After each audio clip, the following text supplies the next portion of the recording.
The 15th Doctor's era has well and truly begun with The Church on Ruby Road, the 2023 Christmas special, Doctor Who's triumphant return to Christmas specials. It's the first episode of a new Doctor, a new era, so there's so much to talk about. And like the three 60th anniversary specials, it's resplendent in special features, commentaries, extras, all sorts of extra text to talk about as well. The new cast, the new sort of genre approach for the show, and the aesthetics. There's a lot to say about the music, and there's really a lot to say about the direction, so we'll talk a lot about that. Talking today will be myself, Neo from Australia, along with Ingiga from England and Missy from New Zealand. I want to open the discussion with... I do have a point I want to open on about how the episode relates to what came before, but first, just in general, what did you two think of the episode, the special? How did it make you feel? I'll go first. I would say... RTD overtly doing fairy tales brings a warmth to them, I felt, mainly through the way that it seems to gush out of the characters towards each other, their families, and, to contrast with, say, Moffat's version, where the heroine is, existentially lonely, alienated from family and friends. So I felt it was very warm and endearing in that way, and I felt the ep was basically an endearing set of characters and ideas, wrapped up in a pretty slim story package, so that the plot is sort of like the wrapping that you'd throw away from the gift. So it's an excuse to have these ideas, images, performances around, and which is not my ideal way for the show to work, but I really enjoyed this. I hope it's just a Christmas special mode and not like the default, but I thought it was pretty entertaining overall. My thoughts are pretty similar. It felt like it sort of threaded the needle between a Moffat Christmas special and an RTD1 Christmas special. Yeah. There was a lot of fantastical and more like fairy tale-y Christmassy stuff, but it still had that RTD sense of domesticity and real human characters, unlike Moffat. But yeah, I also thought that the plot was quite slim. It made me very excited for the Doctor and Ruby. Very, very excited for them. But yeah, I also hope that this is just a Christmas special and there's a bit more weight to the stories that are to come. Yeah, the new cast are great. I think most people will agree on that. Really enjoyed Ncuti and Millie. Fantastic characters. RTD is so good at setting up characters. All that felt great. Loved the music. Murray off the chain a bit. He was restraining himself so much with the first two specials, then still a bit in the giggle, but he's really doing lots of stuff here. Sometimes too much stuff, which is something I love about him. So I really like the music. There are some big aspects of the episode that I don't think worked for me, but they weren't so much to do with the script, which I think I liked more than some of us. I thought, I liked a lot of the character writing. There's no point swirling around it. The thing I want to say, so on Disney Plus, at least as of right now, in the months preceding season 1 actually beginning in May 2024, Disney Plus lists the 3 60th specials as Special 1, Special 2, Special 3, and then it lists The Church on Ruby Road, the 15th Doctor's first episode of his new era, as Special 4. Some people treat Tennant's 60th specials as a very demarcated, very separate enterprise to shoot his own episodes. Missy, I know over the last months or year even, when we've talked about RTD2, you were one of the many that my impression was, this might be negative phrasing, you almost sort of wanted the 60th out of the way in a sense, and you were more looking forward just to Ncuti's era opening up and blossoming. Is that how you felt, and did that track through your experience of Special 1, 2, 3, 4? Yeah, well, it does sound like negative phrasing, and that's because I was negative. I wasn't looking too forward to the 60th specials with Tennant and Tate, because I'm not a super huge fan of RTD1. I knew that they'd be like baseline competent and like probably enjoyable, but it wasn't a super huge thing for me to get hyped over. So I was looking more forward to Ncuti. That changed due to the fact that I actually really enjoyed the 60th specials of Tennant and Tate. I love them. So yeah, that's turned everything on its head. I've gone from wanting to get that over and done with and move on to just really enjoying those 3 specials. So yeah, that's changed how I felt. I'm still very excited for Ncuti's, but I retroactively equally loved the 60th. I did like the 3 Tennant specials more, but not by like some gargantuan amount or anything. This is my least favorite of the 4 specials, but I still really liked it a lot. I guess the Tennant specials had more to play off since they had so much pre-existing interactions and relationship and everything to play off. But this felt a little looser to me, and maybe less full of ideas. I know RTD's talked about how he wrote it in 7 days, but that was because the ideas had been swirling around in his head so much. But there was just a slight bit of weightlessness or airiness to the episode that, like, the pacing is a bit odd. And the characters are great. RTD is always good at setting up the characters. And I love the big festive return of Christmas. But the episode moves sort of strangely. Gig, can you speak to that?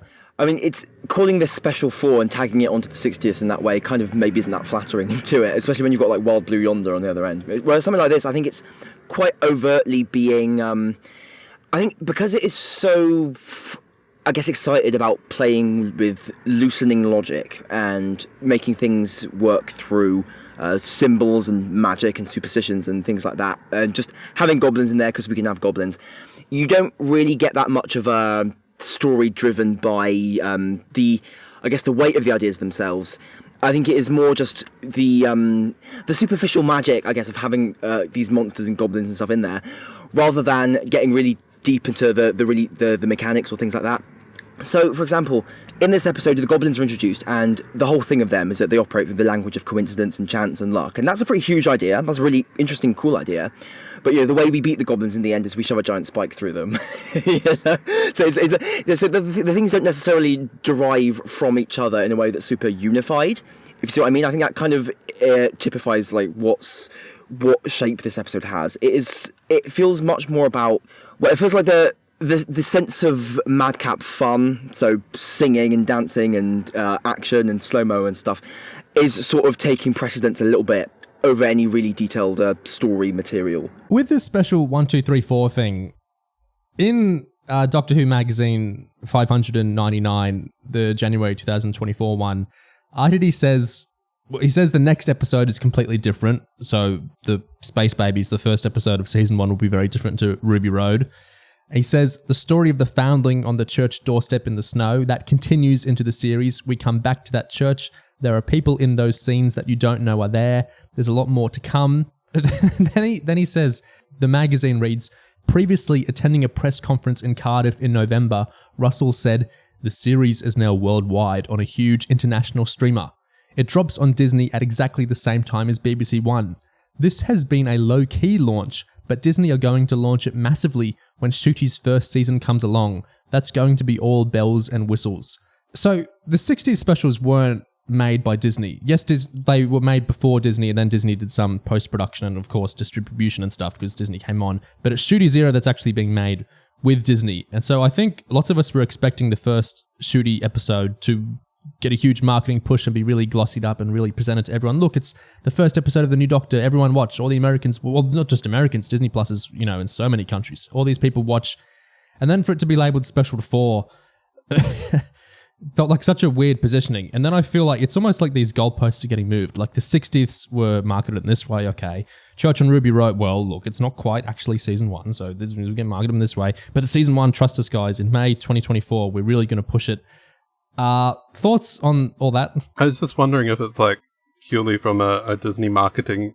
Too many atheists in America. No, I mean series 1 is still like several months out, and we have this like single Ncuti episode. It just feel weird on Disney Plus to be like, we have these 3 10 episodes, and then we have this one Ncuti episode that is just over here on its own, and then later we'll have more Ncuti episodes. It just felt more neat to be like, oh, these are the 4 episodes we currently have. We'll just group them all together for the time being. It is a weird position for the start of a new Doctor to be in, because I think what you've got are these conflicting impulses. So RTD was adamant about getting Christmas back, because he talks about that repeatedly.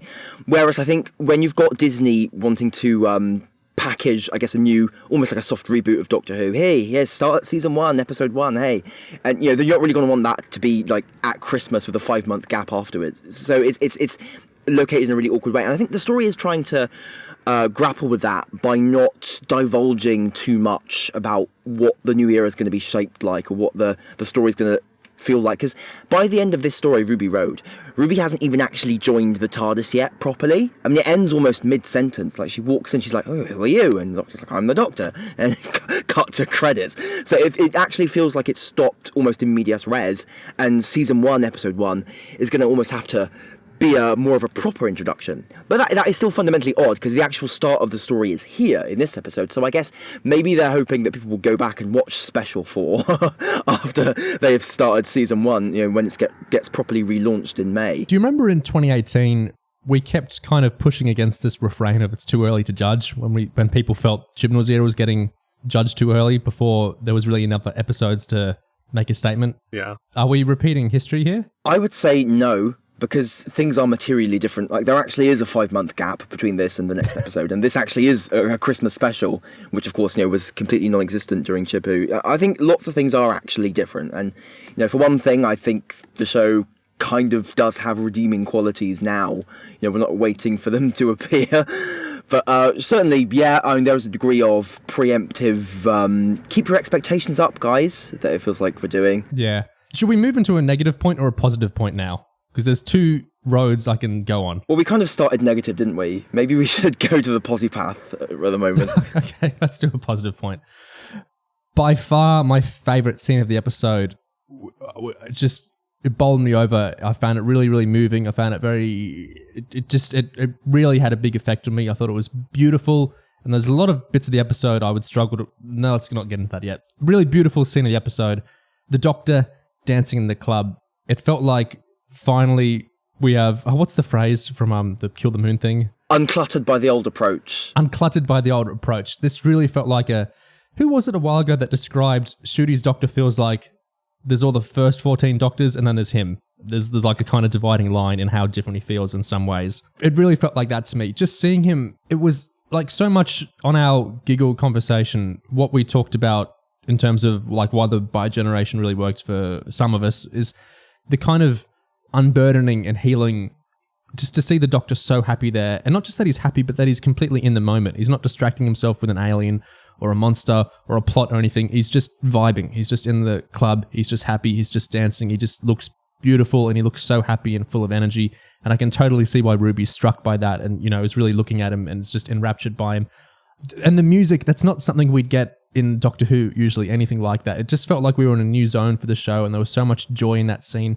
Just a beautiful, happy scene on Christmas, really setting out this new Doctor. I just absolutely adored that. It felt new. It felt beautiful. Loved it, loved it, loved it. What did you guys think of that scene? It feels like the expression and the unleashing of something that maybe was suppressed before. Because I suddenly had the thought, a moment ago that, say if 12 had been a really young man and not so angsty, I can almost kind of imagine him wearing the kilt, doing the dance. Because, 12 did things like that. I mean, he played his rock guitar, he rode in on that tank and stuff. So it's not that the Doctor dancing is like a crazy new concept, or loving music is a crazy new concept, but being able to actually express it this fully, and like you said, this unreservedly, this without awkwardness or guilt or anything like that. I mean, it does feel actually quite novel.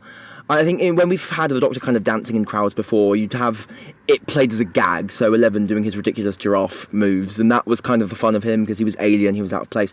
Whereas in this case, it's not that he's out of place, he actually feels completely embedded in that environment with all those people around him, but he also stands out because he is so, I guess because he so embraces being unique in that way. He's so fine with just wearing the kilt and spinning around in the middle of the club, and almost that willingness to stand out is what makes him part of, or makes him actually fit in to that scene almost, because the campness and the willingness to be flamboyant and express yourself really openly is a part of that environment and that subculture and that reality.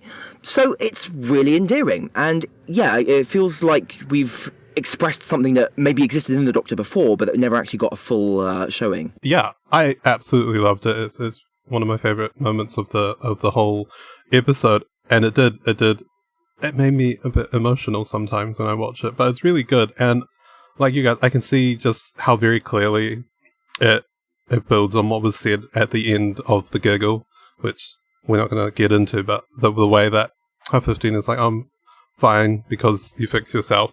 And it just feels like, yeah, he's fine now. The Doctor is so much better and just feels more comfortable with himself and comfortable just existing and, yeah, vibing, as you said. And it's just an absolute joy to watch. I really love that scene. And also worth noting that we see the Doctor travelling without a companion on his own, and he's not doing a Tennant and doing genocide or or like shutting himself away. No, he does actually seem more or less fine on his own here. I mean, yeah, he's still chasing goblins and stuff, but he is able to enjoy life, enjoy environments, and enjoy being himself, just being alive. I will say about the dance scene, I wish it was edited a bit differently. I don't want to preempt the direction discussing, but the whole point of that scene is Ruby is transfixed by the Doctor, and I wish we could get some more sustained shots without going flick, flick, flick, flick, flick, flick, flick to other angles every 2 seconds. I just want to see him dancing. Like, please stop cutting all over the place. Another aesthetic thing, but something I actually liked there, was when the actual like score starts like kind of growling underneath the actual musical track. That just feels really cool. When we start getting the actual Ruby scene, it just adds this kind of unnerving energy to it, and it just really feels like the start of an era when the Doctor and Ruby start interacting, and no, it's worse than that, and the luck thing. I just love how much this feels like we're really starting something.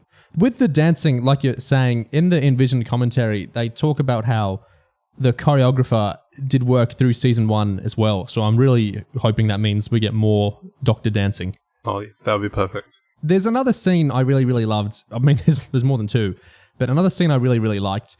We talked a lot in the Wild Blue Yonder conversation about building on the Chibnall era, building on the Flux and Timeless stuff is a really interesting direction for the show. And so in this episode, we start like we're equating Ruby and the Doctor through the adoption stuff. Well, Ruby is fostered, then adopted, and the Doctor has recently found out that in some sense he's adopted, whether that's I made a jigsaw of your history. You can headcanon it however you want, whether the timeless stuff. But effectively, the Doctor is seeing himself as an orphan, a foundling now.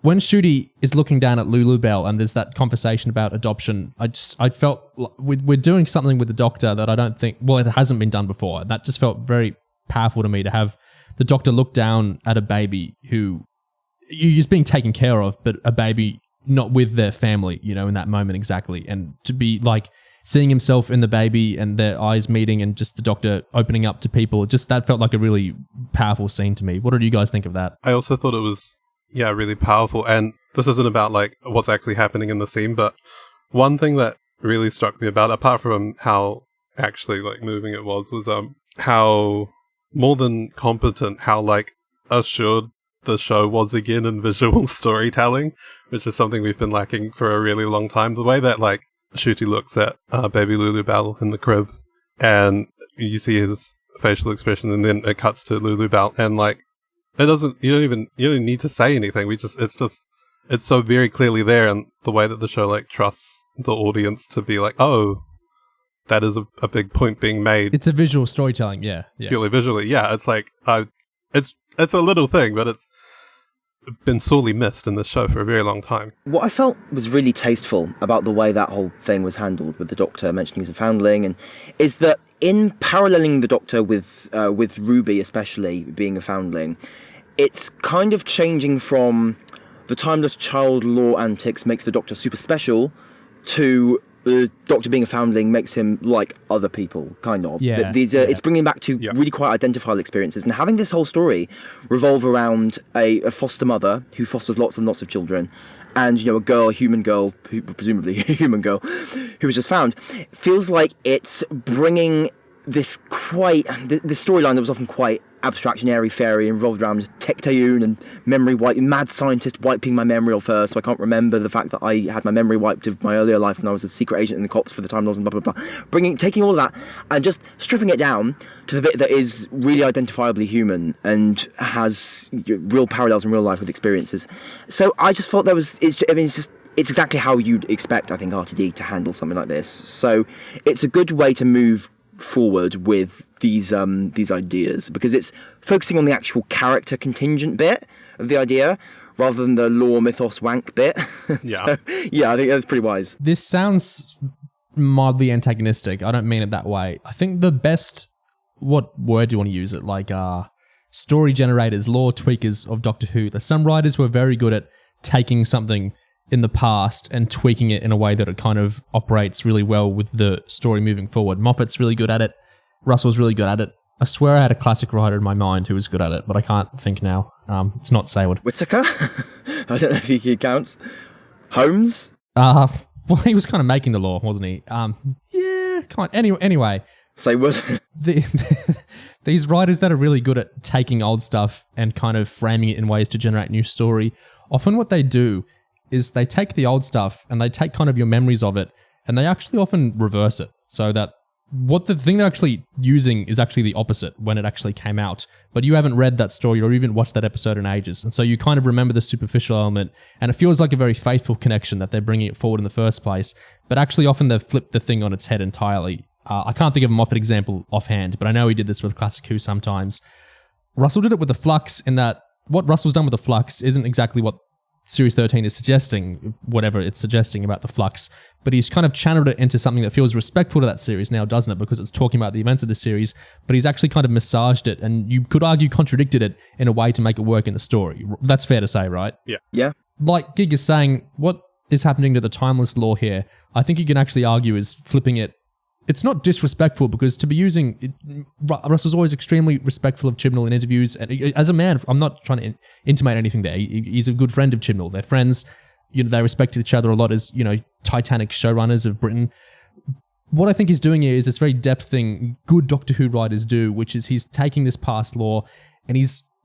disrespectful feels like the wrong word. He's changing it. This isn't what Chibnall was saying with the timeless lore. I don't think it is what Chibnall was saying. You go look at the Timeless Children, and it's about the Doctor being the progenitor of the Time Lord race. It's this monomythical centering on the Doctor as the most important person ever, and they were this cop for ages, and they got their memory, and they were the Doctor even before they were the Doctor, because we had the Ruth Doctor with the TARDIS. It's doing all this enormously epic story. The Citadel being birthed out of what they're using from the Doctor and the Doctor. But it's this absolutely monstrously huge story about the Doctor. Like Gig is saying, what's being done here is actually the complete opposite of that, basically. It's taking one idea out of the surfeit of ideas you get in this Timeless Children, and it's running with it in a way that it feels like we're building on the past era very faithfully. I don't think that's quite the right word for what we're doing, but we are connecting to the past era, which is good. And, Moffat did some of the same things with RTD. Look at what he did to the Time War, where he did flip that, didn't he? You could argue that's disrespectful in the sense that he said that shit didn't happen, exactly, or at least that shit didn't happen anymore. That is, I don't think respect is the right way to think of it, but he's contradicting it, isn't he? But it feels like he's connecting faithfully to it because he's using it in the first place.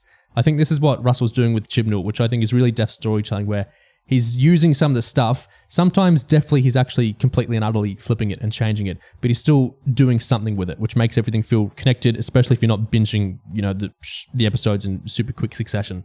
Am I making sense how I'm framing that? No, yeah, totally. It's like having this ability to take what came before and carve a new storyline out of the existing pieces, and it takes a good writer to look at the whole story that was there, Russell looking at the Flux, or Moffat looking at what Russell did with the Time War, and deciding what pieces you need, what you want to keep or what you want to adjust or twist to serve the story that's being told now. And yeah, I think Russell did it wonderfully, first with the Flux in Wildly Yonder, and with the Timeless Child now. I would also add, and this is maybe going even further beyond the scope of this episode, but I think the fact that the Doctor's new companion is paralleled with him in that way. Yes. If you're gonna want to, I guess, carry on with this idea of the Doctor as a foundling, the Doctor recently having discovered he's adopted, I think having him set against a companion who has something similar going on is a pretty savvy way of engaging with that. Partly because you can also have maybe contrasts or differences between them. Yeah, it's like we see Ruby through the episode. I mean, the driving plot is she's trying to find out her birth family. That's all the Davina McCall stuff. But the Doctor, we know from, past storytelling, isn't necessarily interested in the same things. That's why I find when he goes back in time and he doesn't go after Ruby's mother, I find that really interesting because it's kind of him projecting how he's different. So the contrast, yeah, it's interesting. Being adopted doesn't mean this one thing. There's there's more than one thing that can mean. I think that's quite useful, just to be able to have the two characters kind of represent different aspects. I love, when he goes back in time to 2004 and he sees Ruby's mother walking away and he doesn't go after her. He looks and then he goes back into the TARDIS. I love that. Obviously, there's no line there because who would he talk to? But I love that we don't contrive any reason to get dialogue out of that. We can just kind of read in the storytelling. He's not searching for his family. Maybe it's a difference between him and Ruby there. Ruby probably would have went after the mother. Well, she would have because she's, seeking a family in the episode through the Davina McCall stuff. I just love that we're paralleling the Doctor and Companion so much, but they're not the same. And I love that we're kind of exploring different ways to do adoption stories there. I know, of course, there's so much different there because Russell isn't adopted where Chibnall is adopted, but it's it's interesting that the show is exploring this stuff now, and I like that Russell's at least trying to do a kind of multiplicity with how he's handling it. It would be like if you had a doctor and we discovered that there used to be a time cop and we have a companion who was a cop.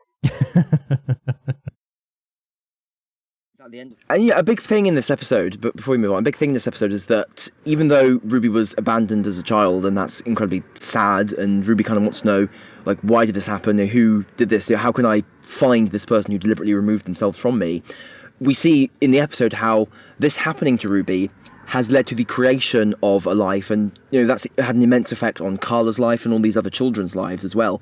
So the doctor dumps Ruby in front of the church at the end after saving her from the goblins. He doesn't try to change her life, because even though that is an incredibly sad thing that he's kind of restoring, he knows it leads to something that is precious and he doesn't want to get rid of. So I think that's kind of an affirming of, well, this is your life. What your life is now is super important. And that kind of also refers back to the stuff that the doctor was having in The Timeless Child about how, well, it's who I am now that's most important, not my biological whatever, if you see what I mean. Yeah.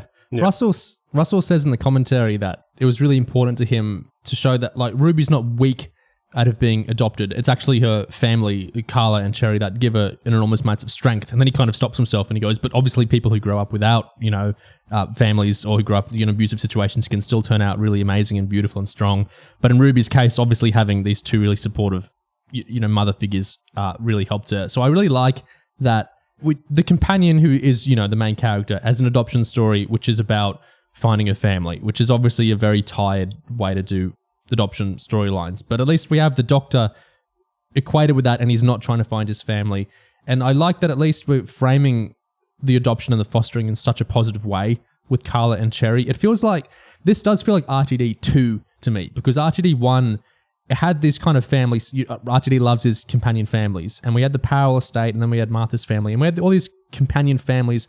They're all very different, and they weren't your totally typical families you might see on TV in some ways, but they still were kind of typical family structures in a sense. Rose was brought up by a single mum, but that's not, that's extremely normal. I feel like by doing this sort of adopted family, and, along the racial lines as well, that Ruby's been brought up by two black women, I really like that.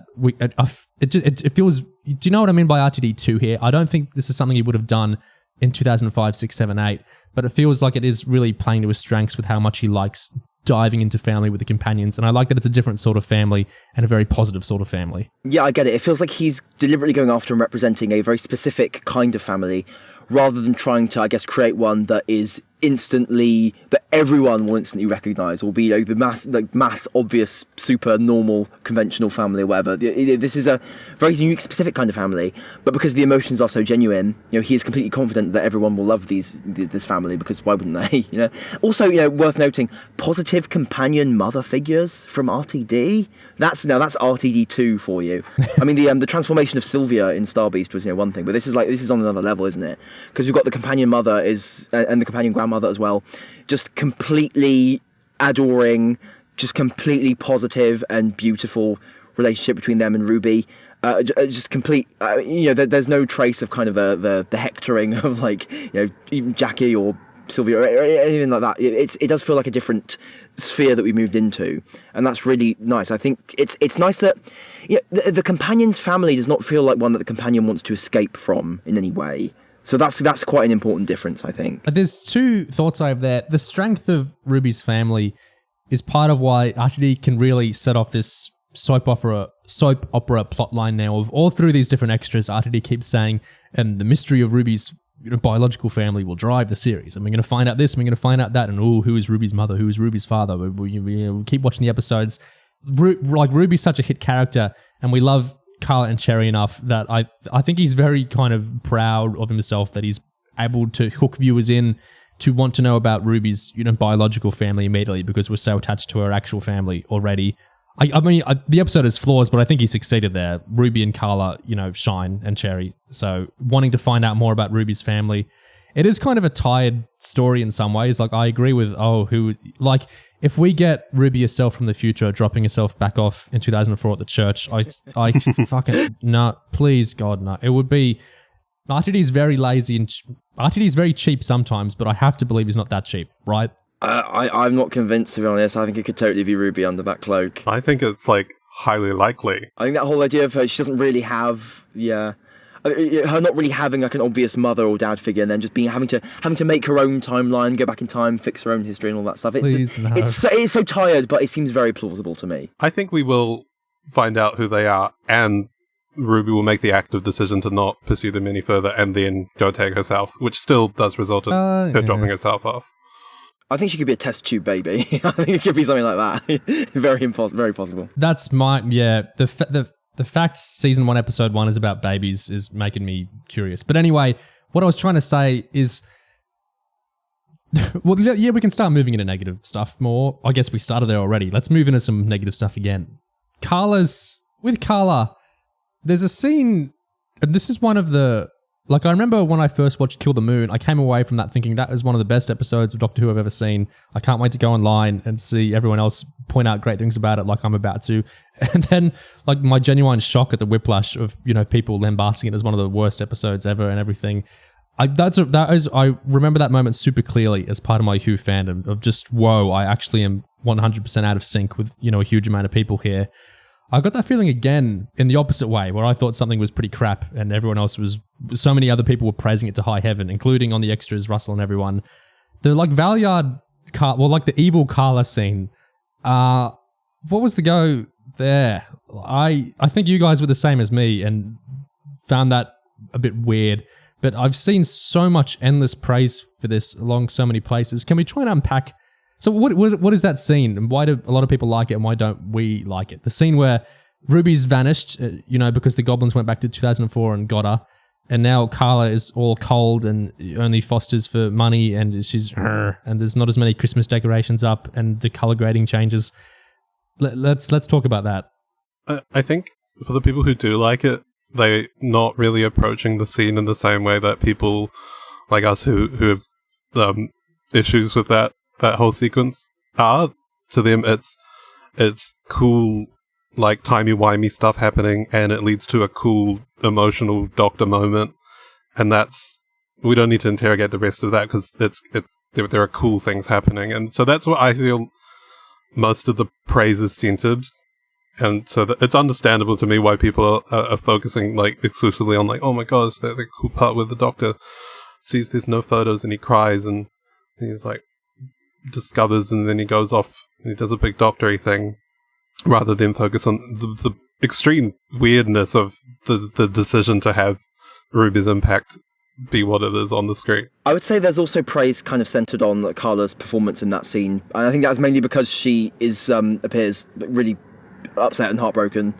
But I would say that's kind of my issue, because I think when I watch that scene and I hear that dialogue, that speech, it feels like RTD writing about something actually is quite scary. The vacuity of a life that when someone convinces themselves they're fine, but underlying it there is a vacuum, there is a void of love and joy and hope in there. Like life has been flattened to something that has just settling with something that is fundamentally hollow, something empty and really sad, even as someone kind of makes that normal for them.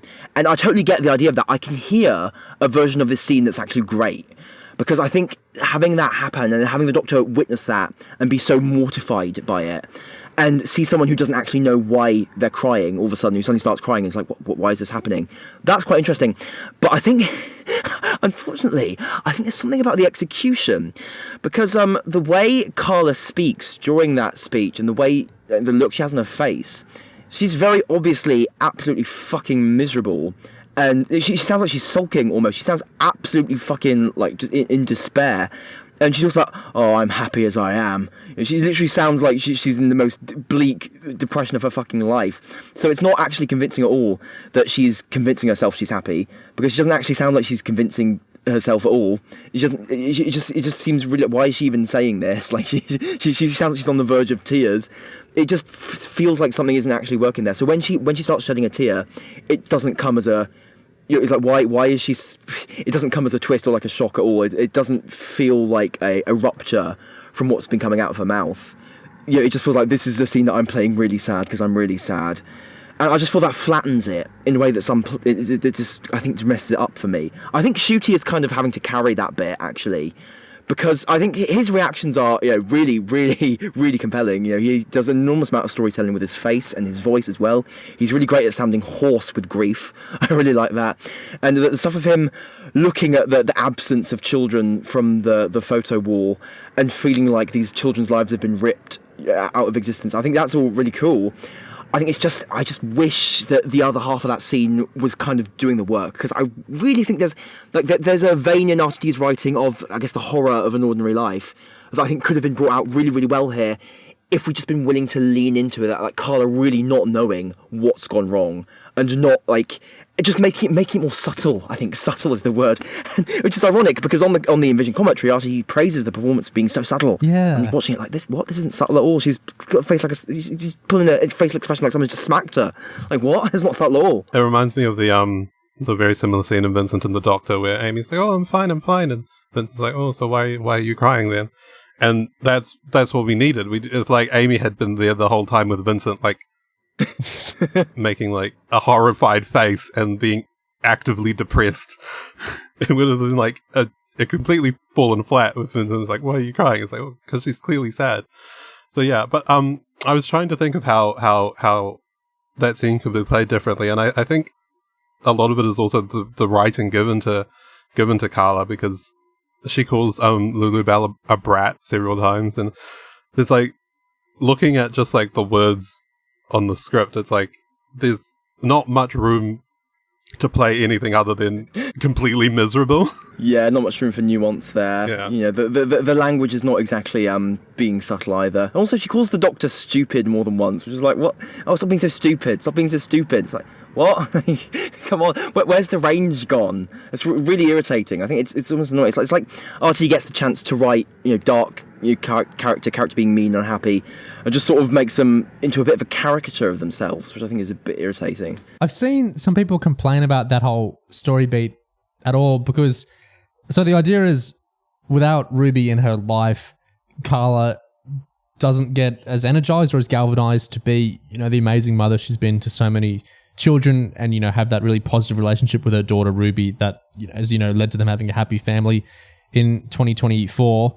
I've seen some people act like this is how to frame this. It's like over-emphasizing Ruby's importance in her life, and they find that weird. Some people are saying like it's a racial thing, like it's weird to imply that this black woman needed this white daughter in her life to be happy. I've seen some people just find it weird as a story beat in general, that like this person's life would be completely empty without a child that they happened on by happenstance, through the foster system, basically. What do you guys think of that? I think because they place emphasis on the idea that Ruby's the only one who stayed. So there are lots of children who Carla's had for various periods of time, but it is because, I guess, of there isn't like some underlying reason given for what is different about Ruby, other than that she stayed. She some kind of bond struck up between Ruby and that home and Carla and that life, and they just fit together really well.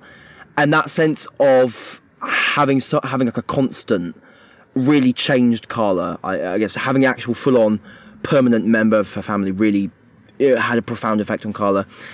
I think the thing we were just talking about how kind of dark Carla's speech is kind of crude and kind of makes it seem kind of crude, I think that doesn't help, certainly.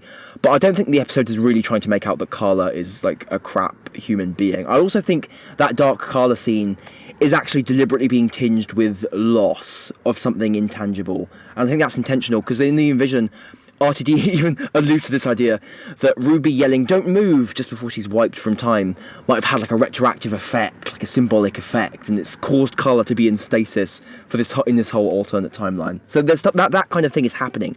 So it's not just that Carla sucks, and Carla would suck if Ruby hadn't been dropped in her lap. She's a crap, she's black woman, therefore she is crap, and she needs a white baby to make her life better with white saviourness. No, I don't think that's what's being gone for.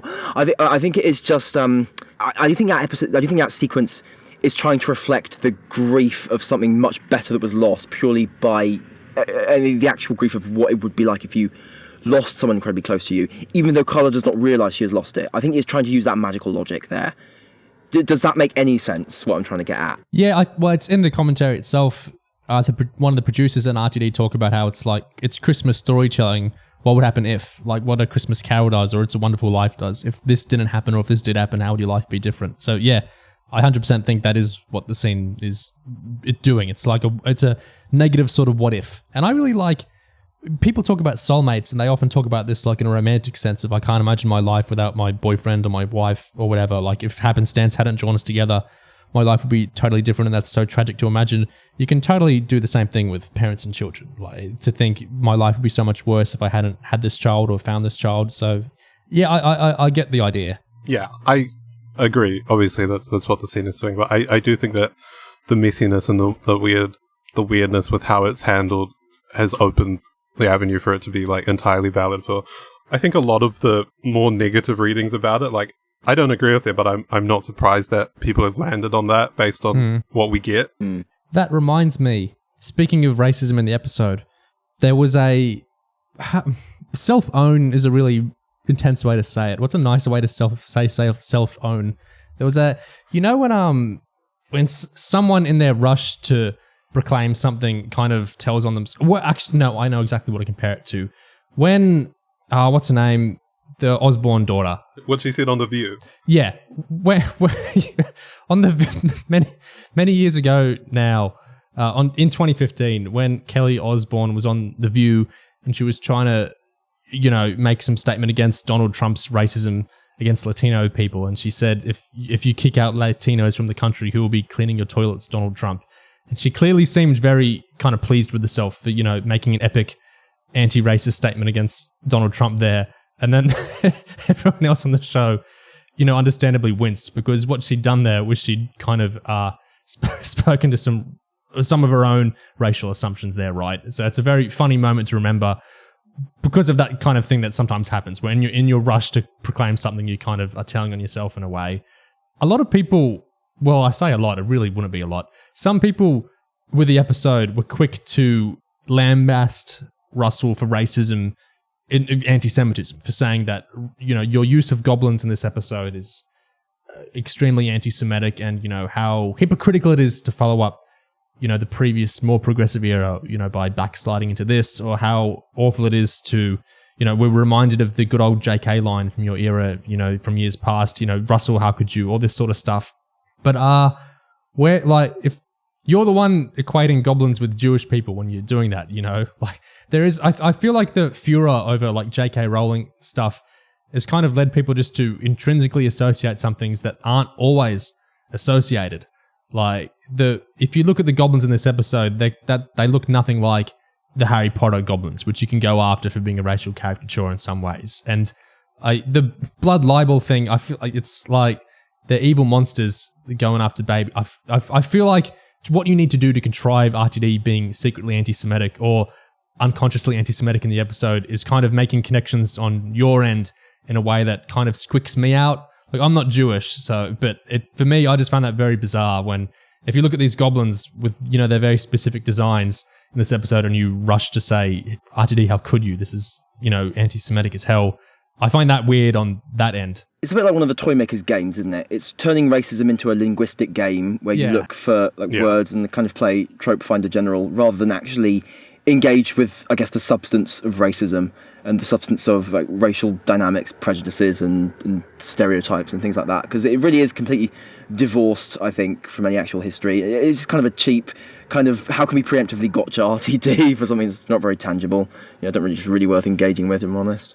I saw the last point on that I want to bring up is I saw some people try and equate it with the return of Christmas specials in the first place as a kind of unwoke thing to do, in the sense that it's like a celebration of Christianity. Like with Chibnall, we'd move to kind of a secular version of the show with the New Year's specials. But Russell returning to Christmas was a kind of regressive move in, you know, he's condemning Jewish people with the goblins and he's celebrating Christianity. Russell's an atheist, so I don't even really understand any of this position, but it does exist. I swear, listeners, I've seen people say this. Yeah, and the thing is, the Christmas specials were already basically a secular institution within Doctor Who. It was very obviously a secular version of Christmas. As it's the secular version of Christmas that already exists in pop culture, more or less. Like, yeah, it's saturated in, you know, various bits of imagery like the nativity and stuff, but as a holiday, it's just a consumer festival more than anything else. Yeah, and you have to like ignore the existence of like every single other British Christmas special television thing, and like the fact that it's just like a thing, not a Doctor Who thing. It's just a British television thing. Doctor Who invented Christmas specials. Actually, maybe it did. I mean, the Feast of Stephen came first. We just defended RTD lots. We should swivel. Let's talk about a negative thing. Do we want to actually crack into the direction now? Because we've kind of danced around it a bit.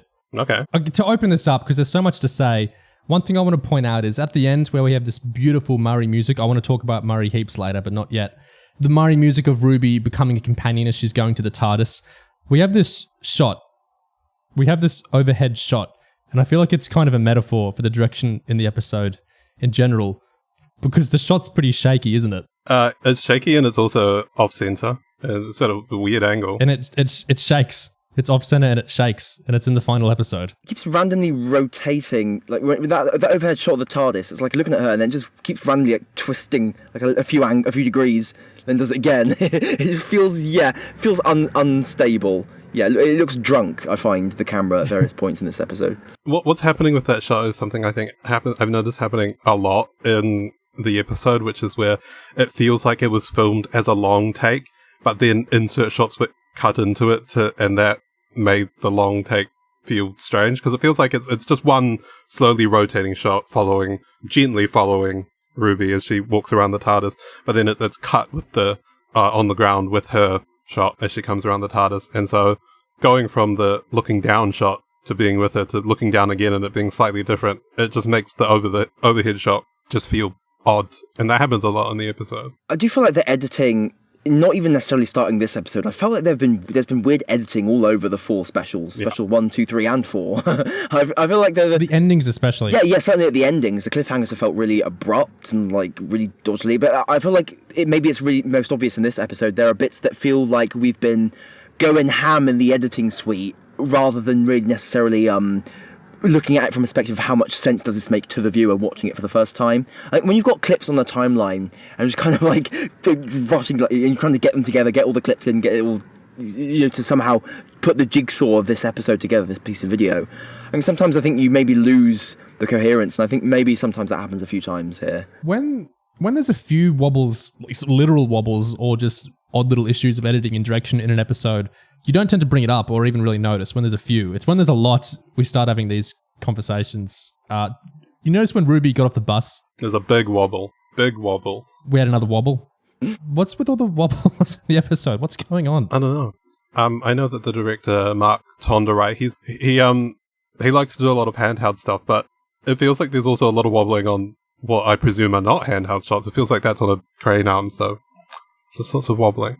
Maybe it was really windy. It feels like there are a lot of shots where the camera is like, I mean, you mentioned like handhelds and cranes and stuff, and there's lots of shots where the camera's swooping towards a character, like, or kind of trailing on after them. And it does feel, even when it's not necessarily handheld, it almost feels like it could still be handheld, because there's a sense of almost we're teetering after these characters, we're following them around, we're trying to be super, super dynamic. And it often feels like maybe we're losing a degree of control. Something feels a little bit like, we're teetering around our point of view. We should, to back up a little bit, so the director was Mark Tonderai, who did Rosa and the Ghost Monument in Series 11 of Chibnall Who. And I think both those episodes, this isn't a backhanded thing, but both those episodes I remember the direction of in a way that lots of the Chibnall era just kind of blends together directorially for me. But I remember those episodes because Rosa had a couple of compositions which are memorable. I think of Krasko between the legs, some of the framing in the bus, lots of things like that. Blocking. And the Ghost Monument premiered the choker shot approach of Chibnall Who, where we really get the camera right up in people's faces. As you know, not as a close-up as a choker shot a lot of the time, where we're actually cutting off parts of the forehead or the chin. Mark Tonderai is an interesting guy.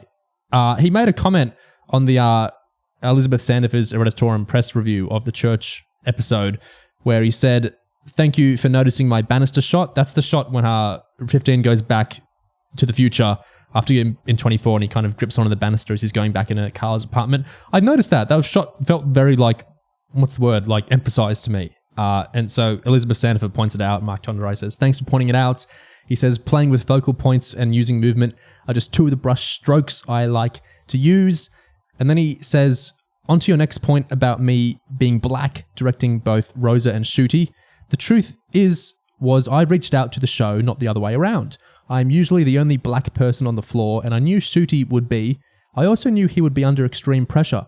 I wanted to help is all I wanted to do. Just be there, help find the Doctor together.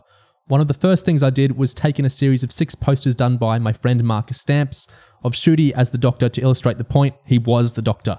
The look on his face was priceless as it hit home. I also love what he says next. My mum will love this. I think Millie and him are incredible truth tellers, which is what I call people who transcend acting. Look, the truth is I feel so humbled to have done this because of when it went out. Christmas Day. On the one day, people have lots of unconditional love in their homes after a lovely Christmas meal that's filled you up. Folks invited us into their homes to watch our show. I cannot begin to tell you how special and how such a gift that is. Really cool comment, really interesting comment. He's not trying to be negative at all here, but I think it's such an indictment for him to say, I reached out to the show, not the other way around. I'm usually the only black person on the floor, and I knew Ncuti would be. So I assume he's just presuming there that Russell's not going to hire many black voices to be, working on the show, and like he was right. Yes. Yeah. Yes. That's a really. I think it's a very powerful thing he did to step forward and to try and help Ncuti kind of enter into the show together there. I think that's, and to, take the posters and really emphasize you're the Doctor. And on the behind the scenes video on YouTube, you see them getting along with Millie and Ncuti. So I think I really like that he fought to kind of get in the show. Well, not fight exactly, because it doesn't sound like Russell had to be convinced, necessarily. But I love that he kind of pushed himself into the show. I think that's a really interesting actor connection he kind of had with Ncuti there. So that's really cool. And, he helped, set the visual tone of Chibhu in a lot of ways with, some of the shot approaches we were just talking about. So he's kind of at the forefront of 2 eras here. And, the acting, like we've said, apart from that Carla scene, so much of the acting in the episode was great. So that's obviously coming under his design as well as the director of the first episode of an era. So he's clearly done a lot right in the episode, at least in terms of a lot of what the character interactions and stuff like that. Russell as a shot, he says, is really gorgeous. His favorite shot of the episode, which is a 15 from the ladder towards the end, looking up in 2004 at the Goblin ship in the sky. Russell says that shot's absolutely gorgeous. So there's a lot of interesting stuff there. Yeah, that's the positive stuff. Well, yeah, I feel bad now that I'm about to tear apart his directing. I think it's really cool that he wanted to save Ncuti from that experience of being the only black guy in the room. Yeah. Because that's such a real thing, and obviously with Doctor Who being this twee British white thing, which I certainly hope that it would become less exclusive in the future. Now that we've got like a black Doctor and stuff, and all kinds of things, and engaging with black lead characters and stuff, maybe we can gain some more relevance outside of this kind of bubble of racial exclusivity. But I think that's really cool. I think that is more important, I think, than shit like the shots, the stuff, all the stuff that we're going to kind of whinge about in a minute. But nonetheless, but totally, we've been kind of polite, but I think there are lots of elements of that visual style for Chibhu that was established there that were kind of really weird. There's lots of visual bits in Ghost Monument and Rosa that are really fucking weird. And also, there are almost moments in this episode here and there where it almost feels like that Chibness is coming back in little bits. On the whole, I feel this episode looks much better than Ghost Monument and Rosa. I feel like it looks very different, which is interesting considering it's got like the same colorist as Chibhu and stuff as well. But it feels like a different visual style. It feels like much richer visual storytelling, much less muddy than Chibhu looked. But there are occasional moments where like you've still got like really weird, intense, super close-ups, like when Mrs. Flood is like whining at Abdul and her neighbour. It feels like massive, like suffocating close-ups there. It feels like straight out of Ghost Monument or something. Or like at one point in Ruby's coming up the stairs and she's completely like obscured by like unfocused, and then only when she comes up right up to camera does it focus. That feels almost like something that happened when the Doctor went through the big locked door in Ghost Monument. And it feels like there are little bits coming back, which are kind of unhelpful reminders of an era of ignominious despair. I agree that like what Tonderai did with like recognizing the experience that Ncuti was about to have and putting himself forward is so overwhelmingly much more important than all this like nitpicking about shots and stuff. But I feel like our trepidation here comes from we wouldn't be so hesitant if they just have more people of color behind the scenes. So can they just do that? So like Mark Tonderai doesn't have to be the only person here like doing that. I'm glad he did, but he shouldn't have to be doing that.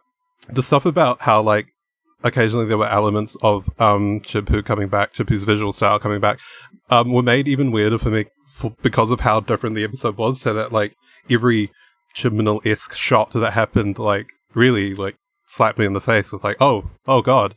Like you mentioned the stuff with Mrs. Flood and Abdul in the street, and it was funny because those really really close up shots were cut between with like these grand sweeping shots of the street that like on a crane that zoomed up into the sky to show the TARDIS, and so like we're like miles and miles away, and then like right up in their face. It was very weirdly directed. I think that there were a lot of shots in this episode that could have been much bigger and much better and like standout kind of like iconic scenes or shots if they had been shot a little differently.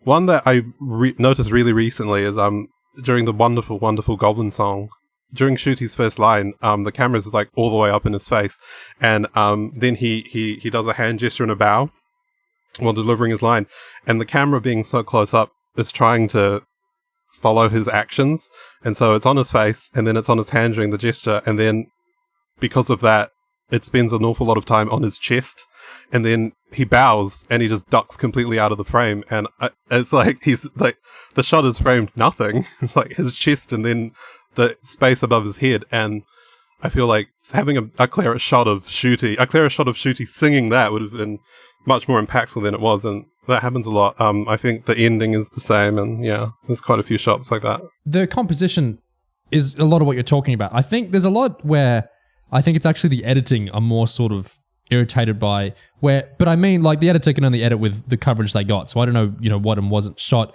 But like you're saying, sometimes when we're doing these weird kind of cuts between, extended shots and then clear like inserts, and they feel there's a kind of asynchrony with how they're being cut between. That's in the editing, although, yeah, it sounds like I'm blaming the editor, but the editor can only do certain things. If there's no footage to do, anything that's workable elsewise, then what can they do? But the composition, even at like a script level, I feel like there's so iconic, shots to make out of the episode. Even with, VFX limitations and whatnot, Russell's come up with some really intense visual ideas in here. And then so often, it's specifically the way the shot is framed that feels just like such a weird choice to go with. Like the composition and general issues we talked about, like the weird close-ups and whatnot. I know, Missy, you've talked about where's the headroom? Like, why is there so little headroom in how so many shots here are being framed? I don't know. I've absolutely no idea why that happens. But the one that really strikes out to me, because I feel like it's such a clear, big example, and it kind of exemplifies this weird approach, is the great scene where 15 and Ruby are on the ladder and they're having, their second meeting, and it's a really, electric scene there. Like, their acting is great. The visuals are such a cool idea of, the ladder into the sky, the big goblin ship and everything. The most bizarre choice ever happens when we get the unveiling of the intelligent gloves, not the psychic gloves, the intelligent gloves, where the Doctor spreads his arm out to show all the weight is in my hand, so I can let the science is very weird. Don't think about the physics too hard of how the gloves actually work. But basically, he's light as a feather except for his hand, so he can swing off the ladder, and he can let his body free, and he looks so cool. He's like Mary Poppins twirling off the ladder like that. And so they're above London in that shot. But the shot is framed like we get the tiniest little bit of London at the very, very, very, very bottom of the frame, and the rest is just completely bland grey cloud mass. And so it's just the Doctor doing that move, and he's not against London or anything. He's just against a bunch of clouds, and we can see a tiny little bit of a tower at the bottom of the why, isn't that the most insane choice of framing for that shot possible? It's the least magical way to do it. What's really weird is that the episode is so full of these grand sweeping camera shots, but at the time when it would be most well used, it opts for predominantly extreme close-ups on the ladder. It's a very odd choice to completely undersell that big epic moment. Maybe part of this is the fact that sequence is so effects contingent, and this episode is kind of doing so much reliance on effects shot, and the biggest, craziest effect shots we've ever done, craziest Goblin ship we've ever done, craziest Goblin King we've ever done. We build entire new sets for this bit on the roof, and we have them dangling in there. And it feels like maybe this sense of overreaching ambition maybe leads to a lack of coherence in how we're actually working with these effects and actually getting them to work the way we want. I mean, I know I'm sure we'll get to this. There's one big case of where the production and set design was done for a specific thing that they couldn't do because of budget later on. So there's a certain degree of, maybe there was a level of, if these things had been planned more meticulously, maybe we might have actually been able to get like much better like visual moments like that. But on the whole, there is also a sense that the visual style is not super meticulous like at all. Like moments like the song and dance scene with Ncuti dipping out with a frame. Yeah. I feel like a more attentiveness and like really close attention would probably have led to like a more coherent visual style for the whole thing. The latter thing, like there's a lot of shots towards the end. Russell says on the commentary that when Ruby's going into the TARDIS, they wanted to have more of London in the background of like those shots, but they just ran out of money. They couldn't, do the VFX digitization for that, which is completely fair enough. There's, like, I get that Russell must have Russell and the producers must prioritize things so efficiently, because I know Russell says on the commentary as well, one of the reasons the show is banked so much in advance now and the scripts are in much earlier is because they, with this extra money, with this more money and more scale than RTD1, they need the scripts in very early so they can plan everything so effectively. The latter moment, it's the cover of the novelisation. It's one of the most magical moments of the episode. It's one of the most arresting visuals of the whole episode. I just feel like if it was like a money reason for why it's just bland cloud background for that shot, like, I mean, the producers know what they're doing. It's just surprising to me if that's, a deprioritized shot compared to other things. Yeah, if there's another shot I could take quibble with, it's the entire end sequence, which I watched again, and I think I said to you guys when I first watched this episode that like I genuinely like couldn't make heads or tails of it. I didn't know any of the story, how I felt about any of the story, because the direction and the editing was so strange to me that like I couldn't look past it and see like the story or the script or anything like that. And I think that's encapsulated most in the last act. I've seen a lot of criticism that act like, maybe it needed to, be written a little differently and needed to be expanded upon more. But I do think that like a lot of like the visuals of that ending but are what don't sell it, like make it feel like weird as a not conclusion. Because we've spoken about the moment with the moment where Ruby disappears and we enter the alternate timeline where Carla's not happy and how that had its shortcomings, but also the moment where the Doctor pulls down the ship. Just all the whole way that was filmed is and I've seen some people, like many people, not realize what's happening because for a lot of it looks like he's just climbing the ladder because he's just like hands on the rungs and his like face grimacing, and just the uncertainty of what's happening and what should be the big epic climactic finale of the episode, like that's a point where there should not be uncertainty of what's going on. And so yeah, I think that impacts a lot of the ending of that episode. I also feel I really like that on first watch. I mean, I still like that scene a lot because the music's gold is golding. I love the sound effects for the psychic, the intelligent gloves. I like the idea of, you would expect he goes up to the ship to like fight the goblins, but I love the idea instead he pulls them down. And it's metal as hell to be using the spire of the church to pierce the Goblin King. Like, it's a really cool idea, and I think it kind of works. The gloves, I think it was kind of complicated because Ncuti calling them psychic gloves in an interview before the episode came out was confusing, and then they're nothing to do with psychic. Intelligent gloves is what Russell calls them, but they're like gravity or weight gloves, basically. And the episode's very kind of fast and loose with what they're exactly doing. My understanding, I don't know if the physics of this works at all, like in real life or whatever. My understanding was like, all your body has no weight except your hand, so it makes it easy to hold on to like a ladder or something because it's like everything's already the weight's already like centralized on one thing, so it's not like you're having to support the rest of your body like that. I don't know if that makes any sense in the real world. It kind of makes imagination sense in my head. And then the reverse intelligent gloves, you get heavy bit.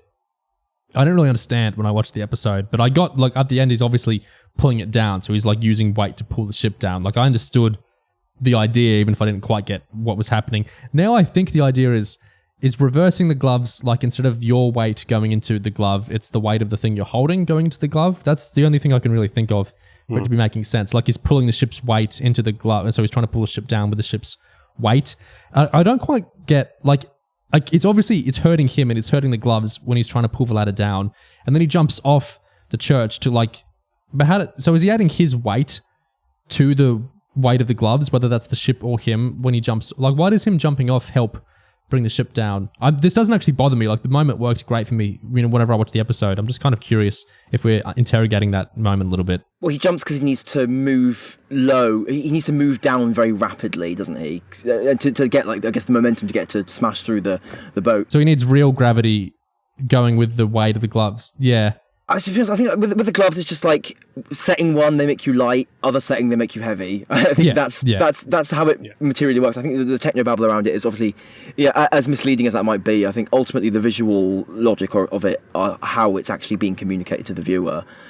I think maybe the issue, one thing, when he actually jumps off, the shot of that is another, I think, directorial quibble, because like, you don't get the actual full, I guess, visual storytelling of him jumping, because when you jump, you build up, you spring, and then you push off with your legs and you launch yourself.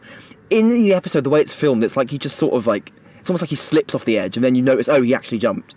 Because of the way it's filmed, it's like he's not really moving in the frame. Missy, can you shed more light on this? Because I'm sure you would have pulled this up.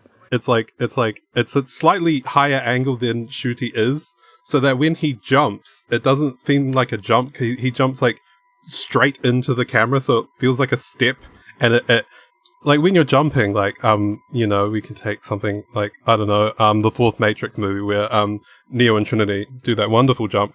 You either be looking up at the person jumping so you can see where they're jumping from, or you have the camera above them so you can see where they're jumping to. But we have none of it. The camera is the frame is filled with the church, like the bit that Ncuti's standing on, and Ncuti just jumps towards us, and it doesn't convey what is happening until we get the second shot. Oh, also, it goes on for like genuinely like 15 seconds of slow-mo, which is a long time for a bad shot. So it gives you, the audience, time to work out and go, oh, I see, which we should be going, hell yeah. So yeah, it's just poorly framed. I'm sorry, it's just poorly framed. And it feels to me like maybe a consequence of how it was planned physically, like in terms of how they actually executed the effect shot. Like it might have limited heavily what kind of shot they were even able to do.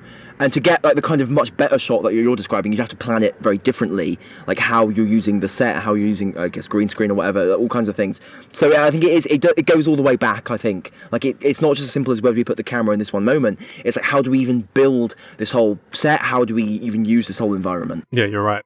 And I do feel like planning that's the climax of the episode, so I do feel like that the planning should have been there more than it feels like it was. The worst case of that for me, like, I liked that latter moment, even as there's some issues with it. It still worked really well for me. Just, I mean, I think a lot of this is Gold being back. Gold is the master of being able to make something work where it might not have worked if he wasn't there. I think this is actually one of Chibu's biggest problems, was just, I like Sagan's music. I'm not being like passive-aggressive with that at all. I listen to Sagan's music actually quite a lot from his era, but I just think it often didn't, it wasn't the sort of music that could fix a scene. The way that Gold, it's not always fixing. If he can't fix a scene, at least he'll kind of yell over it. He'll move it along. He's like muscles a heartbeat in a scene. Yeah, he'll do something to it.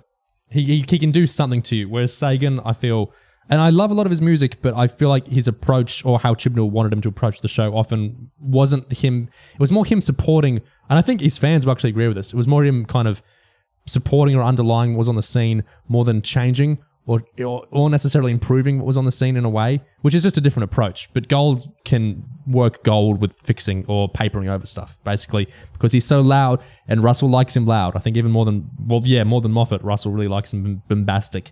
Anyway, even for all of Murray's bombast, with one of the best bits of music in the episode, which is at the end, I'll talk more about that music later, but the music at the end as Ruby's becoming a companion, that leads into for me, it was the worst visuals of the episode. Ruby enters the TARDIS, and we basically have two shots. The first shot is Ruby goes in, and so it's like Ruby's in the middle of the frame, and so we've got kind of we can see some of the TARDIS behind her, because we're like on the side. It's like the camera's like on the right, and so we're pointing to like the left wall of the TARDIS, and so we can see some of the ladders and stuff as Ruby looks back to the door out of frame. And then the camera moves a bit so we can see Ncuti in the background. And it is the weirdest shot. And then the episode basically ends on it after it does it. Well, it does a close up to Ncuti afterwards. But this is the most bizarre, awful way to introduce the TARDIS. the time rotor is like cut off at the right of the frame, so you don't see the whole time rotor. And then Ncuti's not in the middle. Like there's nothing really in the middle. If you, it's Missy, do you want to unpack this shot more? I hate it. Actually, this is what I was thinking of earlier when we were talking about this being special for how this isn't like the proper introduction. I was like, yeah, clearly it's not, because that's the shot they ended with. It's like, we've not been introduced to the TARDIS. Yeah, it's just, I remember feeling a little deflated in the Star Beast when we discovered that the TARDIS is only, it's more than 3 walls. It's like 7/8 of a circle. There's just like one little sliver that's not there. And this is at like, so we only ever see that one half of the console, that one side of the TARDIS. And this feels like it taken to the extreme because, yeah, it's, the camera's in the doorway pointed like directly to the side. It's such a strange choice because, as you say, the time rotor's like all the way off on one edge, and Ncuti's, there's nothing in the center. There's nothing in the center. There's nothing. Ncuti's like near the center. Maybe like rule of thirds. He's on like the right side, but he's also like, because the room's so big. Maybe this is to like illustrate the size of the room. The room's so, they should have done a sweeping shot. The room's so big that he's like. He looks tiny. 5 miles away. He's like an inch tall on the screen. And it's like, he's doing the big, I'm the doctor, he's the TARDIS thing. You can barely make out the like expression on his face. It's like, how are we meant to be feeling? And so that it's just, it doesn't sell any of the emotions that we expect to feel, or we expect the characters to feel. It's like, we're not there with them. We're it's just like a shot of the room that Ncuti happens to be in. And so it's another really moment that was the opposite of saved by the direction. The writing doesn't help because it's the, who are you? I'm the doctor. But he already said that in a cool way on the ladder. Yeah, it feels like it. Yeah, like they already very clearly know who each other are. She calls him doctor in a house, in an apartment, in the like.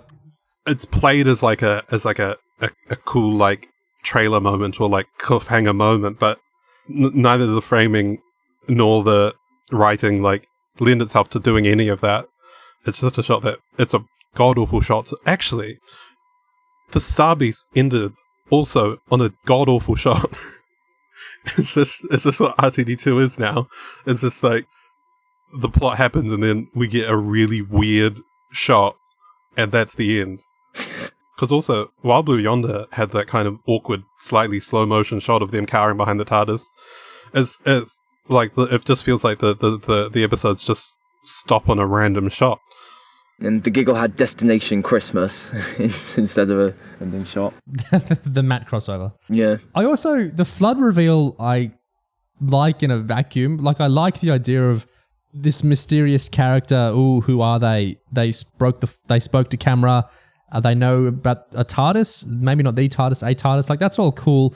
And the episode does everything in its power to make it not work. It does everything it can to undercut that moment by the insanely elongated, awful protraction of the reveal. Like, we have, it's these minutes of just milking the flood thing for what reason? Like, when Ruby's talking to her, like, why is the episode fighting itself there? Why is the episode trying to take the magic out of the flood thing?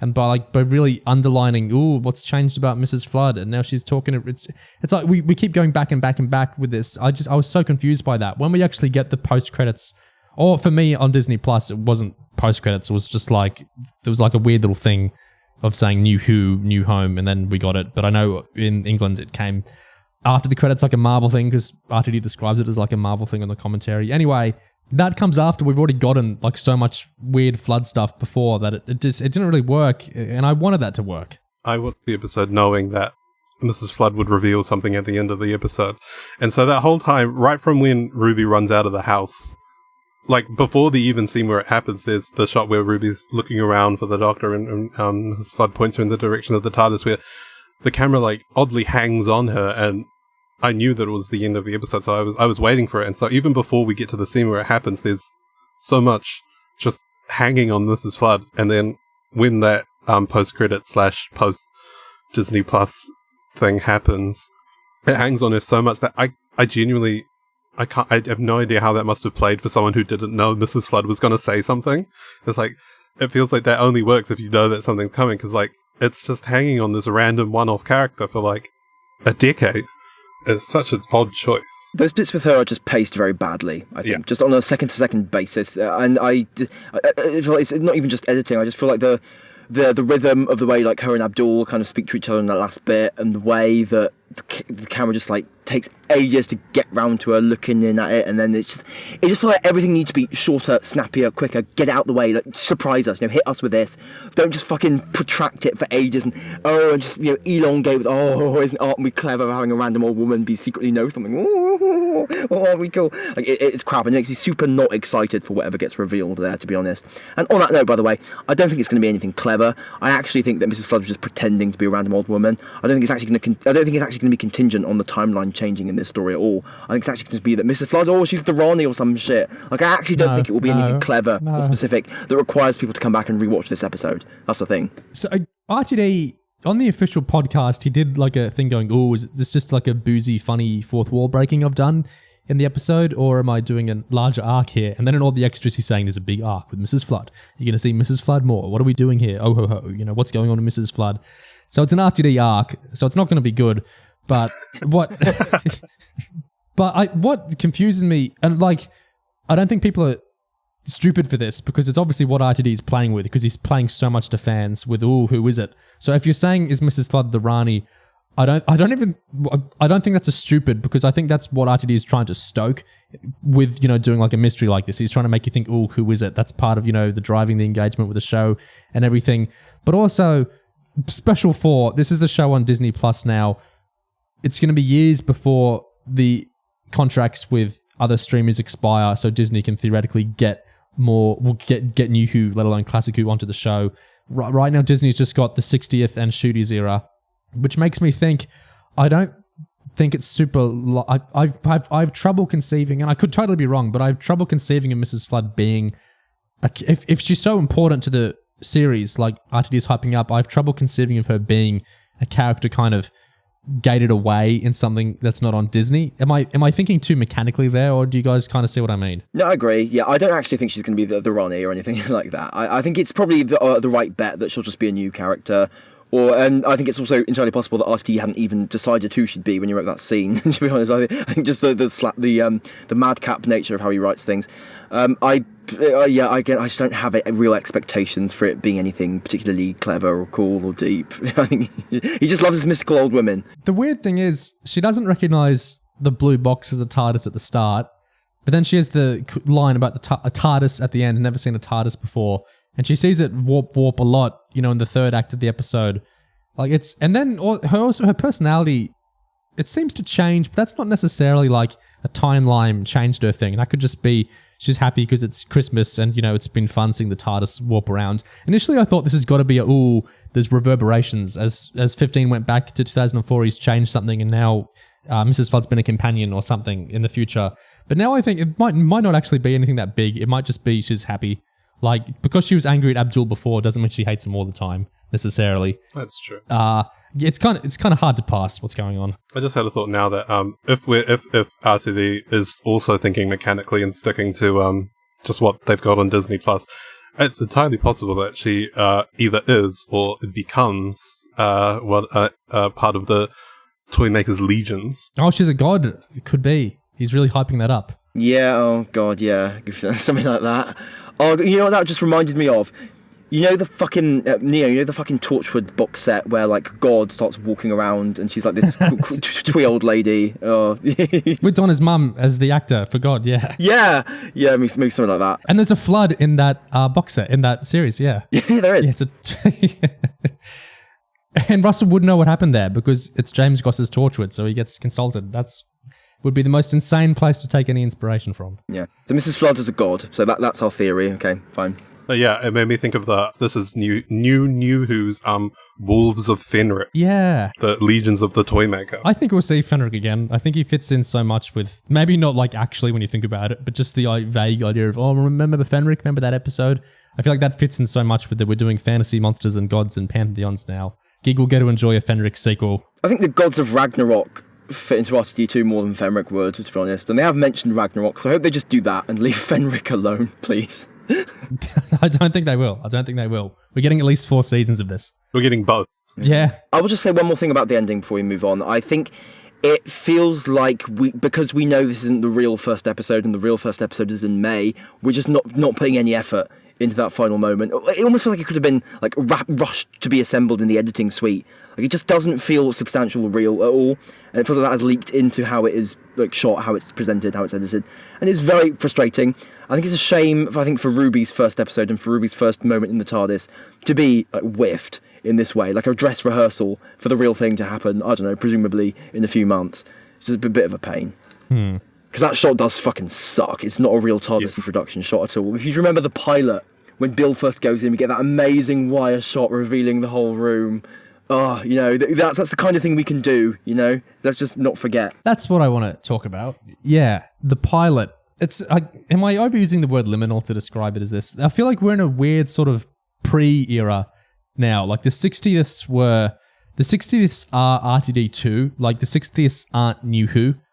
Like, they're on Disney Plus, which New Who isn't. On iPlayer, they're separated into the RTD2 section, which is, you know, we had Classic Who, we have New Who, and then we have whatever you want to call it, Disney Who, RTD2, whatever you want to call it, this new version of the show that we've demarcated out separately. The 60ths are the first thing of that, but also the 60ths weren't made by Disney, and also they're clearly like a kind of bridging thing. But then Church on Ruby Road is also weird, because it's like, what is it? It's not season 1, but... I think as it stands, it would be perfectly valid to think of this as like, with the information we have so far, it's like perfectly fine to think of this as like a prequel to Ncuti 1. Yeah, that's how I think about it, like a prologue. So we've got the bridge episodes of the 60th, then we have the prequel to the actual main event, which is not until May. So there is this weird like 2 stages of liminality, and that is very unusual, and it is unusual for the Doctor's first story to be in that weird intersection of liminal bridges and things. And I think, again, it's just an odd consequence of like the RTD wants that Christmas special, and the 60th are doing this, and season 1's doing this, so we're just caught in this transitional moment that is elongated, like a double transition. I guess he gets such a good showing in the giggle that it kind of is okay for him to like have a first episode, kind of a first episode that's a bit odd. But anyway, my point with all this is, it is his first episode. Like, I know he's in the giggle, but it is his first episode that's his era and everything. So this is theoretically a jumping on point for people, and it is kind of made like one in a lot of ways. It's a new companion, you know, audience avatar episode. It's introducing all these new things, Mrs. Flood and the adoption stuff and the family and all these things we're going to go on. So I'm seeing people compare it to the other episodes that you can jump on the show from. The ones I don't think it's really worth bringing up are Unearthly Child 1. That's just a whole different world. And I think that's the best introduction episode the show ever did, because it is the actual introduction, I suppose. Spearhead from Space is a kind of thing where, like, it's very clearly coming from what came before, but it's such a huge break in style and break in focus. And it's very much a jumping on point, even though it's clearly not a very first episode of a show. The TV movie is kind of, maybe it is a fair comparison, because it is kind of like, yeah, jump on here, but it's also very concerned with what came before, like to the extent that it undercuts how much it works as a jumping on point. But anyway, the New Who ones that are relevant, Rose, The 11th Hour, the pilot, and this. And so I'm seeing people compare them and like say which work best as an introduction. I was really looking forward to getting an episode I could tell people that start the show with this, especially young people, to be able to tell them, if you've got Disney Plus, just go look for the first episode of Doctor Who and watch it, which got undercut by this bizarre Special 4 thing. But anyway, how do you think this compares up to Rose or the 11th Hour or the pilot, if you want to bring those in? I think I don't want to spoil what I think. What do you guys think? I think it works. I think it's working on the same level as Rose, which is, it kind of drops us in the middle of things for the Doctor. It's like, Christopher Eccleston's already very established. He's traveling in the TARDIS. He's doing his thing. And then he bumps into Rose during that, and that's sort of our introduction to the world. And I think Church on Ruby Road is like operating the exact same way, where we've got Ncuti already working, doing stuff, and then he bumps into Ruby. So I think that's the closest comparison to make, even besides the fact that it's RTD doing it again. But I don't think it works as well. I can't explain why, but I don't think it works as well. I think it's because we're in this really unusual position where it's seemingly both RTD and Disney are completely prepared for people to start watching with the next episode, not this one. because presumably, at the moment, right, the 4 specials are listed as individual movies on Disney Plus, and then presumably the actual Doctor Who will be another separate entry, and it starts at season 1, episode 1, and special 4 would just be like sitting there as special 4. I don't know if that will change, but it seems like this is an episode that they're ready for people to not treat as the start or their first experience, like as the actual jumping on point. Like it's like a prequel to the jumping on point. So that kind of undermines the extent to which it can really be the jumping on point. I'm very curious about what the actual start will be in May, like how they'll handle that if they know people won't have watched this necessarily, because that might be very different, starting in medias res, starting with an actual adventure, rather than with here's the introduction, here's the family, here's the prologue stuff. So it's a very different way to do it. But nonetheless, people, obviously this is the first episode of A Doctor and Companion, people will jump on with this. And I think in light of that, obviously, just because of the nature of it, it cannot compare to something like Rose, it can't compare to something like 11th Hour, just because it's doing so much less into it. It really is just focusing on, okay, here's the companion's life, here's the emotional, I guess, rapport between the companion and the Doctor, and everything else is whatever. We'll do the rest later.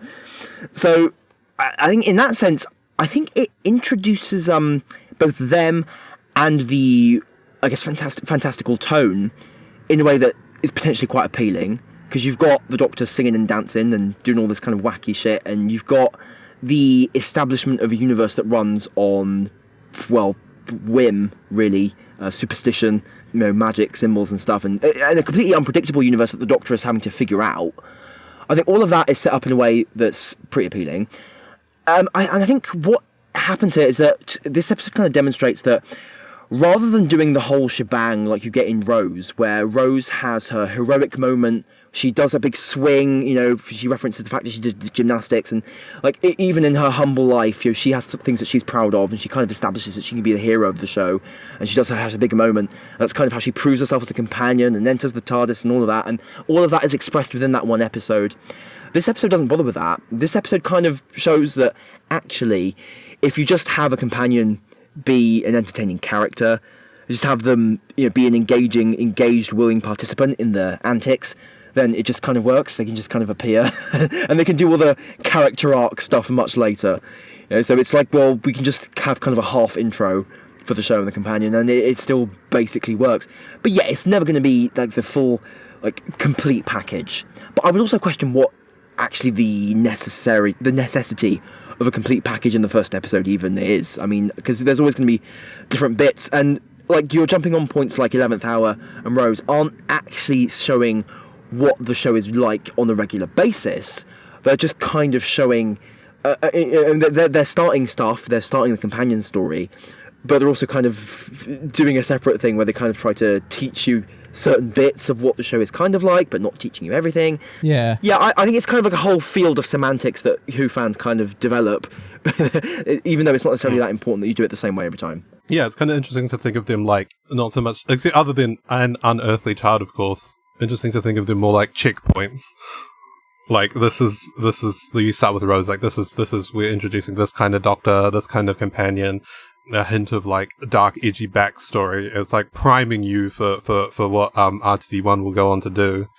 It's like a checkpoint for Doctor Who that you can start from, and, 11th Hour is like, oh, we start this kind of fantastical thing, this kind of character, this kind of storytelling. So it's less introducing, like, every little tiny bit of Doctor Who to explain to a new viewer, and sort of just being a general introduction to this specific bit, which I think it does feel weird. It feels like Church and Ruby Road's trying to hold some stuff back, maybe for the first season, where it's weird. It's like the Tennant specials were a bridge between the Chibnall era and the second RTD2 era, and this specific episode feels like a bridge between the 60th and Series 1.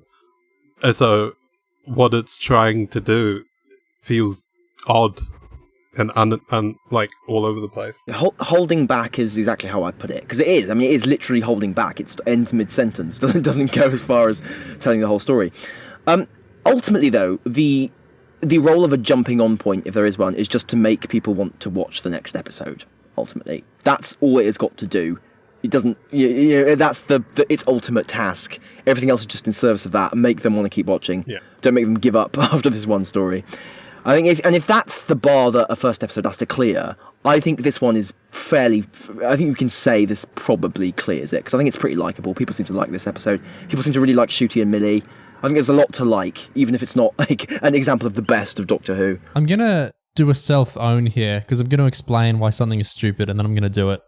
But what I think is a stupid fan thing is this idea of, like, building off exactly what both of you were saying, is this idea of a first episode doesn't really exist, because there are some people to whom they will have so little exposure to Doctor Who, and they'll have some nerdy friend that can actually, almost in a laboratory sense, show them Rose or something and go nefariously, yes, everything worked as expected.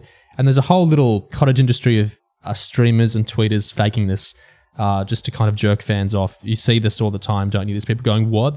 Don't spoil it for me, guys, but is this? And then everyone's going, this is amazing. They're experiencing it as we want them to experience it. I think it genuinely, it actually disgusts me. I find it really, really, what's the word? It's not voyeurism. It's this weird kind of artificiality of, they're obviously titillating you as fans, and it's like everyone's trying to act like this isn't a performance, like this streamer totally doesn't know anything about that. And you see the comment sections, or you see the reply to the tweets, they're getting spoiled all these things. They're doing an act just to titillate you as fans. It's very masturbatory. I find it really, really gross, this whole performance. I don't know if listeners have any idea what I'm talking about, but I think if you're a Doctor Who fan, you've probably seen this at some stage. Someone pretends to know less than they know just to kind of titillate fans in experiencing things the right way. And this is what I think, that's part of the whole YouTube, Twitch streamer industry, isn't it? You want to see someone experience something you're super familiar with from like a kind of different vantage point, and you kind of want that to affirm your own experiences. I think the whole idea of a first episode of Doctor Who is that kind of thing where fans, in this very like kind of scientific vacuum way, think up, if a baby had never seen Doctor Who before and it reached the perfect age and we showed it in an episode, what would be the absolute perfect episode to make them want to keep watching and affirm my fandom? And they'll argue 11th hour because the CGI is better, or well, is it even at this point? But they'll come up with all these different things. In the real world, like you two are saying, it's not really how it works. Like for all of us, I'm sure we've all talked about the episodes we've started with before, and none of them were the first minute of Rose, right? Or none of them were the first minute of An Unearthly Child. No. Gig started with some. You started at a random spot, didn't you? We've talked about it before. I think that before I actually started, I think I got exposed to School Reunion or something at a family house. It was very, very random. Yeah. I saw Greatest Show episode 4 first. Missy, do you remember what you first saw? I first caught I think like 15 minutes in, so the second third, like the latter 2/3 of midnight. Ooh. And then my first proper was A Christmas Carol. And we're not atypical for being super fans of the show, quote unquote, despite coming on at random points like that, right? Because that's how it works in the real world. It's not even like, you think of a book, your first exposure to Shakespeare isn't like sitting down in the theatre and experiencing a perfectly uncluttered Macbeth without ever hearing about Macbeth before, right? No, it's not how anything works. It's a very fan brain idea that you need to experience something in a vacuum, and we need to have this absolutely perfect crystal of a story that introduces you to everything perfectly and makes you a fan perfectly. It's not how anything works, but fans are really kind of fixated on this. Again, I'm owning myself because I'm about to fall into this myself. Fans are really fixated on this idea of like a perfect introduction to make someone a new fan, even though it's not even how you make someone a new fan. Yeah, I'm sure you guys understand what I mean when I'm saying that. Mm-hmm. Yeah. But to in a wanky sort of way, do it myself. I think this is not as good as Rose, because Rose, I think Rose, it's ironic because this era is meant to be so much about magic from the Toymaker and everything. I think Rose sells the magic of the Doctor and time travel so much better in this episode. Like the way the TARDIS and the Sonic are handled here is really lame. Like in the Disney edition scene, the Doctor just kind of shows off the Sonic and he explains it's a Sonic to a random cop. And so I'm like, okay, we know he's got a gizmo that does gizmo things. Thanks for the mystery. Thanks for the magic of that. And the TARDIS, I think it's really lame how the episode handles the TARDIS. So if you think back, do you remember how Rose introduces the TARDIS, where we first see the TARDIS in Rose? Yes, I do. Yeah. Did you want me to elaborate? It's the bit where Rose is running out of the restaurant, right? And there's that scene where she doesn't know where he's gone, and she goes over to it, and it's portrayed as so utterly alien. She goes inside, has a like genuine like kind of a mini breakdown, and like runs back out. it's portrayed as like very scary, like properly scary. And then after that big like held shot of Rose and the Doctor turning to the Earth speech, we hear the TARDIS and we don't see it. You hear the warp, and we don't actually see the TARDIS. So we're getting these different mysterious elements in. And then we have when they hide in the TARDIS from Papa Pizza Mickey, and it's like a fortress that they're being protected in. And we get, the big crazy reveal of look how insane it looks on the inside.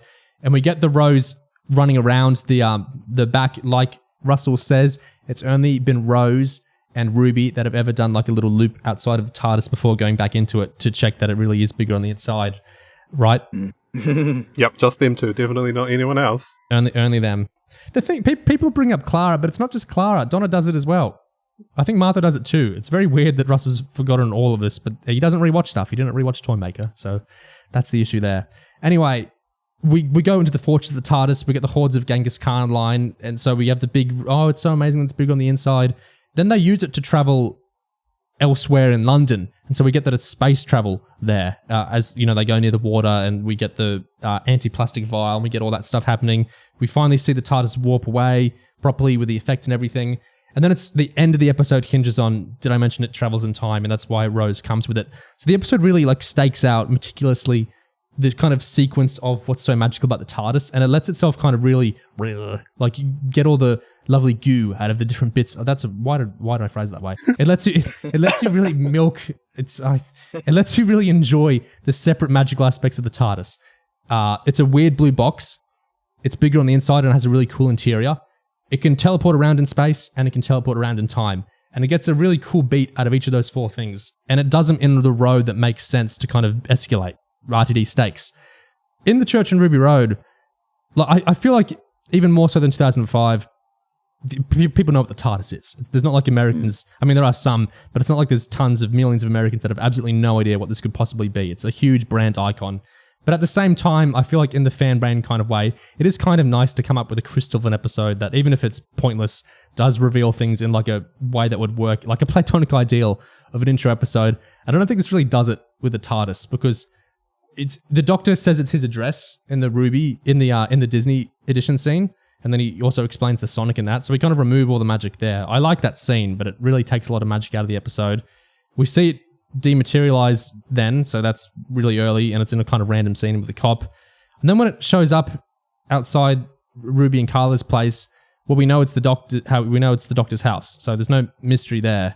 And then he travels in time to 2004, and so at the end when Ruby's like going in it, and they're trying to really wank off how amazing this is, it's like, is it really? Because we've already seen what the TARDIS can do. We've already had a lot of TARDIS stuff in the episode. And then it's, of course, like we've already unpacked, it's framed really poorly. I just feel like the episode is a pretty crap showing for the TARDIS, and I don't think an intro episode of Doctor Who can get away with being pretty crap with the TARDIS and the Sonic. So that's my kind of bugbear with it as an intro episode. I think for me what it is that what this doesn't do and Rose does is sort of set a course for like there being more of this. Rose establishes that the Doctor's like, what he's doing is going around fighting monsters, fighting aliens, like that whole thing of like all around you, there's a war going on. And so then there's the scene with Clive where he shows that, this is what the Doctor does. He goes around and he's there at, important historical moments. And so then we slowly uncover all this information. And then when the Doctor says dimension and also travels in time and Rose runs towards him, like we know exactly why she's going there and what they're going to do. Whereas Church of Ruby Road, like it doesn't, like you say, like everyone by this point, almost everyone knows what a TARDIS is and does, but Ruby doesn't. So when she's like running down towards, she's like, what? She doesn't like. She figures out there's the scene I really like where she's like piecing things together, but she doesn't have the whole picture. She just knows that the Doctor is the strange man who followed her around. And is it too? Am I doing RTD too many favors there to say that the beat there is meant to be like you connecting that she wants to find her birth family through the TARDIS? Am I skipping ahead to the Father's Day of Series 1, basically?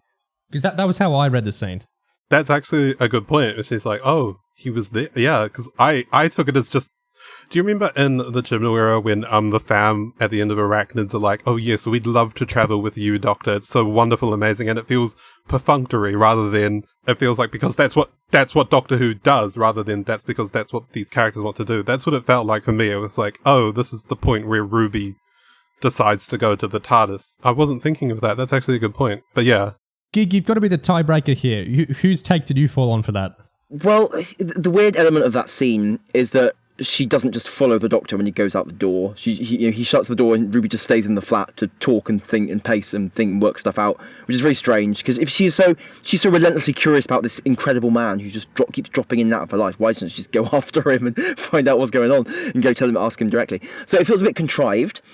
But I get why we have this whole scene of her working out something, because I mean Ruby is kind of short on actual I guess personal arc moments in this story, I think. So I think RTD wanted to give her something here and have her actually piece it together and be really excited by that.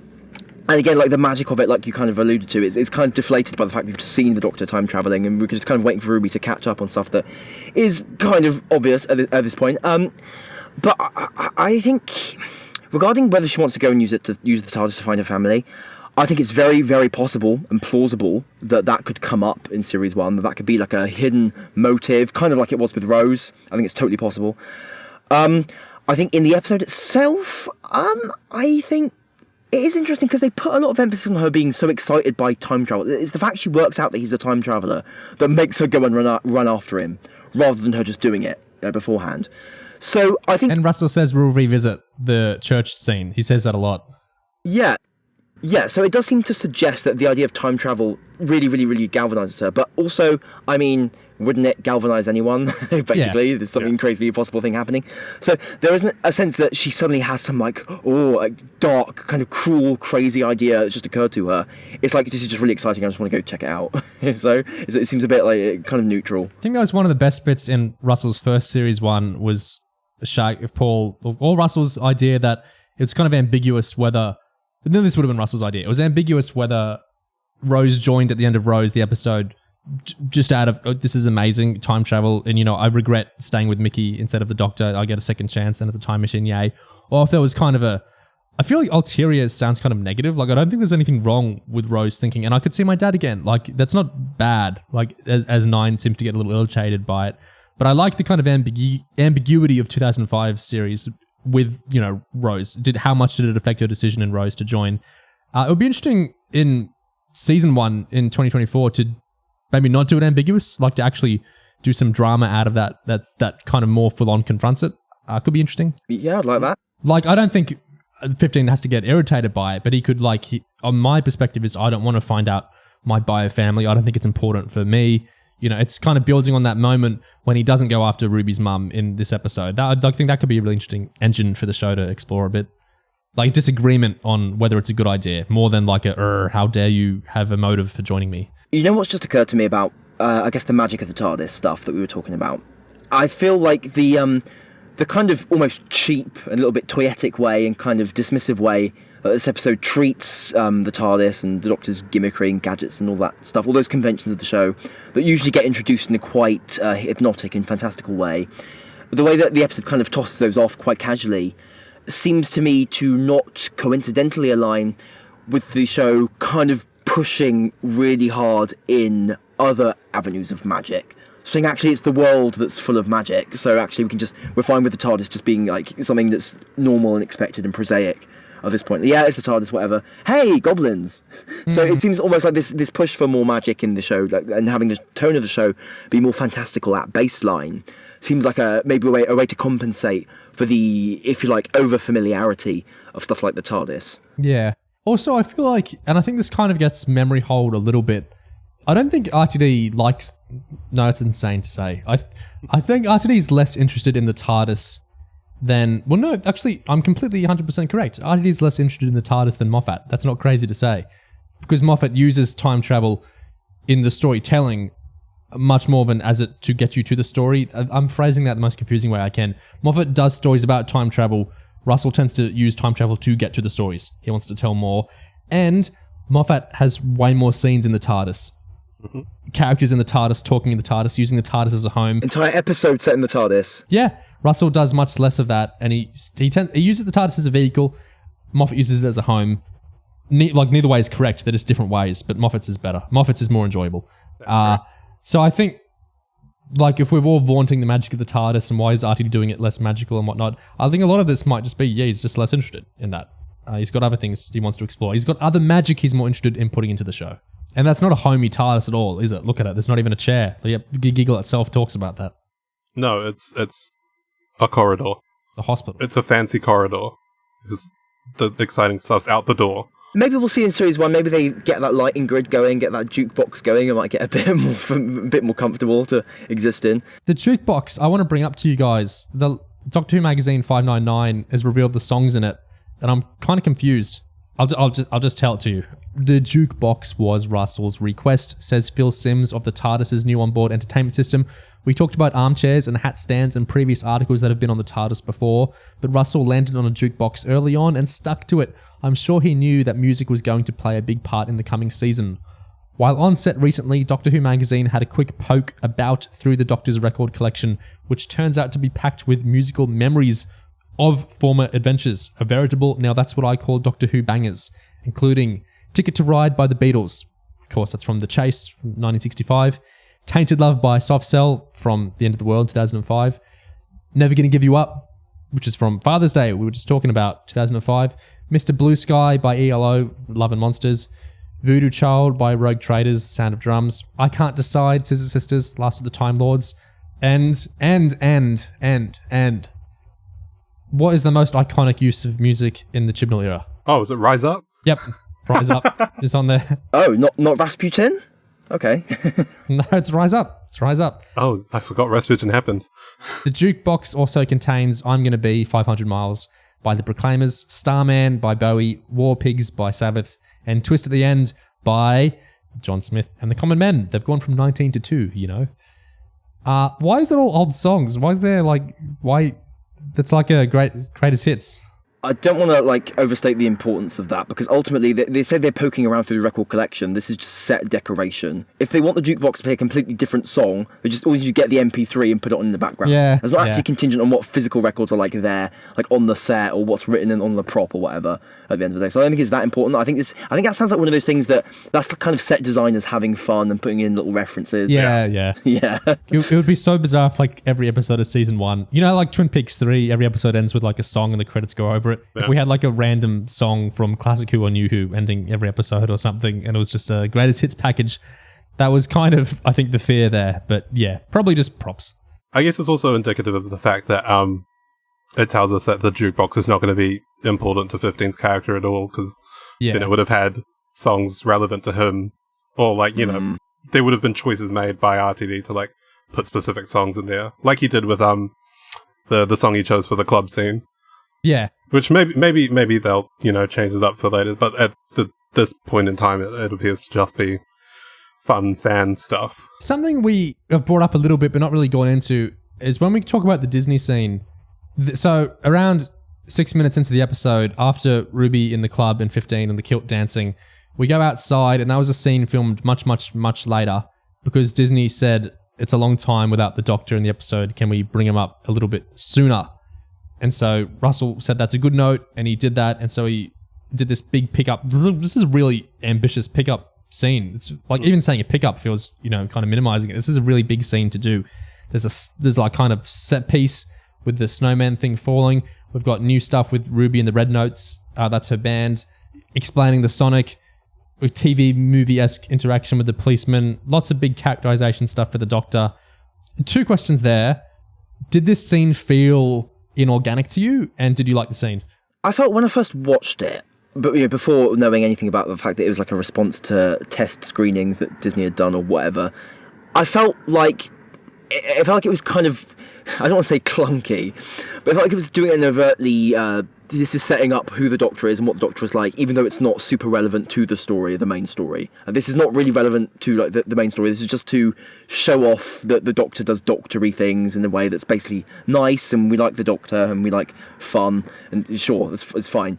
So it felt like it was doing a role that I understood. It didn't feel like it was crowbarred in and made no sense. Like, I understood why it was there on first watch. It didn't feel super out of place. I thought having it weave in with, like, Ruby out in that taxi and kind of the Doctor kind of saving Ruby from the goblins, another goblin accident, it felt, like, connected there in a way that, you know, there was connective tissue. Didn't not make sense. Yeah, but yeah, again, I felt, but bits like the Doctor randomly from babbling about his sonic screwdriver going ping, it's like, I don't need that. You know, they overdid it a bit there, but I think I basically got the scene. It didn't feel like a forcible Disney oppressing the artistic truth.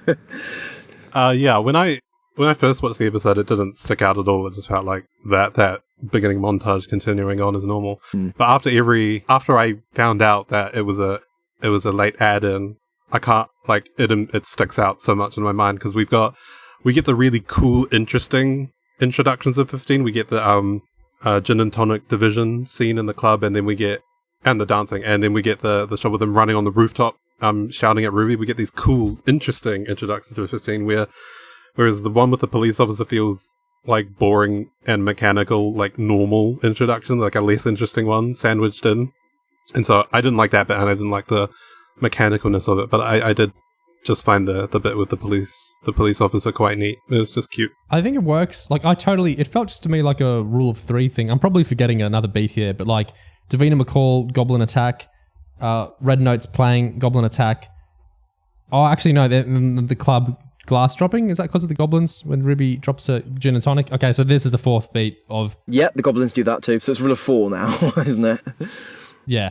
So, but it does feel like it kind of adds in the sequence. Like it feels organic to me where it comes in the episode. Yeah. And I like it well enough, but I do feel it de-magics the episode a bit. But I've seen so many people say I find this weird. I've seen so many people go, this is finally the scene where I saw him as the Doctor.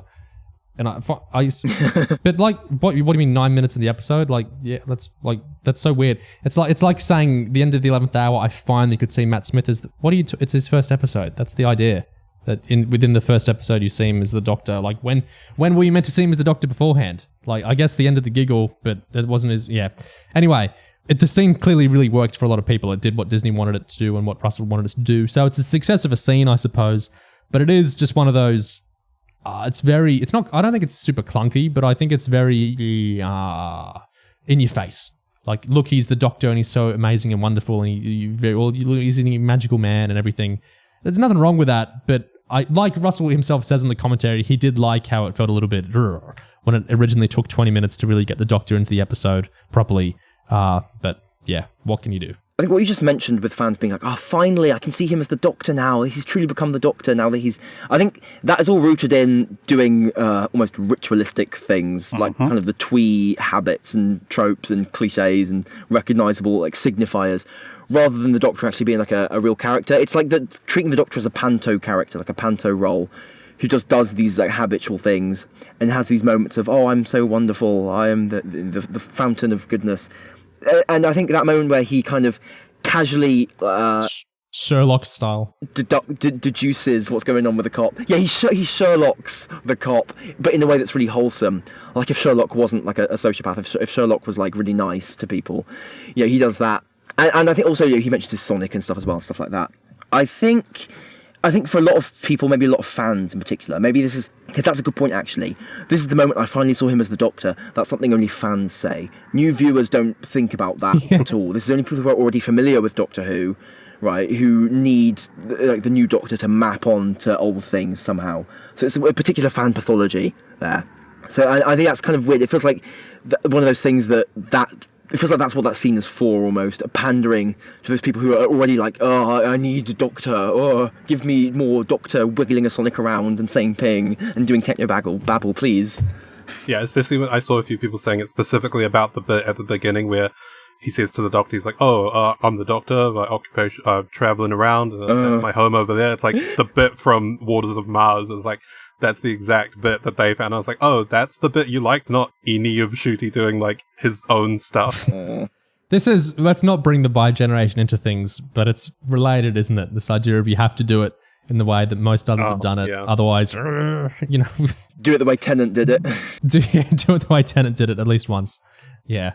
I really, really, really, really like that Ruby's in a band, and I like that she's not the singer. I like that she's how can I phrase this? I'm not a singer either. Like, this isn't an insult. That's not my role when I'm in bands. But like, I like that she's not the forefront of the band, that she's like the keyboardist. I think that's really cool to have a companion that's not the like they're not leading the band, but they're in a band. I think is really, really cool. Millie wasn't playing, obviously in the Red Note scene there, but I hope so much that we see the band again. I hope that's not just like a first episode thing. I please, can we have more musical stuff with Ruby? Like we have in the episode, she sings and she improvises with the goblins, and Russell's talked a lot about how he wants to put more musical stuff into the show. What I found super interesting was he's talked about, he's not really trying to do like a Buffy or Community-esque musical episode, guys, but he's just trying to make the show more musical in general. I love that so much more, because when you do a musical episode, it's like you do it once, right? Yep. Or like maybe you'll do it once every couple of years or something, but it's like a ritualistic thing. Whereas I think what Russell's doing is something he's doing with the magic as well, which is, no, I'm not just doing this as an episode. This is just part of the DNA I'm trying to get into the show now, is that there'll be songs sometimes, which I love so much more because that means more songs. Yeah, doing a dedicated specific musical episode is putting it in a little box that it can't transgress the boundaries of, whereas this approach is letting it leak out and not just be demarcated in its own little prison, but actually offers part of the fabric of the show, and that is very, very different. I know there's episode 6, which is unfortunately not by a previous showrunner, but episode 6, the Regency episode, there's lots of dancing in that one, we can see from the trailers. I really hope there's some music in there.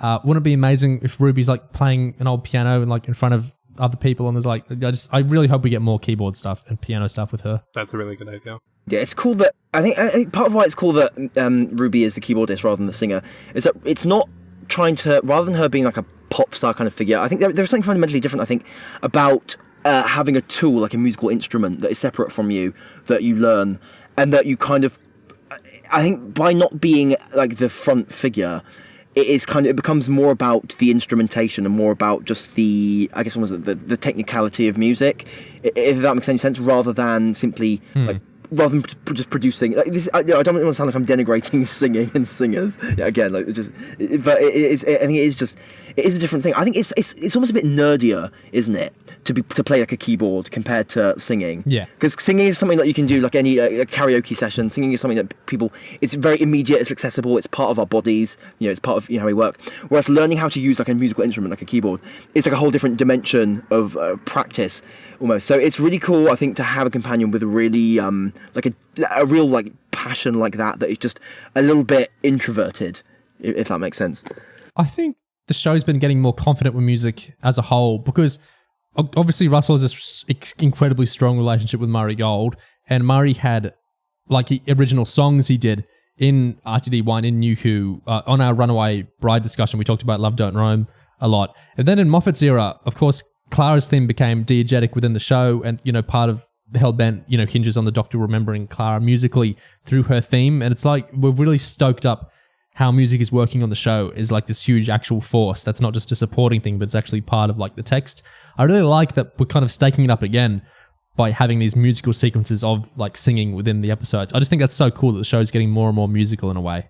Yeah, it's been building up. I mean, like, in Mofu you had Abigail's song and Christmas Carol, so it's like it's been escalating over more and more over time. So this does feel like the logical progression of what I guess previous New Who, I guess at least pre-Chibnall, where it was kind of going. And I guess like, if there's like a reasoning to it, like an underlying relationship between music, singing, and I guess at least the version of Doctor Who that we have here, it's that, like, how to put this. It's like turning words into a song, and storytelling through music kind of makes it more about the relationship of symbols and language, and I guess maybe like the emotional feelings rather than necessarily the logic. So, I mean, like, they play it quite fast and loose. In this episode, for example, when the goblins sing because they love to sing, and the goblins don't attack the Doctor and Ruby when they land because, hey, they're singing, we love singing. We may be goblins who eat babies and work on coincidence and all that, but singing is cool, so we're more interested in continuing the song than in like attacking these guys. So it's kind of playing fast and loose with real like material logic, and more about having the emotions carry you along in the way that music does. There's also that bit in the Eaters of Light, the end of the Eaters of Light, where the Doctor can hear the music coming from the cairn, and Missy can't, and the Doctor's like, oh, you can't, that's the problem, you can't hear the music. So it feels like, yeah, just another example, like, it's been, like, simmering under the surface, and it's musical Doctor Who is finally exploding out. Should we talk about how do we actually feel about the Goblin Song and the singing and that whole bit, that whole scene? I like the song. I like the song. I think the song is fun. I think it has this. I think it's because of the ghoulishness of it. Yeah. It kind of has this the horribleness of it, and the way that it's just luxuriating in a kind of rampant cartoon, like fucked up sort of kind of almost like Roald Dahl. Well, maybe that's the wrong reference for this context, but almost like a grotesqueness of it, and that's kind of what contrasts. You know how when The Giggle, RTD talked about how pop music has a savageness to it, a relentless violence to it. This is kind of a similar thing. I think that the fun of the song is that it actually can be combined with the horribleness. It's not just trying to make things nice. It's actually making things kind of nastier in its own way. And that's really, and I love the fact that it's playing out during a scene with the Doctor and Ruby getting to react to it and being like, oh my God, this is horrible. Yeah. I love the shots of them just being completely like, what the fuck, when they see the Goblin King revealed. The fact that they're part of the scene, so it's not just completely flattening all of that. It's kind of livening up the texture of the show. I think maybe the more, almost maybe the more controversial bit, certainly the bit that wasn't revealed before the episode aired, is when the Doctor and Ruby actually start singing themselves. And I think part of it is they aren't professional singers, and I think it kind of introduces a different dimension of camp to it, because now we've got the Doctor and Companion being a little bit awkward in how they contribute to the song and how like their vocals kind of work in the song. I think in one dimension this really works, because I love when Ruby is kind of really crap. I love when Ruby kind of comes up with these lyrics that make no sense, but which says, it's good to meet you, good to greet you, good to say how diddly deet you. That makes me laugh every time. That's my favourite bit. And I love that that's actually telling the story of her not quite knowing what to do or what to say or how to fit into this, but just kind of making it work anyway. You know, she says gibberish that almost sounds right. And I love that that's a swerve, because all the other characters, the Doctor has no trouble. And I love that also she gets to tell the goblins to go to hell during her verse. Arguably, this is where most of her character arc happens in the episode. Yes. I think the fact that the episode's able to do that during the song is really fun. But I think maybe the intense reaction some people have to that bit, where they feel like, oh my God, this is such cringe, I have to leave the room, I have to turn it off, this is so horrible, no, is because I think that slight sense of awkwardness, that slight sense of not fully succeeding to the best of their ability, the fact that there is a slight, you're watching someone maybe even slightly like run the risk of embarrassing themselves a little bit by opening their mouths and like singing really loudly and proudly, is that, I mean, that's basically it, isn't it? It's that unwillingness to countenance even the thought of failure or embarrassment in that way. It creates that really like visceral cringe reaction in some people. But ultimately, I think the possibility of failure is part of camp, isn't it? Camp is kind of embedded with failure a little bit in crapness. There are loads of things I love about the Goblin Song. I like the switch in mood. I like how the Goblins bit is properly nasty and like in that like ghoulish, creepy children's movie kind of way. I like that. And then I like how the energy kind of changes when the Doctor and Ruby start singing, and it's like it's the same basic song underneath it, but it switches into this kind of cooler, confident, the Doctor fighting back against it, the ghoulishness kind of way. And what I really like is just how much character manages to get baked into that scene. There's a bit I like that unfortunately you can't really see because of again poor framing, but when the Doctor's like, oh, meet my friend, she's Ruby Sunday, and he wraps his arm around to bring her to the front, you can just barely make out Ruby like furiously shaking her head like no thank you. And there's a lot going on, and then the diddly deet shoe stuff, and then she's doing that thing where you kind of like just look around you to see what's going on. She's like, oh, I'm 50 miles up in the sky. And I like that she slowly gains confidence over the course of the song, and that her final line is, you can go to hell because you're not eating Lulubelle. She's like, she starts off not knowing it all, and it's very much one of those like throwing the companion in at the deep end moments. It's like literally like a test, because the Doctor like pulls her to the front and says, you do it. And I also like that for the Doctor. It's a moment where this is a thing that has happened like all over Doctor Who, where the Doctor talks to keep the bad guy occupied while he figures out the plan or whatever. And I like that because that's in like every episode. The one that I think of is the Sheriff of Nottingham one in Robots of Sherwood, where Clara talks to him to get him to reveal his plan, and the Cyberman two-parter in series 2 where the Doctor talks at John Lumick for a billion years while secretly telling Mickey what to do.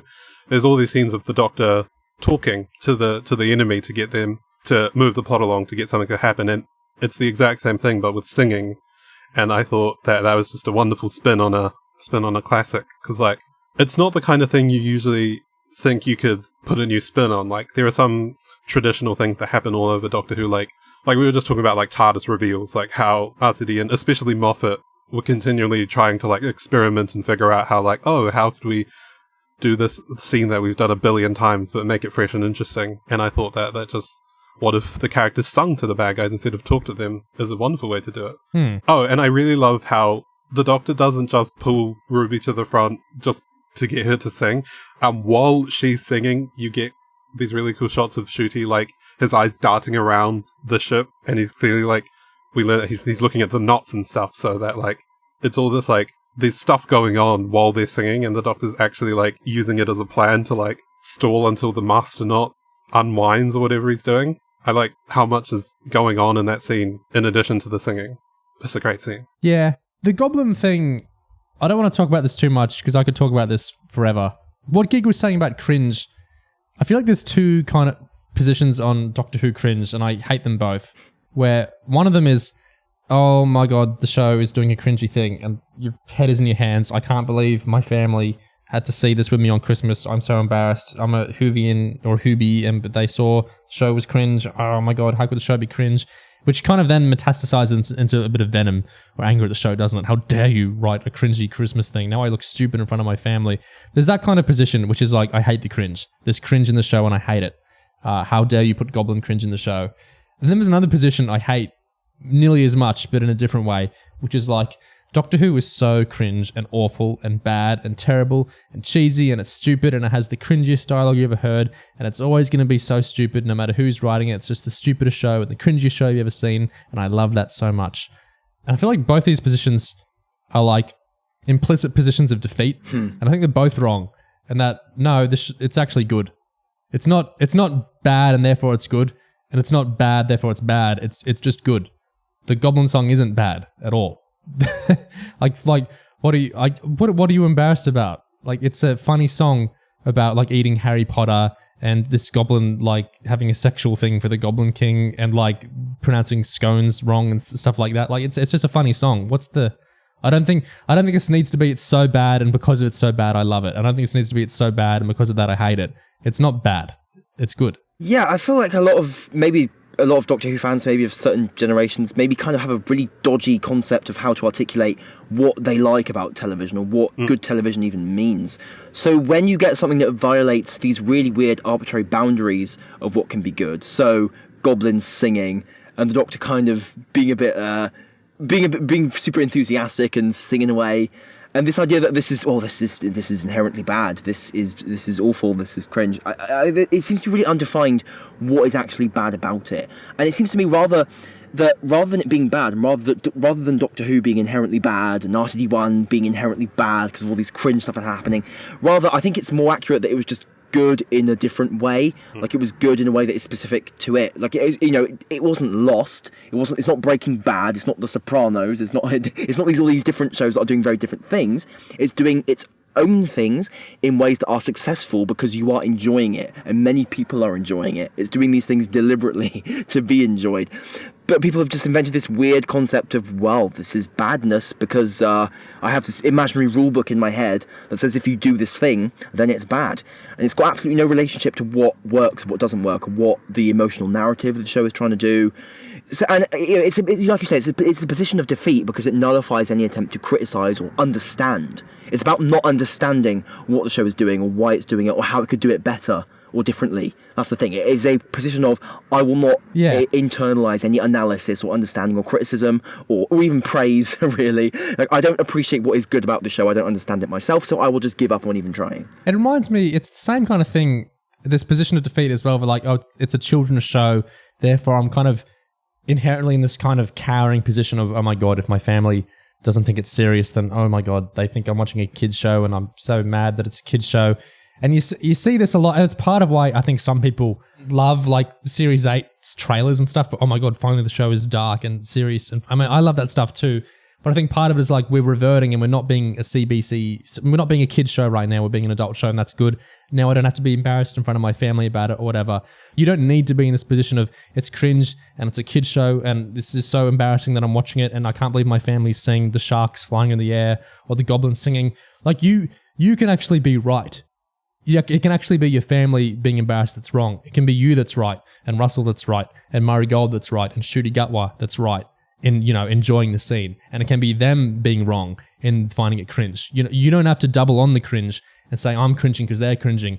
You can actually be cringing at your family if you be cringing at it, and they can be the cringeworthy ones. You know what I mean? Like, I feel like you don't need to be defeated here. It's personal insecurity. Yeah. On the fans' part. It's insecurity that they need to get over. You can't ask the show to get over that for you. You've got to get over it yourself. It makes me think of just like, not in Doctor Who, but just generally, this like inability or refusal to engage with things earnestly. Like the way things are now, there's so many things have to be like ironic or cheekily lampshaded or nodded to, like 99.9% of like Marvel humor. It's like, oh, well, isn't this so goofy that we're doing this? Isn't it so weird that like it's so silly, instead of just like earnestly, properly like engaging with like whatever you're doing and like his name is Otto Octavius. Haha.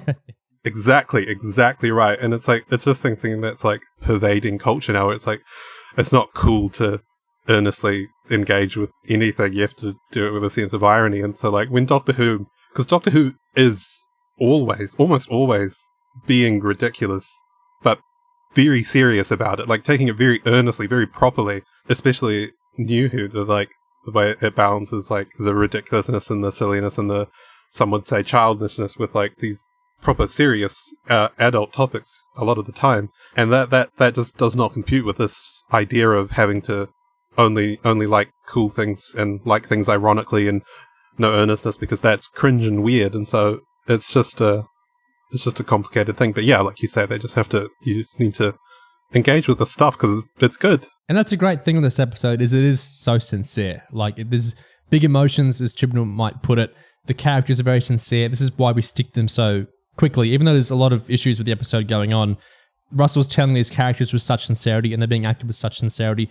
Like, both those actors were awkward filming the musical scene. They've spoken about that in the extras. They're not singers. They kept insisting, we're actors. We're not dancers. We're actors. But they gave it their all and it worked. That's part of the joy of the show, is it's not being embarrassed of yourself. So you don't need to be embarrassed either. Yeah, if there had been a scene afterwards, they're like, oh, well, that just happened. That would have been the worst thing ever. Yeah, that's a really good point. I love that they just hug each other and they're proud of a job well done because they got away from the goblins, they did it. Yeah. And they don't like reflect. That's such a good point. I really love how they handled that. The Goblin Song, on the YouTube behind the scenes, it says Mark Tonderai wanted Murray to have like a rhythmic stamping gang element to the song. And RTD really liked these Aladdin-y elements he saw in it. And Murray had to synthesize, he had to combine those two elements together. What do you think of that? Yeah, I think it came off pretty well. I think it feels pretty coherent overall. I mean, it's a sense of we've got a big gang of stomping goblins, but they're also, it's a bit not jazzy. There's a sense of, I think it feels coherent, basically. I'm not a musical analyst. I can't unpick this for you, but I think it basically makes sense. And the way it shifts when the Doctor's verse comes in as well, to a kind of slightly different rhythm, slightly different style, slightly different instrumentation. I think it's a good way of squaring the circle, getting it together. There was actually a little unrelated question about the song I had. The clip was released in advance, just the Goblin singing part, and in it, there's the bit where the Doctor goes, he gasps and he's like, oh no, and then the lines of the song are like, he's not a myth, he's an actual thing. Am I the only person who thought that the first part of the episode was going to be about how, goblins are definitely real, but this mythical Goblin King, he absolutely isn't, and then that was going to be a big reveal in the episode that he is a real thing, but because that's how that the Doctor's reaction in that line feels structured to me, that the Goblin King is a reveal. It changes what we thought we knew, rather than it just being him showing up for the first time. To be honest, I think that line of he's not a myth, he's an actual thing. I think that's one of those lines where RTD just coming up with a rhyme and just sort of throwing that in. I think obviously the invocation of myth is very deliberate because we're doing a whole fantasy era and stuff. But the idea, the way the Goblin's lyrics are written, considering there's not a great consideration of target audience for those lyrics, because there's no reason for the goblins to sing about how, oh, the Goblin King's not a myth, he's an actual, they live on the same ship with this guy, right? So it wouldn't be a question that he's a myth. Like, who are they singing for? That's a question. The answer, of course, that they're singing for us, like the TV audience in real life. So it's not super detailed on that front, and I think that's kind of why we probably can't really take huge amounts of, I guess, meaning from that. in terms of like the nature of the Goblin King is like a myth or whatever. It rhymes. That's the most important thing about it. We're being too positive. We should think of a negative thing. Oh, there was one really such a minor little thing, but on the Envision commentary, if you've seen it, there's this big section where Millie Gibson's really outraged at the Goblin King's terrible death. And Russell's just like laughing because he's like, he was trying to kill you. Why are you so defensive of the Goblin King? And Millie's trying to say, no, it was really upsetting. You didn't need to die so gruesomely. And then they talk about how the Doctor was able to kill the Goblin King because he's like alone. And Russell kind of mutters something like, well, that's why Doctor needs a companion to hold him back or to humanize him. And I'm hoping it was just kind of on autopilot talking there, not really thinking. Because if he's actually doing like 15 is edgy if he hasn't got a human girl around to like humanize him. Like, no, God, no, please. Didn't we have the whole 60th to divorce ourselves and cleave that off forever? Yeah. Yeah, and it doesn't feel to me like they're playing him, what he does with the goblins, as like a big dark Doctor moment. They play that as him just saving the baby. And he's immediately back to, loving, caring, compassionate, gentle afterwards. And, it's like, yeah, I feel like I was just RTD autopilot there. Yeah. Like, oh, it's so dark and dangerous and blah. I hope so. I mean, my compunction with that scene is the fucking ship doing a flux and plinking out of existence the moment the Doctor spikes the Goblin King. The entire ship just, doesn't even get a cool effect. Doesn't, disintegrate in a cool way. She goes, whee, bye. It's gone. Just invisible and disappears in 2 seconds. I hated that. I thought the effect was cool. I mean, I get you see plank by plank disappearing, but I hate how quick and easy and just it just got just from when you kill the king, it's like the whole thing just goes. It just reminded me really unpleasantly of the shit in War of the Sontarans, where the whole Sontaran fleet that just pops out of existence when it's narratively convenient. I hate stuff like that. Do something fun. Don't do something that's so cheap and easy. I have a question with the church. I interpreted Carol of the Bells as being mildly diegetic. There's it's like Christmas Eve. There's people in the church and they're singing. And I thought there's people in the church because we see the priest pick up baby Ruby in those scenes set in 2004. And it's Christmas Eve and it's, about midnight. So often there'd be a service then. Did you guys, did you read it as there's people in the church or did you read it as there's singing in the church? Or did you read that entirely as non-diegetic? How did that all play to you? I read it as non-diegetic, but I much prefer your take, so that's what I'll be thinking next time I watch it. I think I found it kind of in between. It kind of feels non-diegetic, but also as we get close to the church, it's suggested that actually maybe it probably is diegetic a little bit. It maybe gets a bit clearer as we're nearer the door. I don't know if that's true. But then later on, we also get, when the goblins attack the church, the song that the chant the goblins are doing in the ship kind of feels like it's riffing on Carol of the Bells a little bit. It has the same do, that same rhythm. So that could be them kind of mimicking the song that's going on in the church downstairs. But the fact we don't overtly see or have it confirmed that anyone is there singing, or that we don't get a really overt effect of this is the sound from inside the building, anything like that. So I think really I think they just don't want you to think about it too much. You're not meant to think about it that much. This is going to be nothing. I don't even know how to say this, but this is just me, and this is a weird thing, but I really like how the church existed in the episode. I like how magical and otherworldly it is. I like that we never go inside it. I like that it's just it's just the outside of a church, and it's in this nondescript place in this magical Christmas wonderland nighttime. It feels so divorced from anything that there's this magical quality to it. This special church out in the middle of nowhere, even though it's clearly just in a town. It's just a normal church, but it was just very nice to me. Yeah, I see what you mean. If we'd gone back and seen the church in broad daylight, that would have spoiled it a bit, wouldn't it? Yes, it's very clearly conceived as a picturesque image where the emotional qualities of it, that architecture, at that time of day, with that weather, are all super bound up together. Exactly. Same thing with a really ostentatious, dramatic cloak over the figure. Why are they wearing that? Who knows? One thing with the church that didn't work for me great, RTD's kind of been, he's not using these exact words, but he's been basically complaining about the woke snow recently, that they can't make snow fake snow like they used to because environmental regulations and whatnot. So they need to make fake snow differently now. And Unleashed really tries to sell that it looks great and it's awesome. I don't think it looked great. Gig would have seen more snow than either of us, I suppose, Missy, but how did the snow look to you guys? I thought the snow was fine in all of my viewings of it until I watched it this morning, and I had your complaints about the snow in mind, and I saw that the close-up where they lay Ruby on the on the ground was the first time I saw it. I was like, oh, actually, yeah, it looks really bad, but no, for the vast majority of my viewings of it, I was like, oh, that's just snow. It looks fine. I kind of relate to your experience, Missy, just like watching it and not re-registering it. I think because like fake snow on screen, because it's one of those things where it's telling you there is snow, so you kind of almost blank it out at that point. Like, yeah, it's snowing, okay. It's only when you actually directly, overtly look at bits of it, features of it, the texture of the ground, the texture of the snow landing on things. And generally, you won't necessarily do that very much because you're going to be looking at the action, the things happening in that snow, and the snow is just almost like a background detail. But it's annoying, and RTD says he doesn't want to use snow anymore now until they fix this, so maybe it won't happen again, who knows. Okay, the set, so it's Donna's house, the house that Carla lives in. They've changed it, but it's, the set they built for that, because if you're building a set, you keep using the set. Oh. It was built... There's bits of it built for a specific reason we've suggested earlier on, which is there was originally going to be a sequence with the Goblin King in the home. How would that have played? Gig, I know you care about this. Okay.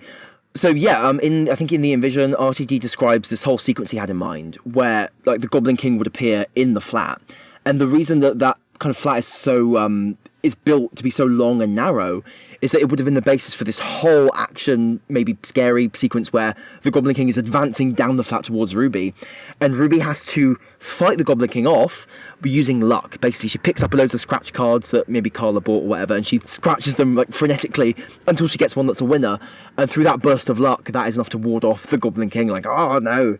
And throughout that sequence, the walls of the ceiling and walls of the flat the corridor would have started breaking and bulging, and it would have been crazy. There was all this stuff that was going to happen, and basically they didn't have the budget for it. The producer said, no, you can't do that, come up with something else.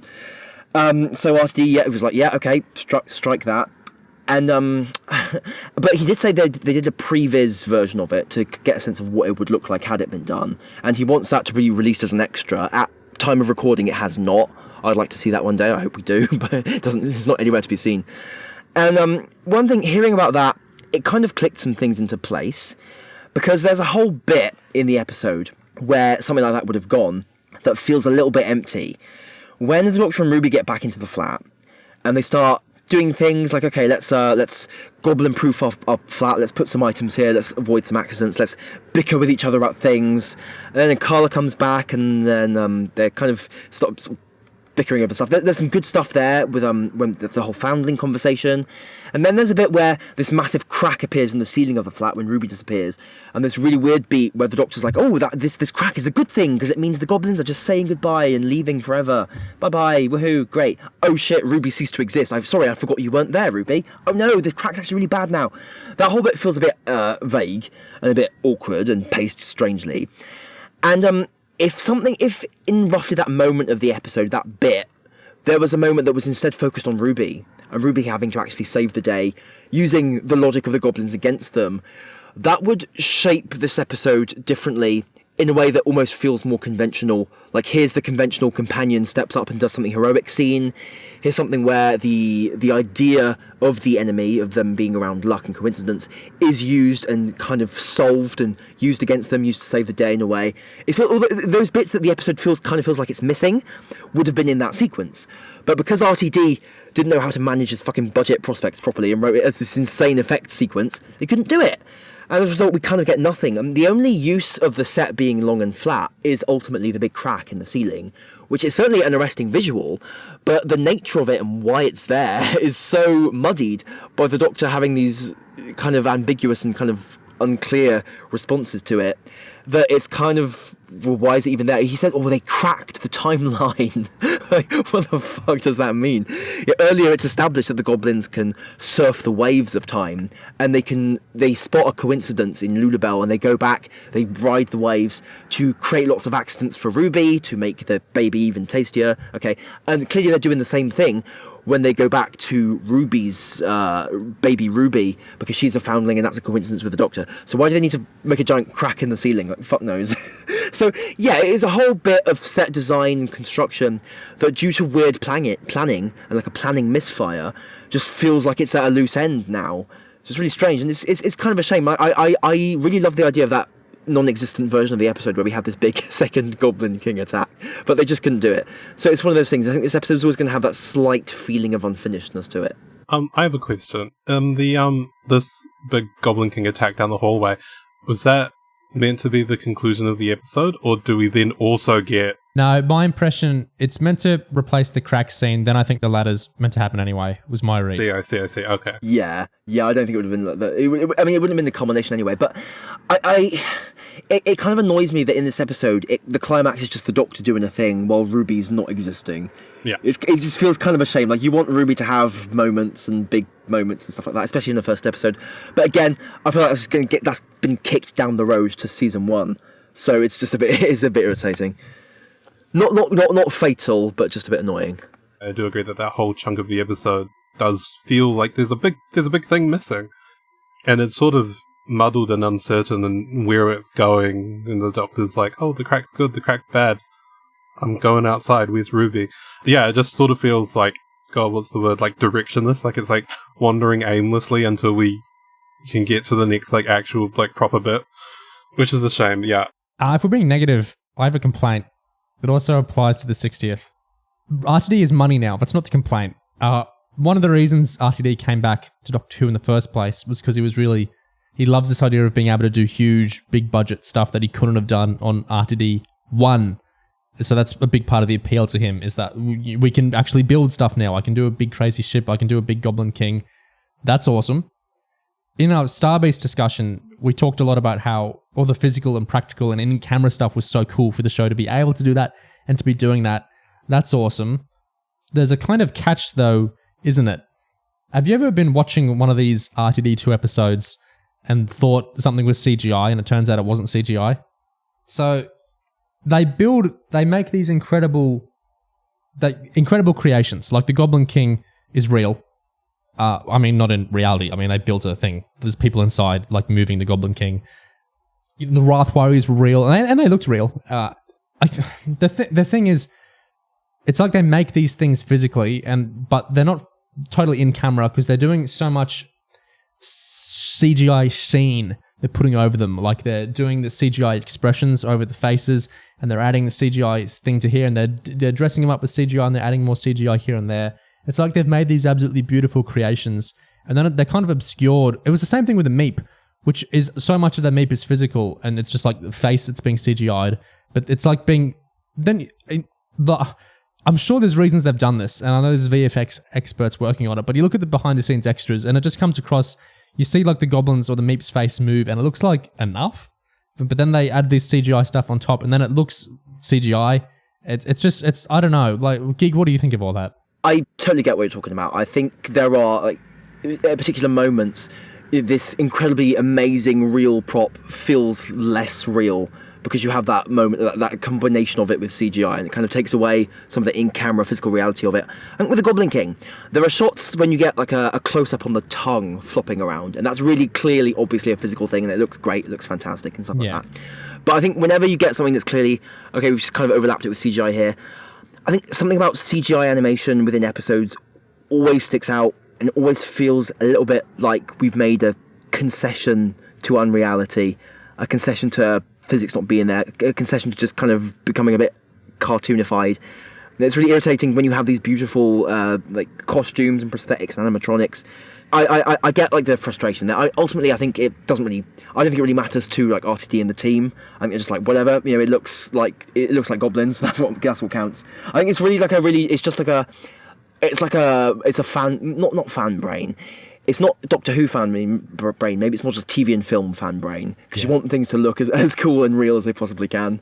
Well, if you look back at classic Who, all the video effects look, they look aged. Pretty much anything they've done that wasn't in camera looks aged now, right? Yes. And a lot of the stuff they did in camera also looks aged, but some of it doesn't. Some of the stuff they did in camera holds up totally fine because there's a kind of timelessness to in-camera stuff. If you've got a cool costume and it doesn't look totally crap, that can never look worse because even if it's if you can't upscale it into looking bad, if there's no high definition version of it that can come out and it looked pretty good when it came out, it's never going to look bad, basically. Like there's some costumes even from the 60s that look good and they'll always look good because they looked good then. I feel like it doesn't really matter, and I know RTD is not thinking what are people going to think in 40 years, but when you, the Wrath Warriors will always look pretty good because there's nothing changing there. It's just how they actually looked. Whereas it's not a big deal, but I think the meep in the last 10 minutes of the Star Beast will one day maybe not look great because that ages. The CGI gets better or the CGI changes. But the in-camera stuff, I feel like when it's perfect or when it's really good, it can't age. Yeah, you can get no better depiction of how light reflects off an object than just by having a physical object. Yeah. Whereas CGI is always going to be trying to improve how it simulates that, and it's going to, gets outdated over time. Yeah. And I think while Blue Yonder, the corridor will age very, very quickly.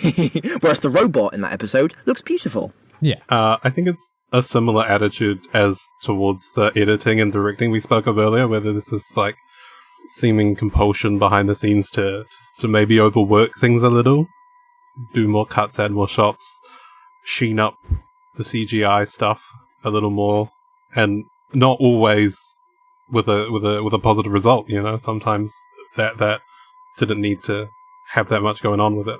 If we're looking at it holistically, maybe it can be thought of as a kind of overcompensation. We have so much budget and we need to compete. I mean, it reminds me of what Chib was saying when he first started, isn't it? We need to compete with all the Netflix and Hulu shows. And maybe that impulse is still kind of there in terms of we're not confident in just letting these things sit. We need everything in there. We need all the CGI. We need all the shots. We need to click, cut around. We need everything to be as fast and crazy and as possible. And maybe that is kind of leading to a bit of shakiness. Maybe it will settle. Maybe this is still the growing pains of a completely new production environment for Who, and trying to try everything, see how it works. I mean, that Goblin King sequence getting planned and then unable to actually do it, that is not something that would happen if you have more experience with the kind of budget you have and what you can actually achieve, really. I think that would happen less and less as you get more used to it. So that's my hope. My hope is that things settle. Yeah, I'm excited for RTD2 to find its Talalay or its Toby Haynes. And it's other people behind the scenes and, settling down, like you say. We've gotten 4 episodes now, which is, season 1 itself is 8 episodes. So this is if you add, it's a third of that first run of the show. So I feel like it's despite the constant wait till season 1, episode 1 to really sink your teeth into and judge, I feel like we've got a pretty good idea of how it's going to be for the start, at least by now. And the fact they're doing so much in advance makes the show kind of inflexible, maybe in a way, that they're already filmed a lot of season 2. It's interesting to think of it might take a while for things to change, but we'll see. Maybe they could be ahead of us because this was made a long time ago. Yeah. A weird little note, I know this absolutely confounded Missy, was the photos on the fridge was the art department's idea, the photos of Carla's children on the fridge. That's insane. That's the emotional crux of the episode. How is that? I can't imagine It makes me wonder, because we were just talking about the cut Goblin King sequence. I mean, maybe a lot of that material, with the Doctor learning about Ruby's family through the Doctor seeing the photos, maybe a lot of that was added in rewrites because we had to find a replacement for the attack. Maybe something like that. Maybe that's how it could have worked. Maybe that's how we get the art department kind of decorating the set with the photos while the set is meant to be used for the Goblin attack, and then the Goblin attack can't be done. So we've got to get actual more character stuff in this set instead, which is really good. And a lot of it's really important, and that's how we get the script responding to the photos and making that much more central. Maybe that is how that played out, and that is speculation on my part, but I think that would kind of make sense. And certainly, I mean, it would be a worse episode without those details about the photos and the real focus on them and the loss of them representing like the loss of that whole life with Ruby. So I think, you get mixed blessings. I think you win some, you lose some. Yeah, I think if it like the choice, I'm glad we got the photos and them being lost in that scene of the Doctor. I think more than the Goblin chase thing, even though I would have liked that, and even though it would have been nicer for Ruby to actually have some stuff to do outside of the song. I really, really, really love that photo moment. And I think RTD responded to that kind of photo wall really well, because that bit we get there, when we see all the different foster kids that Carla's had, and some have left, and only Ruby stayed and stuff, it actually reminded me a bit of, the stuff that we kept talking about during Chippu about how adoption kind of reflects on the Doctor, and how the Doctor kind of adopts companions. It almost feels like Carla has gone through all these foster kids and had all these kind of temporary kind of stays with them, and they've moved on from her. It makes Carla a little bit like the Doctor, doesn't it? Yeah, that's a good point. Yeah.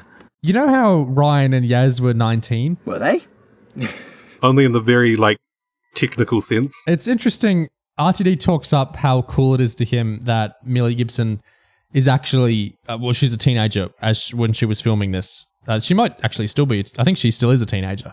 I think she's 19 now and she was 18 then. So it's interesting to have a companion that's young and the actor is also like that age. I mean, it's a great example of how you don't need to necessarily cast much older. You can just cast someone who's 18 if they're good enough at acting. Because I think Millie Gibson is pretty fantastic in this episode. I think the element of oh no, she's too young, she's inexperienced or whatever. No, she can do things that are quite complicated and quite intense. She has this kind of manic energy to her in some places, and I think when she gets that phone call from Davina McCall about how they couldn't find any of her relatives, the way that she plays that sequence, the way that she's clearly crushed inside, but she's still kind of nervously giggling and kind of smiling through it and being nice and polite to Davina and placating, there's a sense of desperation there, and she conveys that really well in her breathing and her voice. And I think she's just doing things that are really quite athletic, as an actor. And I think that continues throughout. So I think that's just really great energy to have. And I think maybe there's an element of being young, just kind of you just have that vitality. I don't know. Yeah, I agree. She is again, debatable whether it's youthful energy or she's just energetic, but she does have this really cool, interesting presence on the screen. I think she works well with Ncuti. I also noticed the phone call scene with Davina. She's wonderful in that. The way she plays against Ncuti when they're both tied up in the Goblin ship as well. She's doing lots of neat little interesting things. She feels very fleshed out. I'm very excited for her to get lots more meaty stuff, which I'm sure she's going to get in this upcoming season. Especially because season 1 isn't really Ncuti's show, is it? It's her show, because Ncuti was off shooting sex education for so much of the show. They talk a lot about, in the commentaries and whatnot, it was a weird shooting schedule, how the blocks were patterned out. The episodes, I reckon episodes 4 and 5 aren't going to have much doc in them, because that was the first block of filming, was the Slug and the Space Savior Gwilliam episodes. So Ncuti was filming sex ed for a fair bit of about 2 months or 2.5-ish months of season 1 getting filmed. So like they say on the commentary, Millie was running the show for a lot of shooting, which is pretty interesting to think about. I think for a companion actor, you're always the lead of the show as the companion, but she was literally the lead of the show solely for quite a while. I wonder what effect that it had on her, coming to the show and everything. It's just interesting to think about, but I think she totally rocks this episode. She seems completely confident right out of the gate. Chemistry is awesome with Ncuti. She's really good at that. Zero complaints. She's doing a great job. Yeah, there's no risk of her being out-acted by Ncuti in any way. They kind of almost feel like they're competing a little bit, because they're both doing so much, in every scene together. Not competing in a bad way, in the sense that neither of them is disappearing into the background, because they both have almost a comparable level of detail in what they're doing, and I guess tension and energy in what they're doing. So it's really exciting to watch, and I love that there's absolutely nothing lethargic about any of their scenes, because they're constantly I think they're playing into this idea that the Doctor and Ruby can kind of bicker a little bit and kind of have a bit of a cat fight a little bit and kind of and get a bit get shirty with each other, and that's fun because that's more things to do. And it means that there will never be some sort of crap dynamic where the Doctor's just sort of inflating and taking up all the space while the companion just kind of stands around in the background and occasionally makes comments about like this is like the thing I have at home, that kind of thing. Gig, do you remember? I'm not actually undercutting. I'm not saying weren't we stupid. I don't think that at all. Do you remember quite a long time ago now, in the very first days of these castings getting announced, we both had a lot of issues with it, which I assume, for me, I still have the same issues. But we both said, of course, when we start getting the actors actually acting and the characters exist, we're going to like them and we're going to be happy and everything. But just at the outset, before you get the actual character, and when you just have the actor announcement, you have a kind of distance to kind of make some larger observations and statements. How do you feel these days about that sort of stuff? I mean, I feel like you're talking around it a bit. I think basically the nature of our, I guess, hesitancy there was just like, okay, we're back to this classic dynamic of like a young, handsome, like flashy male Doctor and a lovely blonde companion teenage girl, kind of bounding around with him, and it felt like a reversion to a safer, a more familiar dynamic of the show. Yeah, and in a way, it is like it kind of still is. It is kind of overtly that, but it's also being done very, very well. I mean, clearly, there's a lot to love, and there are things that are very, very new about this. I love that they are clearly of like the modern generation, like a modern times. You know, a companion who's actually young, who's actually not just playing young, who's actually young, and the Doctor who can dance in the club, and they feel very connected to reality, and connected to like modern like subcultures, and you know, Missy, Ruby's in the band, and all that stuff. Like, that's great, and aspects of that are really new, but also aspects of that of like like when I gush about how cool it is that the Doctor and companion are both really energized, with really like rapid and fast like banter with each other and bounce off each other really well, like that's not new. I mean, like we've had that with past Doctors and companions too. So in a sense, maybe part of it is relief because that's something we haven't had for like 5 years. I think a lot of maybe some of our reactions to like good things about RTD2 are kind of coloured by the fact that they're back now after having been denied to us for so many years. You know? Yeah, I still hold all those same complaints I did when we first reacted to this. But like we said then, of course, when we actually get them, we'll be happy because we've actually got something to react to on the screen. But yeah, when we have the next companion and the next Doctor, I think it'll be easier to think certain things. Well, we're talking about actors, and I just kind of gushed about Millie for a bit. What did you guys think was Ncuti's highlight? Like, what was the best stuff you thought Ncuti did in this bit? His favorite bits from him? I think definitely the bit where the alternate timeline with Dark Carla, where they took the baby. He is doing so much in that scene, and it's just like a close up on his face as he's staring at the fridge, and there's just like worlds in his eyes. And I was just so bought into him. I mean, I already was, but they have set up that scene. I was just like, wow. His eyes are like a really huge thing. He's doing it like immense amounts with his eyes. Like, yeah, I mean, it helps when you have large eyes and you can just be really expressive with him. But he's doing a lot. Like, even on top of that, he's doing like immense amounts. He's like, and there's barely a moment where he's just letting them rest or like not tell any story. He's constantly like showing you all kinds of things with the different expressions and micro expressions. It's an enormous thing, and that's just really, really exciting. Of course, it helps that he can then turn on the waterworks. Yes. And see like the saddest puppy in the world. It just immediately makes you want to hug him and pick him up and cuddle him. Because, oh my god, when he looks sad, he looks fucking sad. I liked when he agrees with Carl that Ruby's gorgeous or something like that. I like how he plays that. And I love how she reacts to that, like rolling her eyes. And yeah, I really liked when he says he's adopted and when he like looks at Lulubelle. I thought he acted really well there as well. There's something kind of adjacent to the acting I don't think we've talked about at all, which is really, really huge. The clothes. What do you think of the clothes in the episode? Oh, I love them. The Doctor's, all his outfits.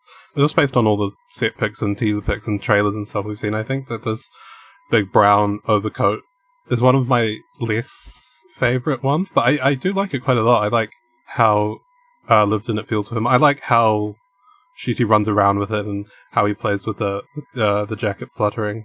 And I liked his outfits at the beginning. And same for Ruby.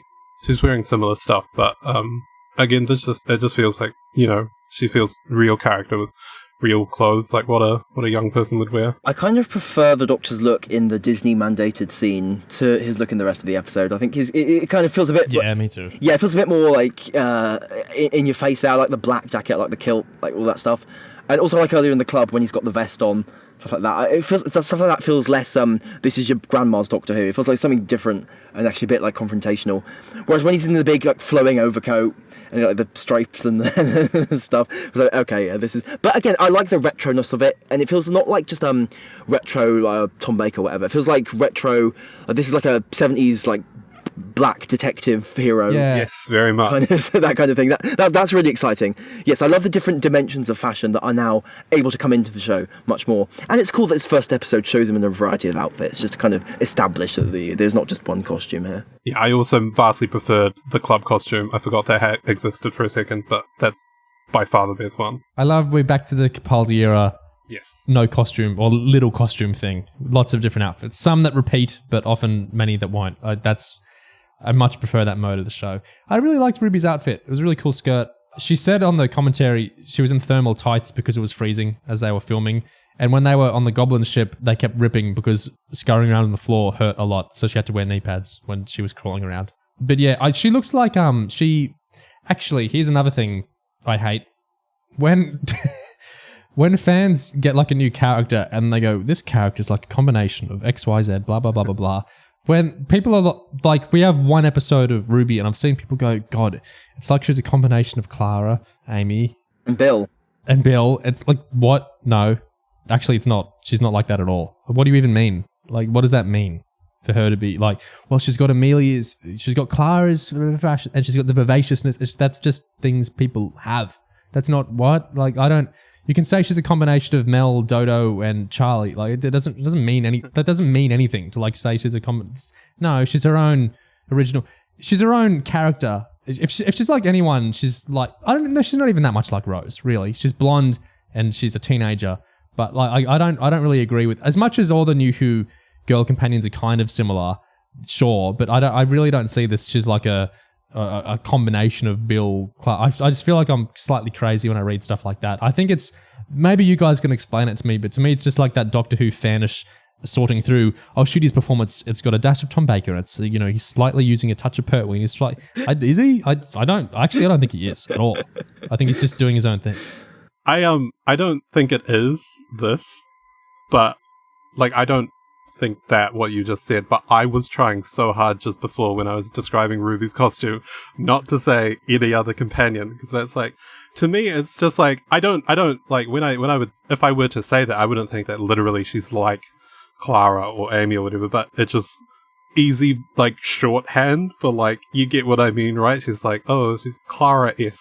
No, she is like Clara and Amy in that she's actually fashionable. Yeah, fair. Like she's wearing trendy, actually fashionable. Like, I'm not saying Yaz is frumpy or anything. She's not, but she's not dressing like Clara did, which is like a variety of very new, like stylish sorts of outfits very often. Yaz didn't dress poorly. The companion that dressed poorly was Martha, who did. Do you remember that jacket and the hair? And they did her no favors in Series 3. I think that was just 2007. In general, I've seen people have there's like been a Gen H reaction against Donna's clothes lately because of like how she used to dress in 2008, which is like how so many people, especially women in their 30s, used to dress in 2008, like the jeans and the dress over the everything, and just the long sleeve shirt underneath, like that weird sort of layering people did back then. But it wasn't weird back then. It's just how people dressed.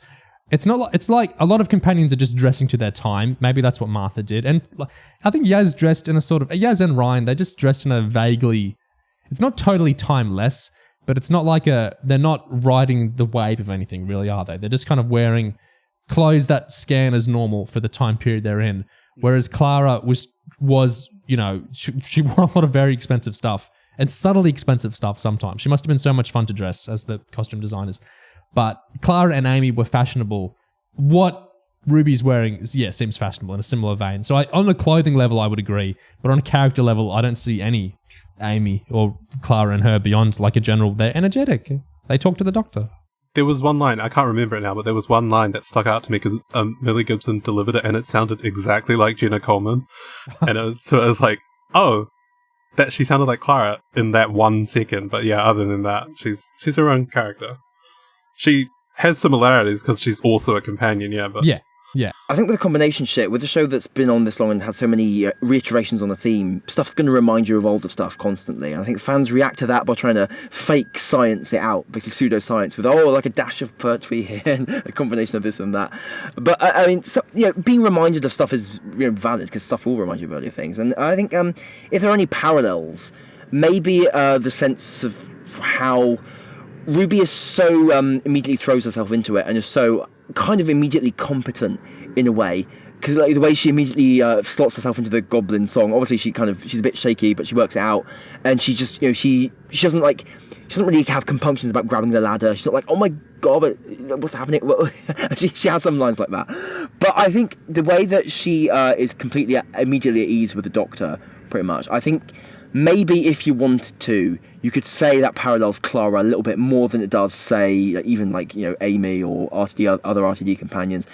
If only in a sense, because I guess maybe with both Clara and Ruby, there was a sense of this companion is completely ready to be like a perfect companion, like an absolute fucking banging, like 100% maximum competent companion zone.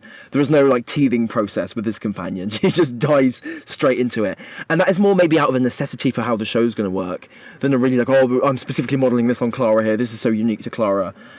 But I think I get why, if anything, people maybe might feel like parallels there, but they're not some super deep or important thing. Maybe if there's one more thing, maybe just the slight manicness that Ruby has, maybe people could also connect that to like Clara being so like, in her head so much. Maybe that was because how Moffat kind of likes to write her, and kind of his ability to make her really like preoccupied with a ton of things at once. Yeah, that's what I mean by like my idea of it just being like a general shorthand. Like, I'm sure these people don't think this is literally in every way. I'm sure there are people who do think that, but like most people wouldn't say she's like in every way exactly like Clara. It's an easy way to get across the sort of like general idea we're having early on. Like how like I've seen lots of people compare specifically Ncuti to Christopher Eccleston, which I mean like he's got the same haircut. Well, not quite. He's got the same haircut, but I mean like I don't know why they say that, but they do. But like in the same way that like whenever there's like a new big fantasy thing, people are going to compare it to the Lord of the Rings. It's like people are going to like compare things to things they know, and Doctor Who people are going to compare things to Doctor Who things they know. That talking about Clara and talking about comparisons segues perfectly onto the next thing I wanted to talk about. So in the giggle, in the puppet show scene with the toy maker, we get this bit of music that is a new kind of motif Mari is playing with, and it's really, really, really simple. It's just this chromatic descent of 5 notes. Dun, dun, dun, dun, dun. And it plays through when he snips the companion's dying. So like we get a bit of, in the giggle discussion we go into, are we actually hearing companion themes during that bit? But we get a bit of music, and then he snips and the puppet of the companion dies, and we get the dun, dun, dun, dun, dun thing. So it's like this 5 notes descending, and it's being associated there with companions dying, or like the fate of companions, at least in some way. There's a lot of music I think was good and interesting in Ruby Road, but what really stunned me is we got that music again, and we got it and that's imparting more meaning to that music. Like we're retroactively, it's when it's associated with one thing, it means one thing. When it's got another association here, that's complicating it and that's deepening it. And I find that really, really, really, really interesting. So there's 2 big moments that companion fate motif plays. One is in the Disney scene, like when the snowman is like teetering and Ruby's in the car. You can hear it then.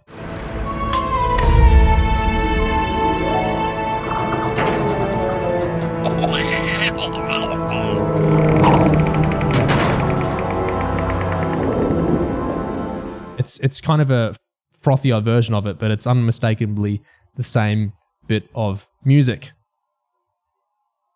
Then at the very end, when we get the big jaunty bit of music, I think it's the loudest bit of music in a way in the episode, where Ruby's deciding to become a companion, and it's got the guitar.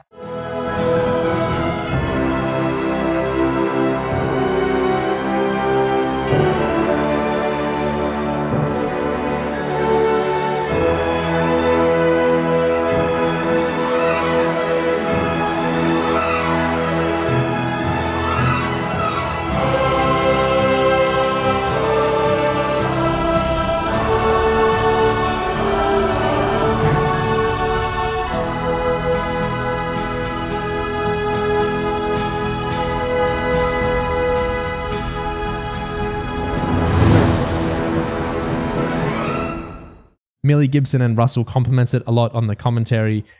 Big festive guitar and there's voices and all this sorts of stuff going. But it starts off on that same bit of music. It's in a different key. It's an E instead of A, but it's the 5 chromatic notes descending.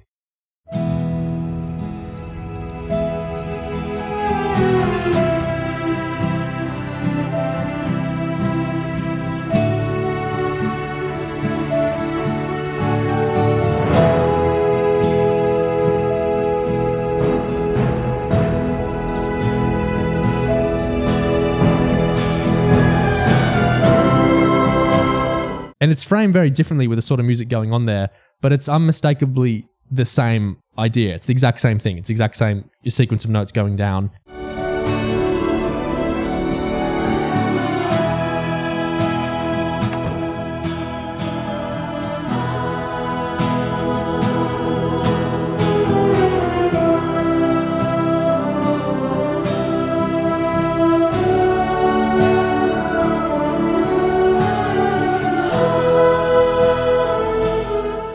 What is like Missy? What do you think is going on there? I think that you could read it now with the context we have of its uses in the Church of Ruby Road. It's sort of that bit where Ncuti says, "Maybe I'm the bad luck," and decides to leave. Like maybe this is a sort of motif to represent the companion deciding to enter into the dangerous world with the Doctor, like all the companions in the puppet scene did. They decided to travel with the Doctor and they got into danger, and there's danger now following Ruby. Well, the snowman isn't because of the Doctor; it's because of the goblins. But it's a sort of companion danger motif. Yeah, I'm thinking of it like as companion fate, or like to be a companion is more the idea of the music now rather than death, as it just felt in the giggle. But I think I love using stuff from the 60th in season 1 and the special. I think it's really, really cool to like musically keep telling the story or evolve the story out. It's just because we've got an interesting Murray music through these 4 episodes, but I think this is the first big, what does he mean by this thing we've really gotten, where it's like, I'm not quite sure what he's trying to say, but it's not, that can't be random. It plays when they die, and it also plays when she decides to become a companion. I think that's really interesting. I feel like we're looking at this the wrong way, because I think this sequence of notes that you're talking about, I think it's part of 15's theme. It is actually in 15's theme. When it transitions to 15's theme, it is part of 15's theme. I think it is a motive that is all over this episode because it is actually part of the musical language of this era. And I think what's happened is that it's the same thing we talked about. I think calling it like the companion fate motif is a bit like calling the Song of Amy and Rory the Asylum of the Daleks motif. Because we talked about this exact thing in our Murray Gold special. Murray talked about how you see the theme earlier than it actually appears, because you know what's going to happen as the composer. And I think that's what he's done here. I think he's taken something that is going to become part of 15's theme in a major way, and he's drawn it backwards and put it in the giggle as part of that sequence, because it kind of reflects something, or it has like some sort of meaning for 15, and that's not necessarily going to be a direct thing. It could be a quite oblique thing like the Dalek Asylum stuff was, but it's nonetheless there. And I think treating it as what every time we hear this theme it means companions dying, whatever, I think is actually looking at it the wrong way. I think we should be looking at it the other way around, which is that when it appears in the giggle, it's portending something about how 15 relates to those events and those companions. So 15 has like, in the same way that at the end of the giggle we see how 15, he remembers all those losses, but he is kind of regenerated from them. He's kind of like grown from them, like learned from them in a way. And I think that's kind of what it is ultimately. So I think ultimately these notes are like part of the musical language of 15's run that's been put in, like it's seeded in earlier, basically. I think that's the correct, more accurate way of looking at it. You feel free to disagree completely. I know this kind of ruins everything that we were just talking about, but I think that's kind of how it comes off to me. I agree that Murray does see things in earlier, in interesting ways sometimes. I feel like that's seen as so. This doesn't necessarily mean you're wrong. Well, that's a weird way to phrase it. This doesn't necessarily go against what you're saying, because Murray tells his stories weirdly sometimes. But I feel like that companion puppet show sequence is so. Like, I wouldn't relate that to 15 in the slightest. We're not in the bit of the episode that has anything to do with David even dying yet. Like, we're still like really in Toymaker taunting Donna mode there. I would be surprised if he was seeding 15 in that scene, but that doesn't mean he didn't do it, because he does tell his stories weirdly sometimes. There is, I because I've seen other people say the same thing, that it's part of 15's theme. I got obsessive over this and I went over 15's theme a lot of times to try and pattern out where it could be in. The bits that I found it could be connected is like the little glissando runs. We get the din-din-din-din, which isn't the exact same notes. That's not like a chromatic 5 notes going down thing. But it is the same sort of, it's a quick sequence of 5 notes. There's the horns that descend in 15's theme.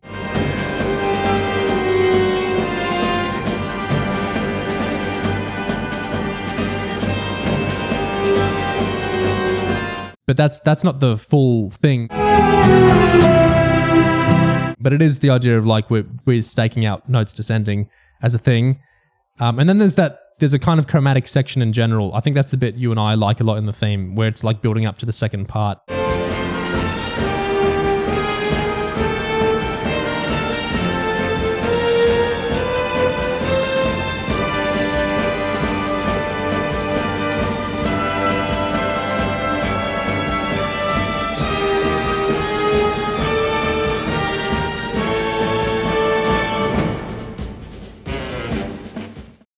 I mean, maybe this would be something we just need to go through season 1, just like hear more of the canvas Murray's playing on to see what is connecting with what. Missy, do you want to tiebreaker us if Gig and I are disagreeing? What do you think? Oh, okay. I feel like the way Gig's point about how that bit of Amy and Rory's music was seeded in Asylum of the Daleks it's like a very good point. But that bit in Asylum of the Daleks did have Amy and Rory in it. So that being seeded was like, yeah. Whereas like 15 isn't, like Neo just said, 15 isn't in or anywhere near or related to, apart from the fact that David Tennant's 14 is there and will eventually bi-generate into 15. I feel like parking this for now because I feel like I've obsessed over listening to the same rendition of 15's theme, especially from the 60th musical anniversary celebration recording thing that came out before Church on Ruby Road. That's the rendition of 15's theme I've listened to a squillion times, so I'm very blinkered listening to how that rendition does these sorts of elements we're talking about. So I think I'm missing the forest for the trees maybe here in terms of what Gig is saying as well. So I'm going to kind of park, I think, what we're talking about. And as season 1 develops, see how these 5-note things kind of are used or not used, or how 15's theme is rendered in different ways, because yeah, I see what he's saying. I think we need to see how the music evolves in this series to really. I think the linking in the Ruby going to the TARDIS scene is really interesting. If that is saying something, if it's not saying something, it's just an interesting piece of music anyway. But trying to extrapolate out which hair splitting, which piece of music is that more associated with? Yeah, I think wait and hear rather than wait and see is kind of where I am more now. I think, rather than splitting hairs about whether it's the exact same chromatic run or whether the notes are slightly different. But it's very interesting to kind of be in this kind of field, I suppose, of musical discussion now. I agree more with Neo in that it doesn't rule out what Gig is saying, but at the moment it doesn't strike me as being that. This isn't really a bad thing, because I think like we couldn't have been having these conversations years ago. Now we're in this exciting kind of phase of we're getting lots of new music. Is this music this music? Is this music connected to this music? What's Murray trying to say with this music? Maybe one day we'll get a soundtrack. Come on, we won't. Maybe one day we'll get a soundtrack release and he'll do like the liner notes and he'll talk about it, or talk about it more in an interview somewhere. I don't think this is a negative thing that we can kind of be not sure what a piece of music means, or not sure if which music is connecting to which music. I think it's nice that the show is doing enough storytelling on that level that there's space to actually talk about it. Yeah, totally. Yeah, it's fun. This brings up another thing I wanted to say about the music. There's a bit of music in there where it's in the scene with evil Carla.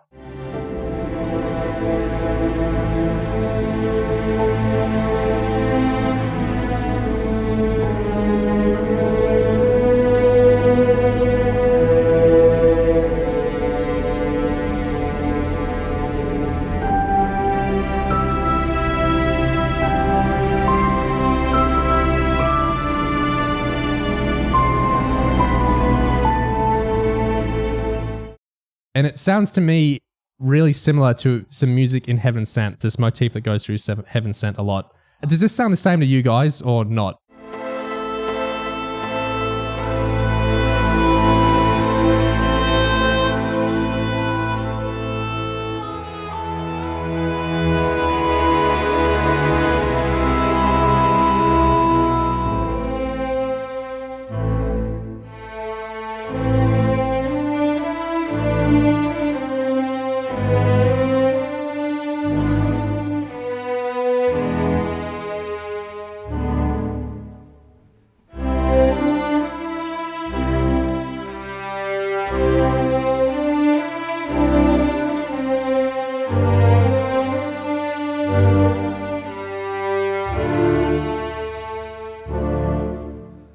I totally hear it. Yeah, I can hear the kind of faint bit of heaven sentiness in there. Like it's kind of a similar sequence. So yeah, it doesn't feel like doesn't feel enormously overdetermined in terms of this is referencing, but it feels like a recurring idea, like an idea that's kind of floated back up a little bit. Yeah, I was afraid I was going to press play and not recognize it at all. But no, yeah, definitely that reminded me of bits of Heaven Sent. It was like in Wild Blue Yonder where we had Last Christmas music and my ear senses were like, what is going on here? I know I recognize this and I'm pretty sure it's from Capaldi, but I don't know what's going on. I had that same moment when I was watching the episode for the first time where I just wrote down the time code because I was like, I swear that music is from something, but I can't remember where. And then when I went back to it, I was like, oh, it's Heaven Sent. So, and that's interesting because Heaven Sent, of course, is alluding to lots of other music, specifically that bit and lots of other sections of it too. So it's just, I like Murray using his same language to tell stories. It's interesting. Did you have any other music in the episode that stood out to you or you liked a lot? Besides the Goblin Song and maybe the big jaunty Ruby companion thing at the end? No, very embarrassingly, I don't. Murray Gold's music, blurs into my ears. And it's only after, many, many rewatches that, most of it gets through. And I really appreciate it then, but it takes a while for my ears to work towards it. So I've got nothing yet. Not even the rooftops?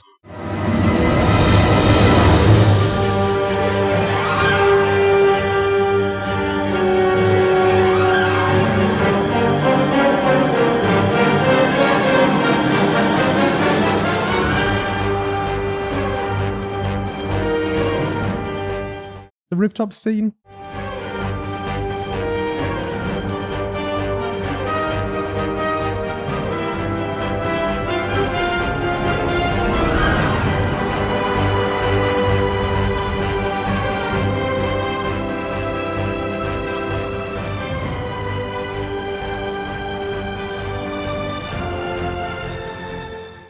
No, genuinely nothing. It's just Oh. there's just so much of it that I need a minute to work it out in my head. Yeah.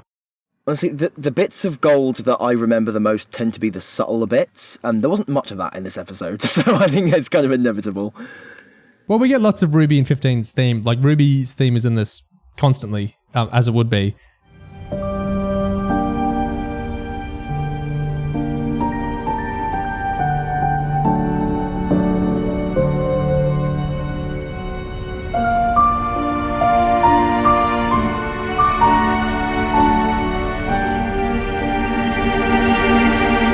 Hearing that back now, that's the first emergence of Ruby's theme in the episode, Ruby's lovely waltzy theme. That's clearly the Heaven Sent thing there. The Heaven Sent musical connection, it's a reference to Ruby's theme, which has that similar sort of music in it. That's really interesting, especially because Heaven Sent, a lot of that music's drawing or riffing on Beethoven's 7th Symphony, the second movement of it, from Murray. So that's really interesting. Ruby's, classical waltzy kind of theme connections. Cool.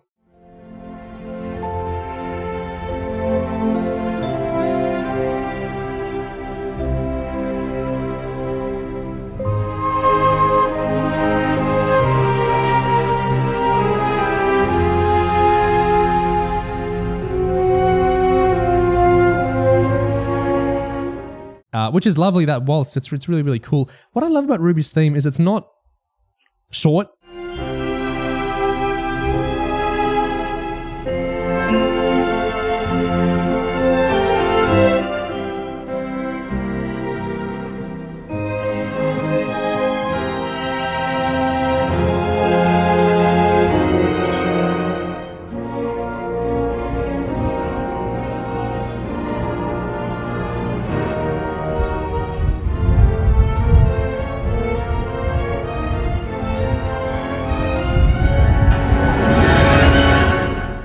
lots of companions of kind of short, like even Tennant's theme as the Doctor, it's a really short kind of idea, basically. It's one thing I loved about 12's theme is that it had a lot of sections to it. 15's theme does as well. I like that Ruby's theme as well has a lot of movement to it.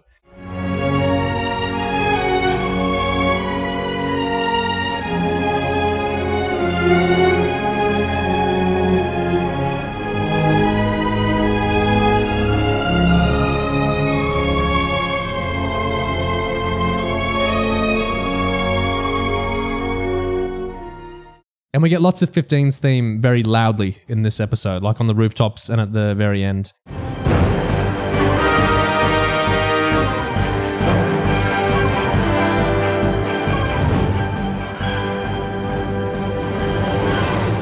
Which is cool. They're both very captivating themes. I remember not liking 15's theme when we heard it in the concert for the first time. Well, I didn't dislike it. It's just not as much as I was hoping to, and not as much as I did Ruby's. But the rooftop sequence thing with the ladder, where it sort of like charges up a bit and then bursts out when he appears on screen.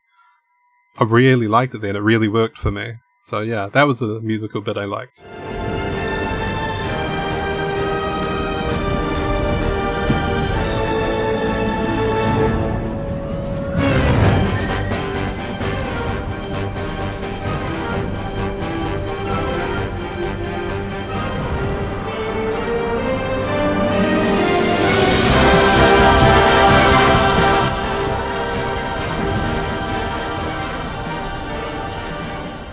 Yeah, I think 15's theme is working like really well in the show in the way that it doesn't work as well. You just kind of flatten it down to like a one concert performance. I think the fact that it's got different parts and it's being used, the different parts are kind of adaptable in ways that I think is true that are also true of like 12's theme and 11's theme. I think it just fundamentally works in a different way and in a more nuanced way. You can get bits out of it. You can draw bits out. So I think there's more going on and it works in the show. I think pretty well.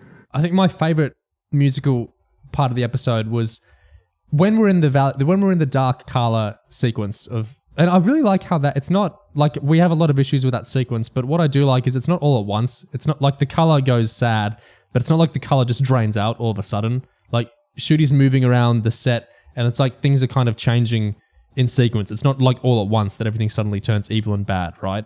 It's kind of drawn out, that sequence. It's too drawn out in some ways.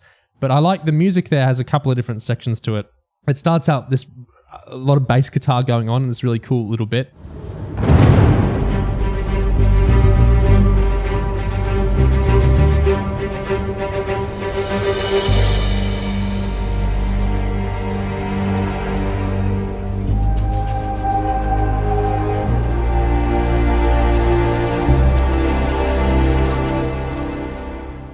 And then when he realizes Ruby is missing, there's this really cool section to it.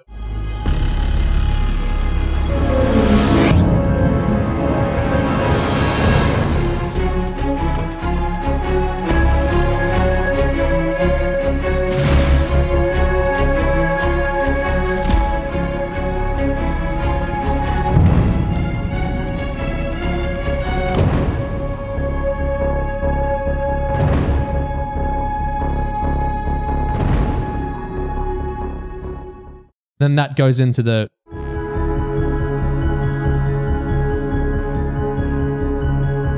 And then the heaven sent bit we just talked about, when he's like saying they took the baby, a lot of more energy's coming into it. It's starting to amp up. And then it starts bleeding into 15's actual theme. And then, he goes out to the TARDIS.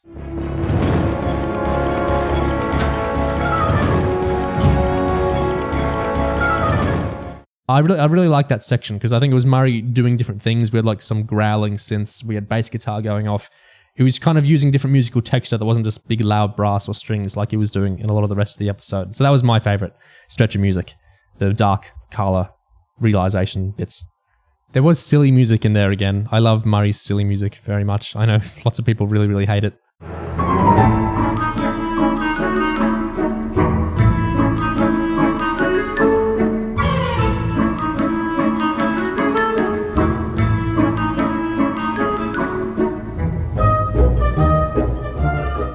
But when they're like squawking at each other in the flat, when they're like friends again, when they're friends after the Goblin thing. We had I call it silly TARDIS music, even though it's often not even in the TARDIS, this music. It's just something, I think it feels, Murray Gold's silly music feels inextricably linked with the TARDIS for me because of all those minisodes we used to get in the Mad era that kept playing the Pandorica music and Dr. Gastronomy and that sort of thing. So I love the silly TARDIS music. Yeah, I guess certainly during Moth Who, the TARDIS became where you'd have downtime for stuff like that. So it just became linked. Yeah, it makes sense. I wonder if we'll ever get Ruby playing her own theme on keyboard. Or is that too much of a crib from Series 8-9? I kind of feel like a different character should play your theme. Like, you shouldn't play your own theme. It feels like almost like too self-congratulatory to play your own theme. Yeah, play someone else's theme. Have someone else play your theme. Should we have Ruby play 15s? Yeah, that'll work. Imagine if in the tank scene in The Magician's Apprentice, if a 12 would come out playing his own, not the Doctor Who theme, but like his own A Good Man theme. It would have been, yeah. Would people have hated the scene even more? Would it have seemed narcissistic? It's a good question, actually. Yeah, maybe. Although maybe some people might have been like, oh my god, Lore, it's his theme. That's so clever. I love the scene now. You know, fans, they can be fickle. Let's go through some interview quotes. So these are from Doctor Who Mag 599. This first set is about the new TARDIS, Ncuti's TARDIS. Well, I guess Tennant's TARDIS too. The new TARDIS, how it looks, how it was built. An exec producer says, when RTD relaunched Doctor Who in 2005, he tried something new with the TARDIS. It was quite choral, quite warm. There was an intimacy and a busyness to it too. This time he wanted a vast space, and I think he was also eager to enjoy the history of the show a bit.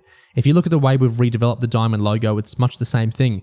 We're not trying to reinvent the wheel, we're trying to bring the best of the best. So the way we looked at this TARDIS was not how clever can we be with it, it was to ask if they'd been able to do this in 1963, what would they have done with it? Do you two see the modern TARDIS, the 2023-2024 TARDIS that way, that it's like 1963 version with money?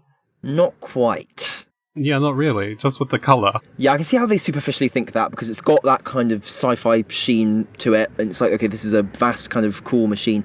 But the vibe of the 60s TARDIS is also, I mean, there's like a food machine in there. It's got kind of a flat floor. It feels more like a room and more like a well, it's got aspects of a kitchen, actually, like Bill would call it. There's some aspects to it that feel a bit more homely than this. So I think maybe this is more of a half-remembered kind of cultural nostalgia version of the classic TARDIS than an accurate, I guess, homage to it. Phil Sims, the production designer, says, I love the clean, white aesthetic of the old TARDIS from the William Hartnell era onwards. I like the idea of a TARDIS that could turn up in Star Trek or Star Wars or the Black Hole, because I'm a sci-fi nerd, basically. Then he goes on to say, I kind of got it wrong. Or rather, I got it right, and then I got it wrong again. I'd got the space and the shape right, but in my bedroom over Christmas, I sort of disappeared down a dark alley of all these hard metal, almost concrete textures. Russell thought it looked like a bunker or a baddie's lair. It didn't look like it was full of joy and air and stories. I took all the fun out of it, basically. It looked quite sinister. So understandably, Russell wasn't over the moon about that. But after another weekend working on it, we got it back on track and he loved it, so I was happy. But at the same time, my heart sank because I didn't know how we were actually going to build it. I think if like joy and kind of happiness is kind of the thing, I think the way that the ramps and the structures of it sort of loop around and kind of curvy and bubbly, and you've got the roundels kind of glowing and stuff, I think that's kind of meant to suggest the jauntiness, right, in contrast to the very kind of sterile, kind of clean white surfaces of it. And I on one hand, an instinct like, oh, I want a TARDIS that could be in Star Trek. It's kind of one that I instinctively recoil from. Obviously, part of the fun of Doctor Who is not like every other fucking sci-fi show on Earth. These things don't need to fit into every single other sci-fi property.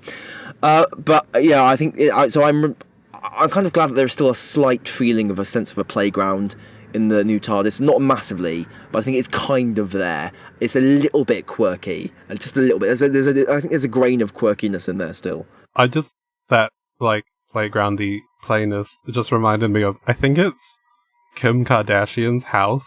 Like, her child's bedroom has like a little ball pit, but everything is like sterile shades of grey and white, and so the ball pit's full of like white and grey and black balls, and it's like the most like sterile, unfriendly, like fun place to be in. And I kind of get that vibe from the TARDIS, where there's this vaguest idea of fun, but it's so white, so sterile. It's so a hospital corridor. But that's the thing, it changes so much when the lighting is changed. So it's like, even the shots in the trailer where it's completely blue, or in the Starbeast it's completely blue at one point, and it's like, you could make it so different. I mean, at one shot in the trailer it looks pink and purple. So I think you could really do a lot with it. It's just when they leave it white, it looks kind of flat. On the individual LED lights in the roundels, Phil Simms says, I can't take all the credit for that. I cheekily said, what if we could illuminate every one of them? And there were a lot of rolled eyes around the room. But Matt Gray, the director of photography for the Starbeast, took up the gauntlet to solve that problem. So the design of the TARDIS is now intrinsically linked to those lighting possibilities. There's one version where when we animate it, it sort of wipes around the room, and another one where they kind of grade up. The idea is they're sort of an extension of the time rotor, giving you an indication of when the TARDIS is in motion, and then it becomes part of the director's privilege in the tone meeting for an episode. Russell would say, you've got to think about the colours of the TARDIS. I think that's cool. That's like an individual episode thing. That's definitely quite cool to give the directors but it also things my point, which is it's funny that initially there wasn't going to be the lights and everyone rolled their eyes when it was suggested. Like the aspects of directors getting to light the TARDIS differently every time. I think there's a little bit of history of that. I think I can remember really distinctively in Matt's first series, there are moments where the TARDIS feels almost completely different, like in Time of Angels versus in Vincent and the Doctor, just because of how they kind of shoot. And I get that set was probably a nightmare to light and shoot because of all the fucking reflective surfaces. But I really like being able to vary how the TARDIS feels from episode to episode. So I hope that comes back in a big, big, big way. Something I want to talk about with Ruby Road is the Sonic. What do you guys think of Ncuti Sonic? I also don't like it. I don't. It feels unwieldy in a weird way that the Sonic usually isn't. I don't need it to be like a rod all the time, but it feels big and clunky. It feels like it's just there to me, almost because the shape of it isn't very pointerly. It's not very long and thin, doesn't really point anywhere. It's just like a blob in the Doctor's hand. Yeah. So it just kind of fades into non-existent. It has weird elements. I don't know why it's flat on one side. I don't know why it's shaped like a kind of Sky Plus remote. I don't know. I just really, really ambivalent on it on the whole. Well, it makes me cringe and it makes me not want to talk about liking the show. I'm worried everyone's going to judge me now. They can see this awful toyetic Sonic remote thing. If there's a scene upcoming where the Doctor uses it to interface with a computer and he puts the flat side down on the table and uses it like a mouse, I will forgive everything. Oh, I love that. The magazine does explain it. So, okay. So the article called Sonic Disruptors starts with organic pebble teddy bear, steampunk mousetrap, katoing. What the fuck? Don't worry, readers. This isn't one of those Westerly Pelican Dreams type secret codes designed to unlock your hidden memories. All these strange words are actually part of a different story. The story of how a bunch of talented people in Cardiff found the courage to turn an iconic piece of TV hardware upside down and inside out to create a radically different sonic screwdriver, a stylish piece of science fiction jewellery for a stylish new Doctor. The exec, Joel Collins, says the creation of 15 Sonic was a pretty unusual journey. We tried the standard Sonic shape, but Russell was keen to do something new. And then Phil Simms, the production designer we heard lots of from the TARDIS, says, Russell reassured me that we wouldn't need another Sonic, that the next Doctor could just inherit the last one, the same way he'd inherit the TARDIS. But then he changed his mind and said, actually, I think it's quite important for the new Doctor to have a new Sonic. So I went to speak to Mike Van Kersteren, who more or less had a breakdown on the spot. That's the prop art director, who says, I was starting to struggle a bit, I'll be honest. The 14th Doctor's Sonic had been such a complicated, time-consuming process, we were quietly hoping not to have to do another one for a while. Exec Joel says, so Phil had the idea of putting it out to competition among the team. I love that idea. Everything is always a competition in a way. Prod designer Phil Simms says, on a Friday night, I sent an email to the art department saying, look guys, anybody and everybody is welcome to do this. I told them it needed to be funky, it needed to be different. It didn't necessarily need to be a stick that we point at people. We showed Russell some of the designs that came back and he said, they just look like Sonics. It's not different enough. But he was immediately drawn to these two groups of drawings that Jason, our department coordinator, had done. He'd come up with these lovely, whimsical blue sky ideas for what the Sonic could be. Back to Mike. At a certain point, you get stuck in a trench and it's hard to see beyond the parameters you're used to working in. When you think sonic screwdriver, you think of a cylindrical device, which is what we've known for 60 years. It's an iconic shape, but this required something completely different to that, and Jason's free thinking was the way to go. Jason, Davies Redgrave. Phil put the call out that he needed ideas. I was working as the department coordinator, but my background is in art. I studied theatre design at university, so I started doing these drawings. I heard they wanted something different to what had gone before, and I had a bit of a light bulb moment where I went, I'm not a designer, I'm not a prop maker, there's no expectation for me to come up with anything, so there's no pressure. I can go crazy. So I came home that evening, got the iPad out, and just thought, if the sonic screwdriver can be anything, what can it be? I started thinking to use the cliche as far out of the box, as far out of the blue box as I could. Phil says Jason was just going out on a limb, and that really lit a fire in Russell. I can't express how excited he was. Jason says, I had one design that was based on a flip phone, another that was based on a pebble, and something I called an alien croissant. That's how ridiculous it was. Before I go on, what do you think of how this is evolving? I'm getting the vague sense that RTD was kind of thrilled by something. Actually, one thing that stood out to me immediately was earlier on they said a piece of science fiction jewellery. And describing the Sonic as jewellery for the Doctor, I think, makes a bit more sense of it for me. I think, rather than it being like a really practical tool, I think thinking of this as something that is meant to be just like a flashy, I think that makes sense because the Doctor wears rings and stuff and jewellery and chains and stuff. That's part of his look. So yeah, I think it makes it. I think that kind of makes a bit more sense of it for 15 and how the whole vibe of it is meant to fit in. So yeah, I get that. But I think RTD was then sort of like taken aback by like the. I think he loves his toys. I think he's a showrunner of Doctor Who. Of course he does. The magazine says the basic shape of what would become the new Sonic was contained in a sketch Jason had labelled Organic Pebble Teddy Bear version. Why teddy bear? Jason says, I'm not sure exactly where that came from. I think it was an exercise in asking what ergonomically would you want to pick up and hold. The pebble idea came from that, along with wanting to do something that was also a little more organic maybe. And when I'd drawn that shape, I thought, well, things would need to come out of the top.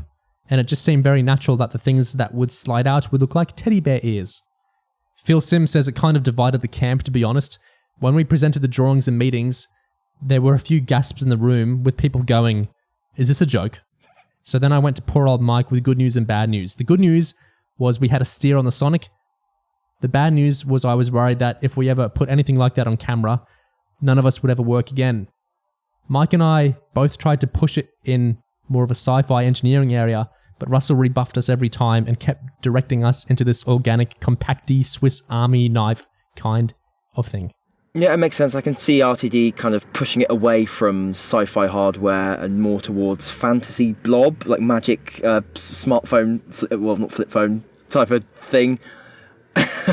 And yeah, I mean, I think maybe to a certain extent our reservations with it and how it looks are kind of maybe it's not fan brain, but part of the assumptions that we're kind of coming to the show with and how things in the show should look. I think maybe if we imagine like a completely fresh pair of eyes, like with Disney or whatever, coming to the show and see the Doctor just holds this thing that looks kind of like a smooth, ergonomic tool, like kind of like a remote for a projector almost, got a little light on the end.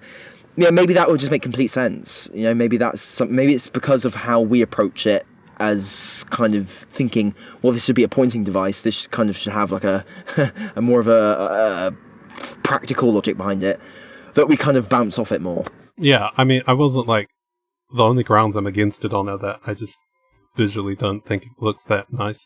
I mean, it looks. I don't dislike it. It's kind of goofy looking, but what was said by the people and then clarified to me by Gig that it's just a piece of jewelry. It's like that's like really sold it to me actually. Like that 15's got this really out there Sonic just as an accessory because he likes how that totally works for me. And the fact that there's like a Gallifreyan, circular Gallifreyan text on it and this really broad, really visually blatant dial. I mean, well, I don't know if you can see it very much because his hand's going to be covering it a lot, I think. But certainly if you look at photos of it, it's got aspects of it that are really showy and like jewellery, like it is deliberately showing off aesthetics and designs and stuff. It's the opposite of like a practical, slim design. I like the normal Sonics because I think they look like a magic wand. I know some people hate that, but I think that's fun.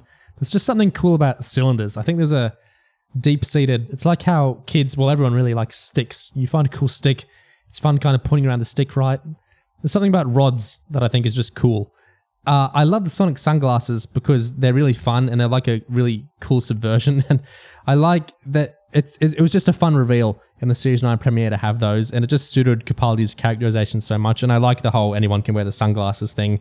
The mouse Sonic, it feels to me like a kind of halfway thing, because it's not like the psychic gloves, anyone can, wear a pair of gloves and, it looks like an old pair of gloves. They talk about on the commentary how they didn't make them like a Star Wars metal thing because it's like the appeal that any kid can put on some gloves like that and feel like they're using the intelligent gloves.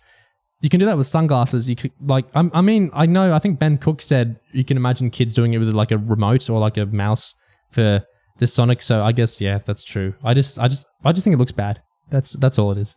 I think it's something you can only really see it when he outright holds it up and makes it face the camera. Like in that bit with the cop, when he's hanging out of the TARDIS, he's kind of like, his hand is angled in a way that you can see the underside of it. Whereas most of the time when he points it at something, you can barely see it. It's just like an indistinct shape in his hand.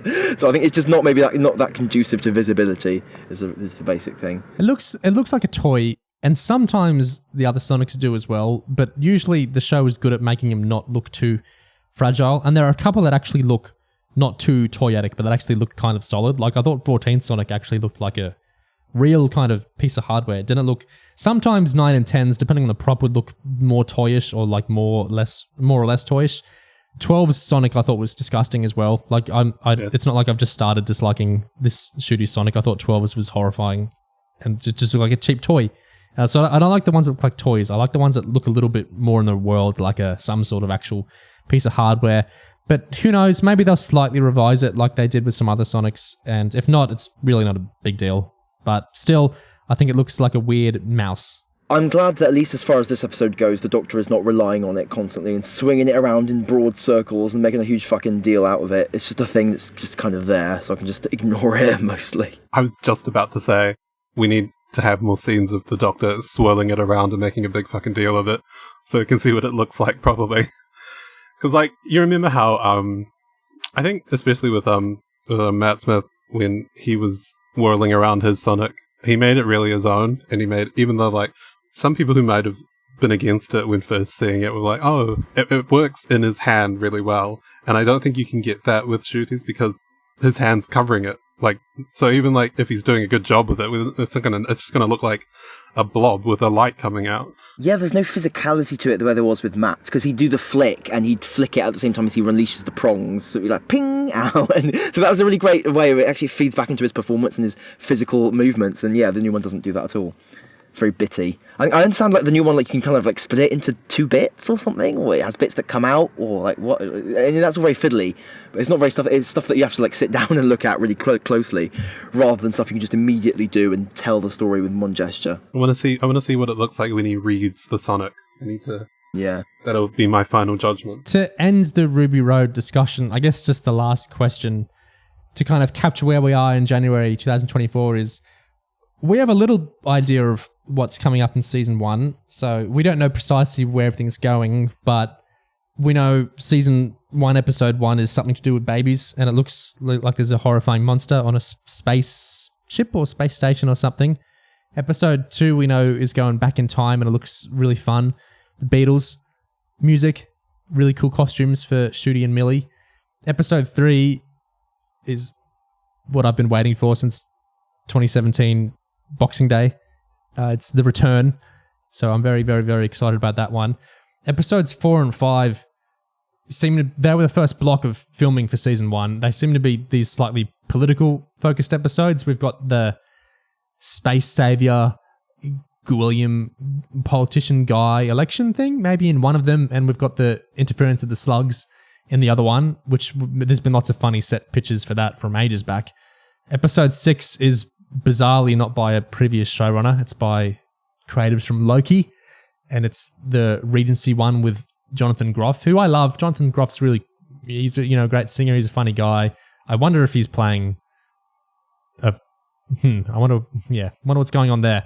And then episodes 7 and 8 are the finale, which we don't know much about besides Mel's back and there's unit stuff in there. There's also unit stuff in either episode 4 or 5, because remember the first time we saw Millie Gibson set photos, it was with Gemma Redgrave, so that happens at some point. Maybe because Ncuti's not in the episodes 4 and 5, presumably much, because he was off shooting sex ed. Maybe Kate is like a co-lead. Wouldn't that be amazing? Maybe she'll co-lead something else in a year. Anyway, and apparently there'll be Roswell in the finale, because that's a very early thing we learnt as well. Remember, Russell saying some script starts in Roswell, 1947, the UFO flying saucer sort of thing. And also, this isn't based on anything besides Russell being who he is. Even though everyone's acting like Daleks aren't in season 1, I feel like maybe there'll be egg on my face in a couple of months, but it's Russell. I'm pretty sure there'll be Daleks. Do you guys, am I crazy? No, I think it's pretty likely. Yeah, I can see it. Like, he's done like what one finale without them, unless you count End of Time and the Giggle. But anyway, of those 8 episodes, well, I guess I'm presuming the finale is a 2-parter. We don't actually know that. I'm presuming it is because again, this is Russell. Which are you most excited for, and which are you least excited for? For me personally, I think I'm most excited for episode 3. I don't want to put my foot in it and say anything untoward, but I think it just sounds, from the nothing we know, I think it sounds quite interesting. Let's say I'm quite excited for the Regency one. I think having new voices is always good, always a fun idea. What? I mean, other than episode 3, obviously. I like the idea. I like what little I've seen. I like the costumes. I like Jonathan Groff. The Duchess. Yeah, everything looks cool. It looks like it's going to be a fun episode. The one I'm least excited for is either the first episode, because I know barely anything about it, or the stuff with William, the politician. Really? That's just not the kind of Doctor Who I'm particularly into. Oh. It might be good, it could be good, but like I'm not like holding my breath for that one. Gig, what about you? See, I've been going back and forth. I think maybe my most anticipated episode might actually be episode 4 rather than 3. Even though, there's such a good reason for us to be excited about episode 3. But RTD's been talking up episode 4 like this is one of the greatest things I've ever done in my life. And I love the thought of, and these seem like they might be pretty Doctor-like episodes with Millie having to shoot so much of them and like a whole odyssey going on there. And I feel like that little, maybe it could be potentially a duology with episodes 4 and 5, that little whole bit. It just seems like there's a lot of, something is going on there that seems pretty significant. And I love the idea of a story having to focus on the companion a huge amount. I love the idea of there being a big journey for the companion there. And I feel like whatever the big idea of this season is, it's probably going to be there, I think, in that blob in the middle of the season. So I'm really looking forward to that. As for my least anticipated, I don't know. I mean, I'm not... I could just cheat and say the finale because I'm expecting it to be a clusterfuck, to be honest. Well, if it is a 2-parter and one of them is set in Roswell, I will admit that's piqued my interest a tiny bit. So I feel like the Dalek flying saucer is such a classic flying saucer. I can just totally see Doctor Who doing like, it was a Dalek flying saucer, and then the Daleks of Roswell. That could be quite a thing. What about you, Neo? What's your least anticipated? Because I think we know what your most is. Least is... That's hard. Look, 3, 4, 5 are the ones I'm most interested in. I'd have to choose 3 because that's my favourite Doctor Who writer of the modern eras anyway, coming back. And 4 and 5, for like Gig said, I think they sound really interesting. Yeah. And the way that, like Russell's hypes everything up, but the ways he hypes up 4 and 5 are the most interesting to me. It's very performance stuff, and like he sounds extremely proud of them. And I like politics-focused episodes. And I could be totally off base, but I get the vibe from the Slugs episode and the election episode. The really misanthropic speech tenet said in the Giggle, which I know lots of people hate, me likey, that sort of thing. I often like RTD's misanthropy sort of stuff. And I feel like a misanthropic RTD political thing, I mean, if it's not, there's bits of Years and Years I think work great, and there's bits I think don't work great, but a lot of the misanthropy stuff I like. So 3, 4, and 5, but 3 if I had to choose are the ones I'm really excited for. The Kino trilogy there. 6, 7, 8. 6, like I agree that Jonathan Groff and the Duchess both look great. And I love the idea. Did Russell on the Envision commentary spoiled a little bit of episode 6? He really talked a bit about the last scene of it. Did you guys hear that? I must have missed that, to be honest. Well, he said that... Do you want to hear it? Yeah, go on. Okay. It's a scene of Ruby and the Doctor and they hug or something, and Ruby doesn't see how he's feeling about the events of the episode. He keeps those emotions bottled up. A Kino Series 8 reference. Yeah. So it's not by Moffat or Davis. So I'm like, this is an unknown quantity. This is an unknown thing to me. I watched Loki season 1 and I didn't like it heaps. New people, maybe. But yeah, okay. And 7 and 8, it's an RTD finale. Yes, I love the giggle, but it's an RTD finale. So, and it's got Unit in it, and it just, yeah, I'm wary of the stakes have never been higher, and there's a million things happening. Yeah. Oh, ooh, yeah, I forgot Unit was in the finale. Let's put that at the bottom. You think the Vlinks will redeem it? Chrome Vlinks? Yeah, maybe. If they explain the Vlinks, it'll be the worst, my least favorite episode. 3, 4, 5, I'm very excited. 6, 7, 8, I'm a little bit leerier. But in general, season 1 sounds good to me from what we've heard so far. So I'm excited in general. Me too, excited in general. Yeah, I think it's cool that we know what the real, obvious, clear direction of this new era is. It's clearly set out its own identity, and it's looking pretty good. It's been a few weeks, would you two say, since we did most of those hours discussing the Church on Ruby Road TV special? Yes, it has been a few weeks. Well, what's happened in those few weeks is the novel of the episode came out. The novel wasn't basically concurrent with the episodes like the 60th anniversary specials were. The novel came out a few weeks after. And, you know, dribs and drabs always creep in from Doctor Who magazine and other things there. So we have more stuff to talk about, mostly the novel. But before we dive into the quite interesting novel, a few little bits from Doctor Who magazine 600. First is that Millie Gibson got interviewed. She wasn't interviewed in the last one, so she's been interviewed in this one. Her interview, are you expecting drama? I would say no, because I imagine they wouldn't touch on anything dramatic at the time, or right now at least. Yeah, I wasn't until you said that question. Because in the weeks since we did most of that discussing on the Church Ruby Road, there's been drama, hasn't there? Yes, although the exact nature of it is ambiguous, I think. I thought it was a catastrophe. Well, we only have Gallifrey base posters to really rely on when it comes to the specifics, don't we? I just can't brook this idea of a companion lasting only 1.5 seasons or something like that. This is a grievous error that RTD must fix. How are we supposed to watch a Doctor or companion knowing that they're not going to be here indefinitely? I just don't understand. It's too distracting. How will I follow the episodes? I haven't watched a movie since I was a kid because I started getting really fearful, realizing I've got around 2 hours with these people. What's the point? It's over after that. This is why I always tear out the last page of the book. Everything ends and it's always sad. But sometimes, just sometimes, it comes back. Exactly. Well, anyway, with Millie Gibson, so it sounds like she's not in all of season 2. She's in a few episodes, is what the current noise seems to be. Obviously, she's in all of season 1. She was filming season 1 before Ncuti was, significantly. But it sounds like she's not in all of season 2 now, and we have an interesting new companion who's been seen filming. It all looks really interesting. Season 2 sounds, really fascinating. Anyway, there's some weird conspiracy theory that... So Millie's from Coronation Street, and people are like hyper-analyzing some of the stuff on the Envision commentary, and they're interpreting it in a really unwise, strange way to think that she's like muttered some secret that she was loaned from Corrie to Doctor Who to go back to.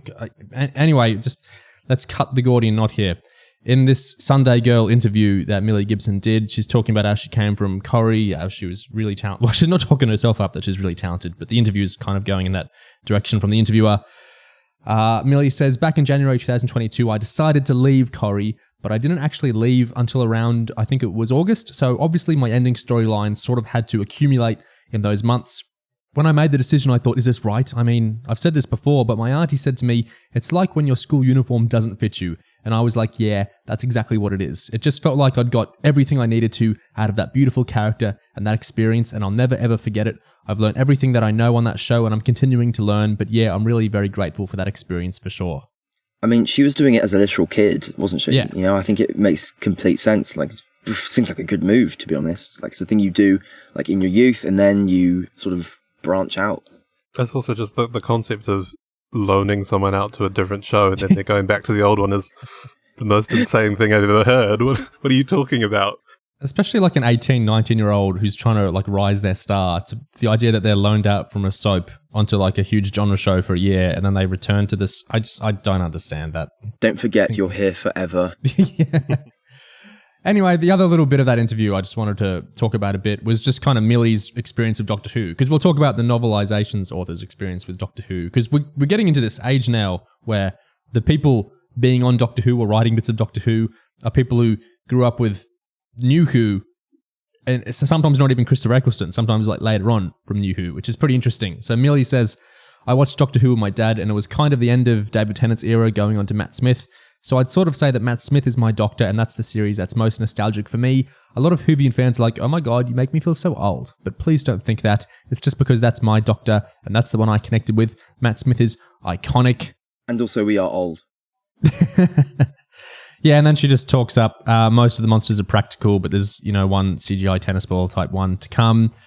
She talks up the Devil's Court a lot, likes the past episodes, likes the looks, loves Ruby's season 2 look as well, she says. Then the magazine gets a little pontificating, philosophical, kind of introspective about, isn't it crazy that, these actors are off doing the successive seasons while we're still, getting excited for the first one. And so Millie says, we're just powering through.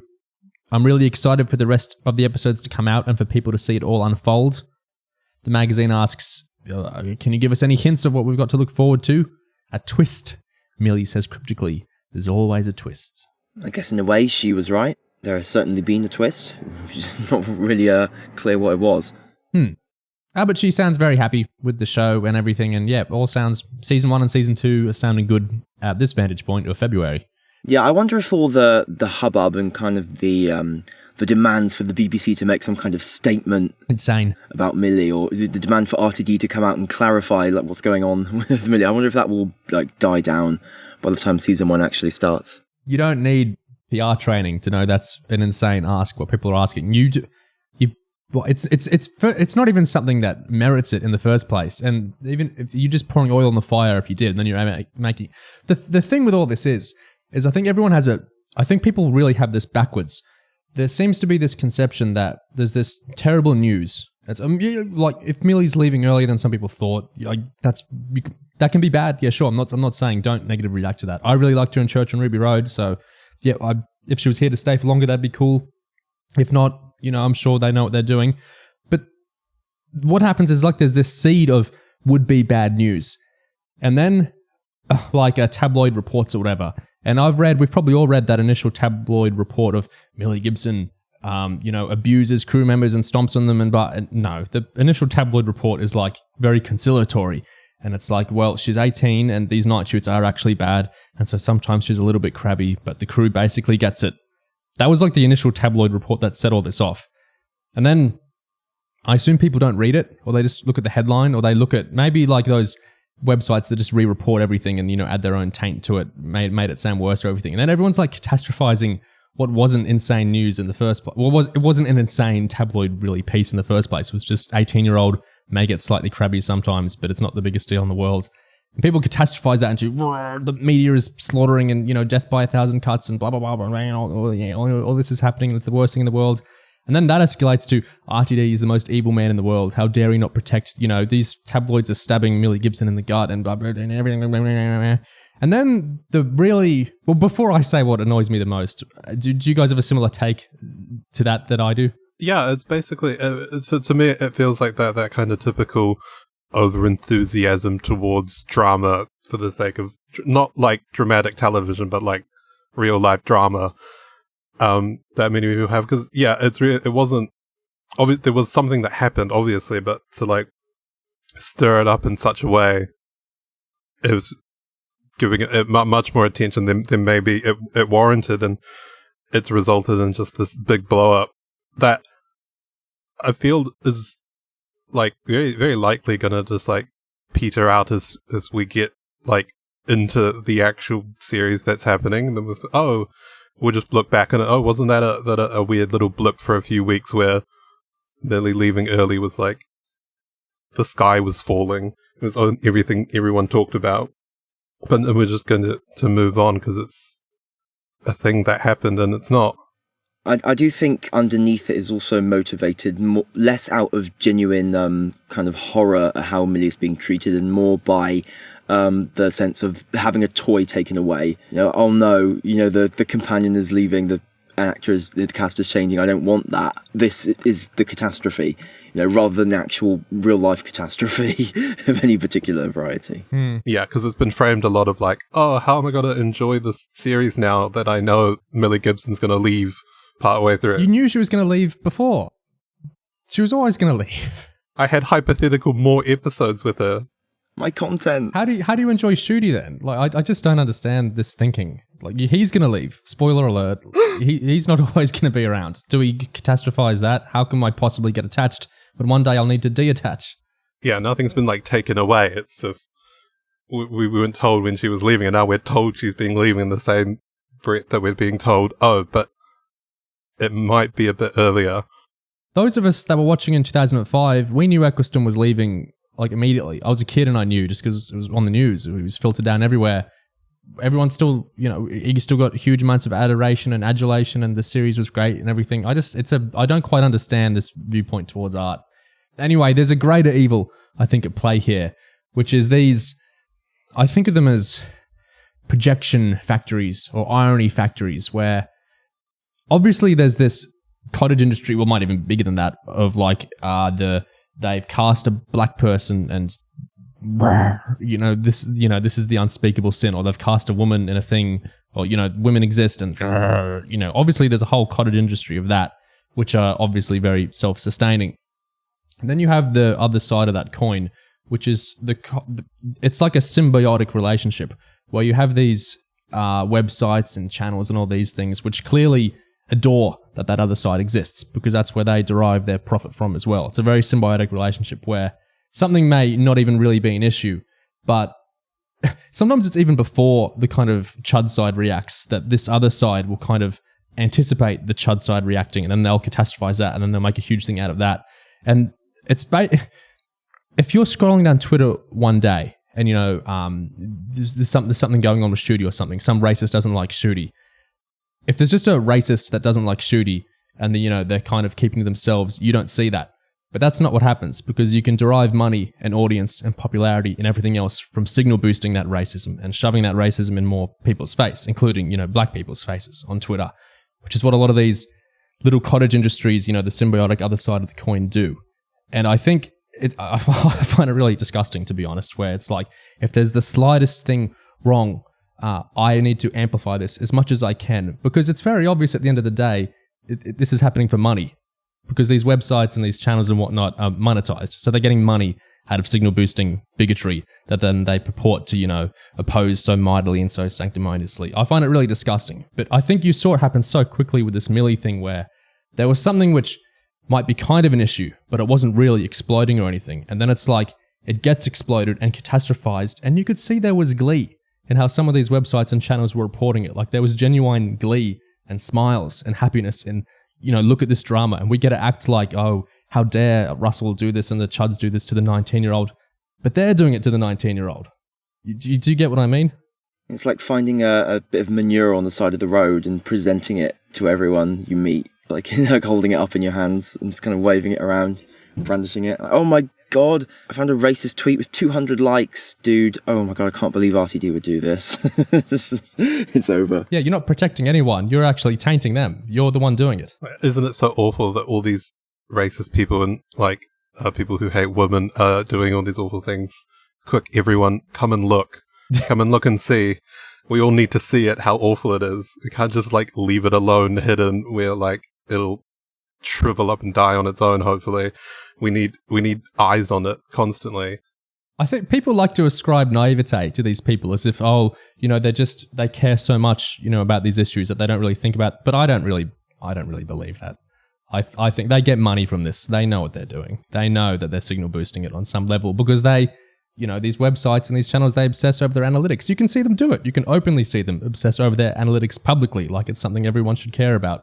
I think they know that they're actually making more bigotry in the world in some ways, because they're getting audience out of it. They're getting attention out of it. They're getting money out of it. I find it really despicable, to be honest. And so to see just this completely ironic, backwards, moralizing over how dare Russell do this to Millie Gibson, but you're doing it to Millie Gibson. Russell's doing the wise thing of not signal boosting it, and you're doing the thing of, catastrophizing and taking away her agency and making all this catastrophizing over her.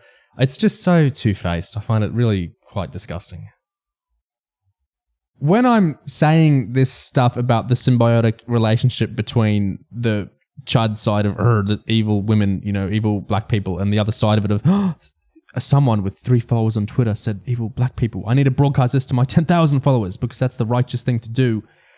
The implication of me there isn't saying, well, none of us should talk about racism at all. Like that's very obvious to you two because you know me. But I'm not doing the centrist thing of everyone just shut up and stop talking about race because that's what you're meant to do. It's not that at all. But the point is, the people who are catastrophizing and signal boosting and amplifying all this racism all the time, that's not how you fix or address racism at all. That's just spreading it around more. There are things obviously you can do to try and have a positive impact on the world, but run a website or a channel which just propagates racism as like the economic driver of how you're earning the money is the opposite of useful.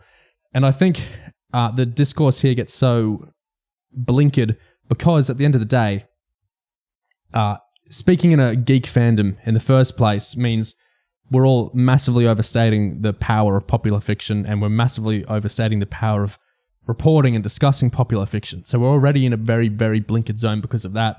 And then if your livelihood is, even just part-time drawing out of this, you have all the reasons to overstate that even more and more and more. And so you get these circles, especially when, the main people talking about this stuff will be the people with some financial incentive to talk about it. So the opinion leaders you get have even more incentive to talk about this like it's the most important thing in the world. So you get all the leading people on these websites and social media are the people who have all these material drivers to say the most important thing in the world is whether someone has a racist opinion on Doctor Who. That's not actually really much at all, is it? That's not actually kind of the drivers of racism in any British society or Australian society. What people are saying about Joe Martin isn't really the be-all and end-all. Do you get what I mean? Yeah, I mean, it's always awkward when being a fan becomes like a job to people in a way, and that, I think it always kind of corrupts the nature of what conversations can even happen and what kind of environment gets created.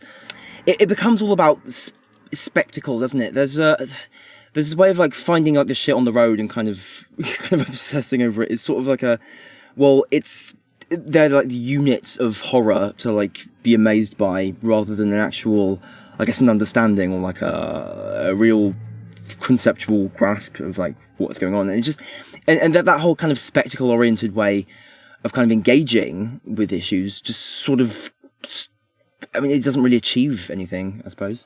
Not only does it not achieve anything, it kind of, like we've been saying, it sort of just signal boosts it, like presenting it to more people. It's like, you're not doing anything when you're saying, oh, look at this racist person being racist. It's not helping, it's just wallowing.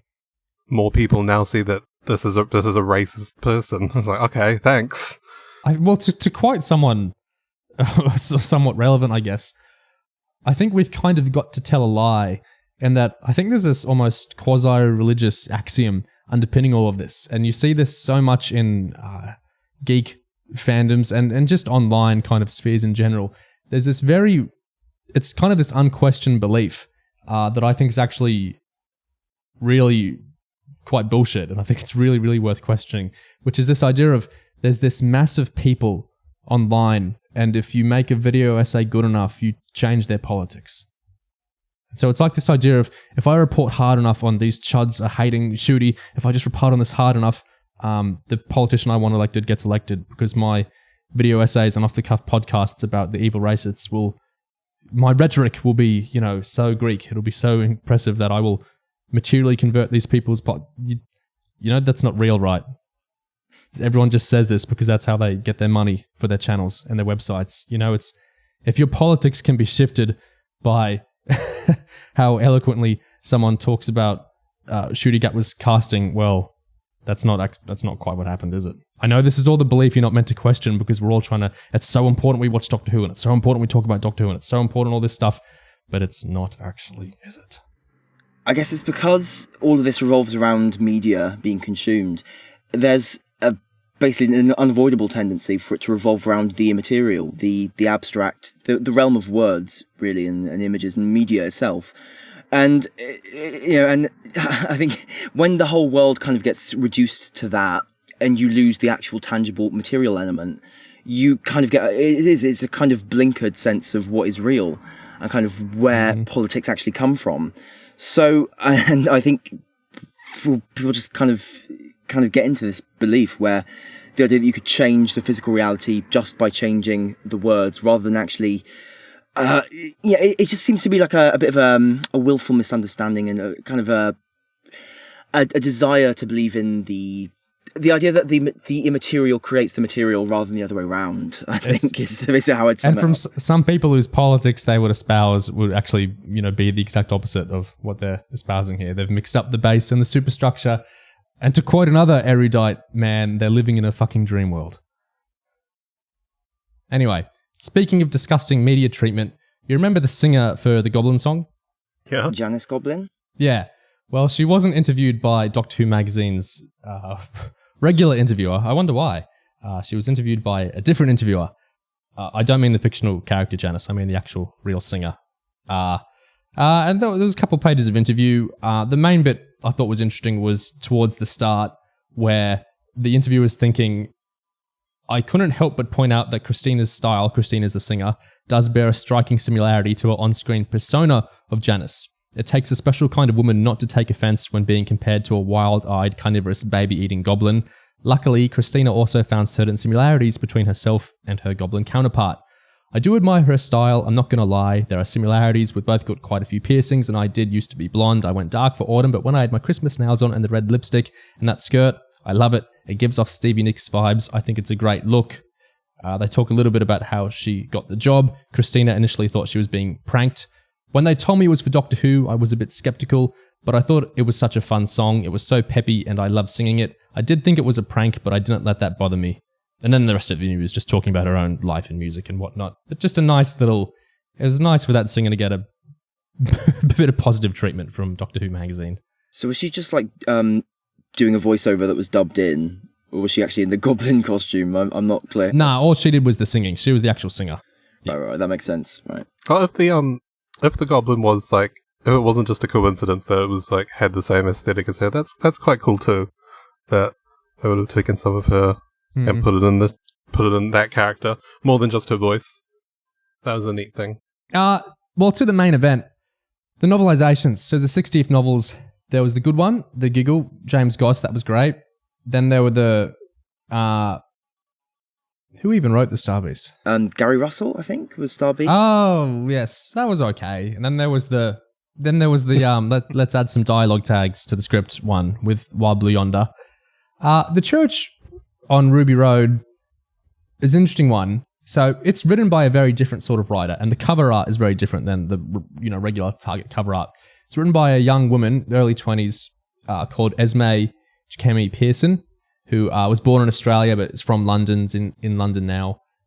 Very young in that she binged the first few seasons of New Who on iPlayer when she was around 9 or 10ish.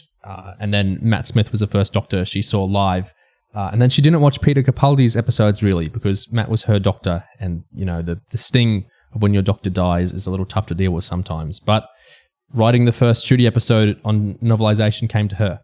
So what's like her career as a novelist been like? Well, one of her first two books published is this, and her other first book published is called The Principle of Moments, which is a somewhat Doctor Who inspired sci-fi time travel thing, which also came out in early 2024. So her first two books have come out kind of... Oh, it's come out? Yeah. They've come out like around each other. But she has a little bit of history with Doctor Who. So I'll quote her here. Basically, in a podcast interview, she said that she did a project with the BBC a few years ago that never got off the ground. She had a great time doing it, and she enjoyed the people she worked with. And it was an ambitious project, but teams were changing, and it just never happened. And what it was a multimedia project. This is pre-Time Lord Victorious. A multimedia project with different content streams. And she was hired to be a novelist or maybe something to do with writing video games. And so she was coordinating with other people and working on that. And she really enjoyed that because she loved Doctor Who and she was having a great time working with him and she found the vibe really nice. This was in Chris Chibnall's era. Towards the end, she visited the TARDIS set around Series 13 production-ish time before it got torn down. So towards the end of the era, it never happened. Obviously, eventually, Time Lord Victorious happened. This was during COVID time, so she was taking COVID tests and whatnot during this time. Then later on with this book, the reason she got hired might have been connected to that, the teams liked her when she was working on that pre-Time Lord Victorious thing. But also she thinks that there's so few black, young black women writers of sci-fi in the UK and especially of time travel specifically that it might have been, the book wasn't published until this year, but the book had been written and, shopped around or whatever. So it might have been that there's so few people that even kind of could have fit what they might have been looking for. A young writer, a writer of color that, had experience of time travel, that maybe it was just, there were so few names that she kind of came up on there as well, which is a pretty humble answer, but that's where she kind of came to getting hired for this from, in her words. It's both surprising that there was a Time Lord Victorious before Time Lord Victorious and not surprising that it fell apart. To me, I think, both of those. I wonder what it was about. Yeah, I'd love to know more about it.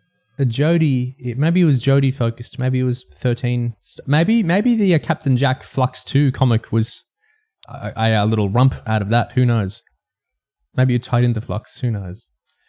Anyway, so she wrote the first draft in a month, whole book about 3 months. She got the script late in the summer, the British summer, which had no VFX really, but she got the script, and then later on, not too long later, she got the episode with no VFX to watch. She finished the draft. Eventually, she got a frantic email, Disney scene, you got to add this in. We shot a new thing. That got added to the book. She wasn't really aware of that, like, fans tend to like the targets changing and adding lots of stuff. She realized that later. So she, was kind of reverse engineering. I understand these characters from the script, but it's not my world. It's not, it's not like my own book I wrote. So balancing a lot of that sort of thing. She loves Doctor Who a lot.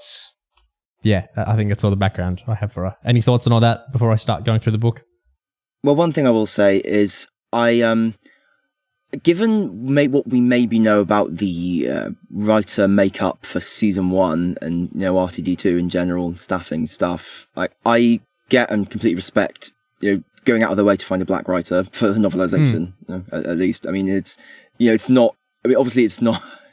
What is there to say really? I mean, there's only so much that even achieves, but I mean, it's like it's a parallel with how earlier on in this episode that will go out, we talked about Mark Tonderai going out of his way to make sure Ncuti wasn't the only black guy in the entire production. So I think it's good to actually try and mix that up. I think.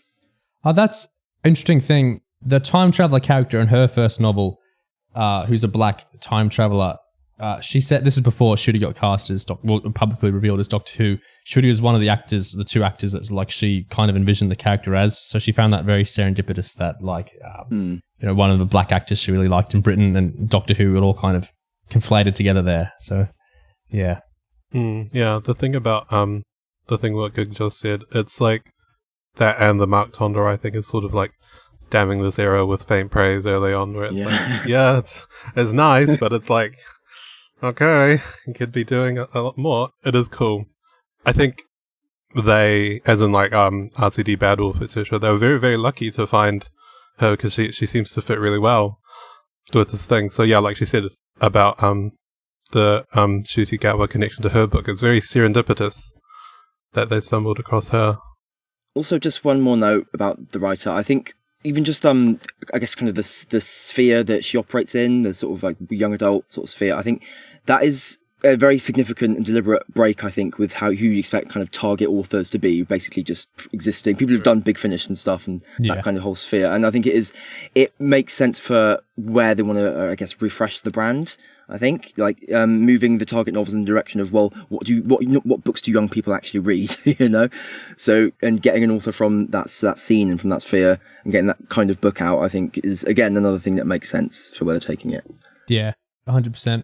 For all that, I'm saying she wasn't aware so much of novelisation readers tend to like the new stuff. There is new stuff in the book, and there is stuff that isn't so much her edition, but the fact she had access to the script means there's some clarity in this that's not in the actual episode.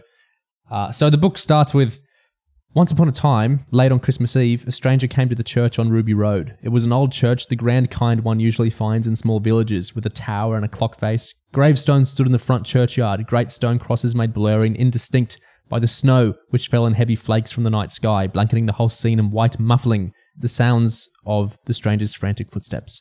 Beyond the church, in the middle distance, houses stretched out in neat rows, their windows flickering with warm light. But in the churchyard, the only illumination came from old-fashioned street lamps, the sort you might read about in a children's story, their yellow light struggling out from behind dusty panes. Indeed, you might be forgiven for thinking this is a children's story. Alas, it is not. The stranger was dressed for snow, wrapped in a shawl all the way up to her eyes and ears, shuffling down the icy street and clutching a bundle in her hands. What do you think of the vibe? I'm curious about that line that you might think this is a children's story, but alas, it is not. Because, what exactly do you mean by that?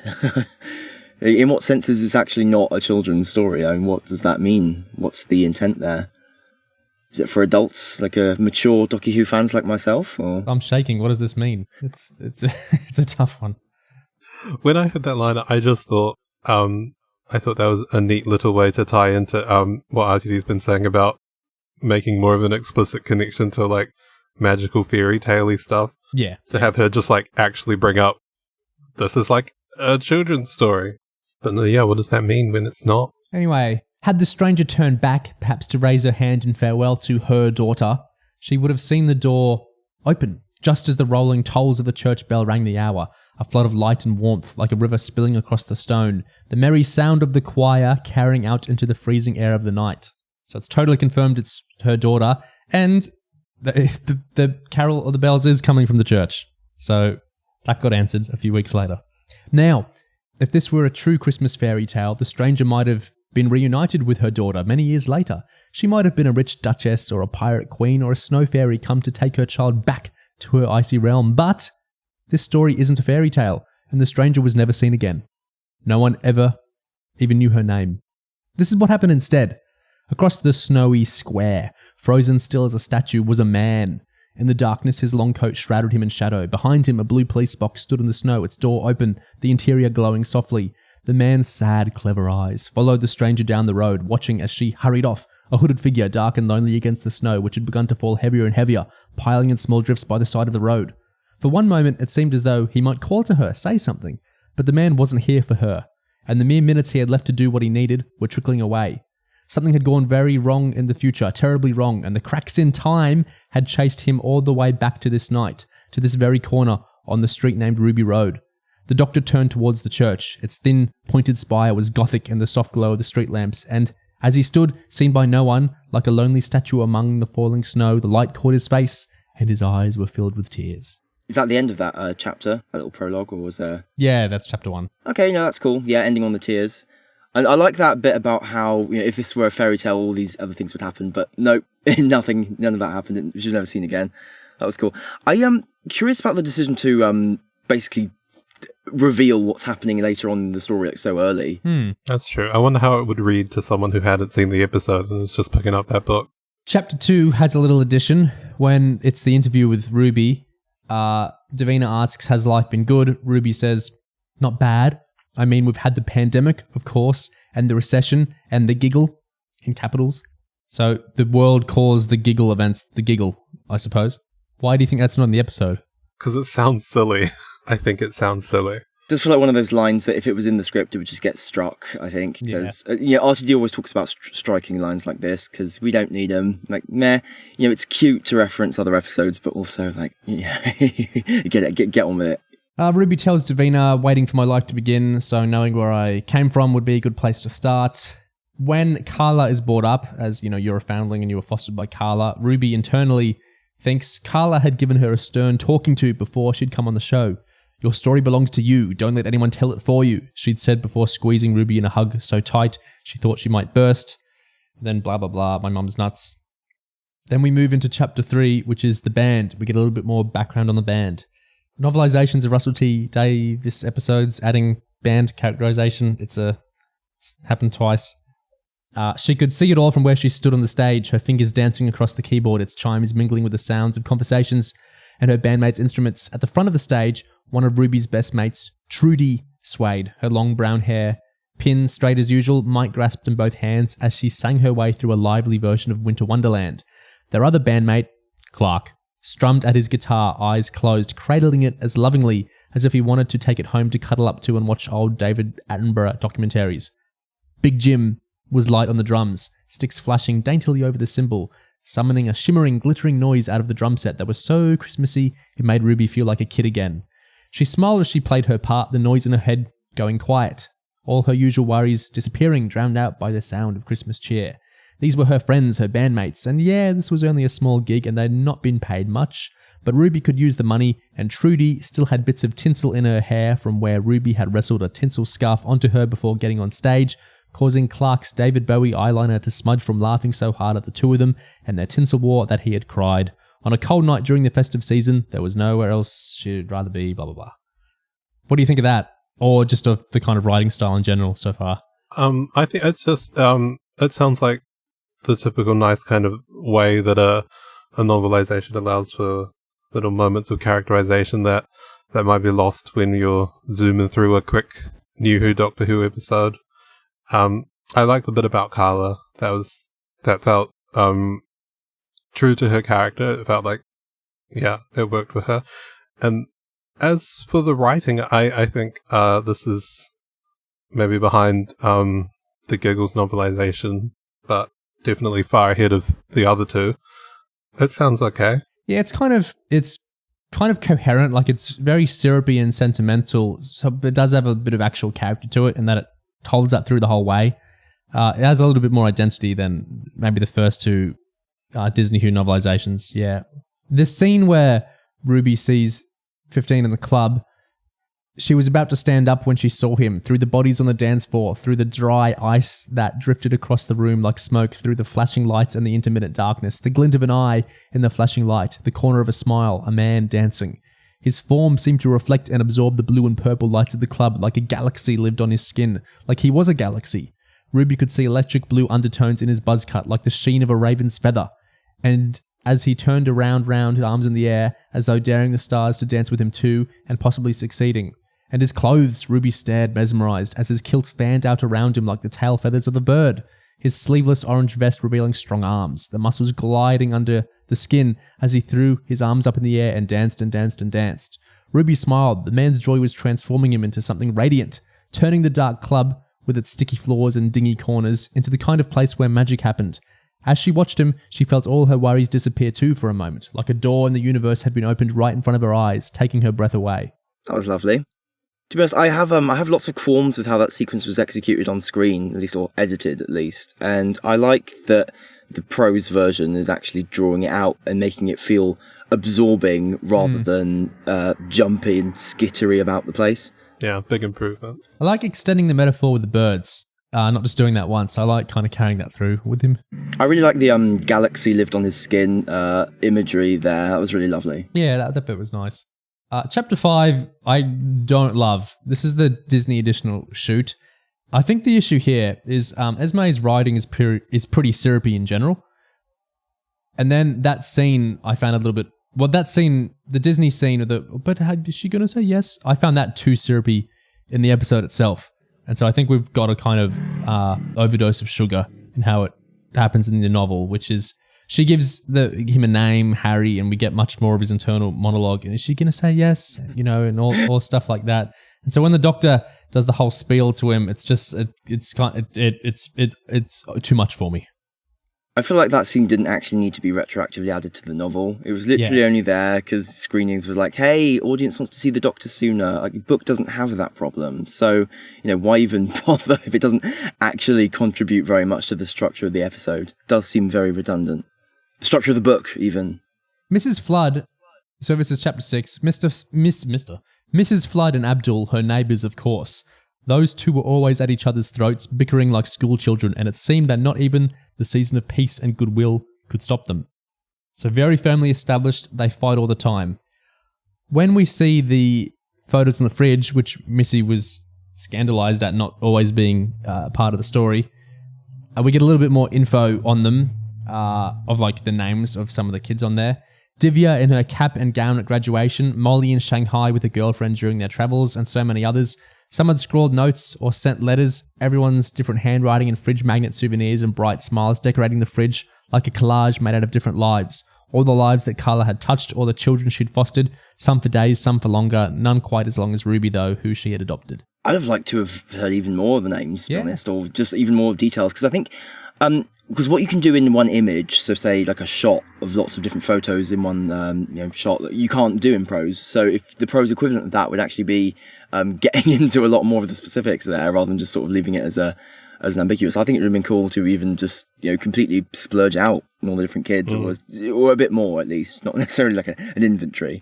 As we move on into the action sequences, the gloves and whatnot, I was kind of scrying for, are we going to get clarifications on how the gloves work? Not really. There's like minor little bits that maybe are pulling from the script. Like when Ruby puts on the glove, it says, immediately she was nearly weightless, as though all the strength it took to hold herself up had been taken on by the glove. It was lifting her. As Ruby's getting high up, in her mind, she's thinking, wait, isn't it really cold up in the sky? Are we going to get frozen and stuff? And then the chapter just kind of moves on. When they're in the Goblin ship, there's every now and again, Esmie puts in like little bits of like Ruby backstory, and I quite like those because it's stuff not in the episode and it's just like little character additional material. Here's one of them. From the comforts of the sofa, munching on some popcorn, salt for Carla, sweet for Cherry. It was fun and exciting, exhilarating, sure, but not too scary because she knew the good guys would win in the end. But as she crawled through the claustrophobic, musty-smelling darkness of the Goblin ship, trying not to get booted in the face by the Doctor, her only ally up here, though she didn't actually know him, racing against time to save Lulu from being eaten by a horde of hissing goblins, she wondered if the good guys ever won in real life. The events of the past few years flooded through her mind, the hard times that she and Carla had faced, Cherry bedbound and confined to a tiny attic flat that she could only afford because rent was kept low by the law, Davina McCall ringing her to say that they hadn't been able to find her parents, and now Lulu Bell, abducted and taken aboard a Goblin ship, her only hope of a saviour being Ruby, a 19-year-old girl who didn't even know who she was or what she wanted from life, who still jumped on her bed with music blasting when no one was home, and wore short skirts in December because they frankly looked great on her, even if she did get a bit cold.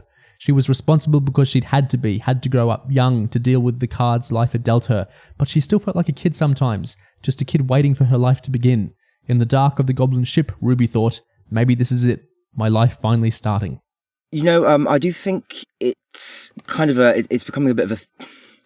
I think when... okay, how to phrase this?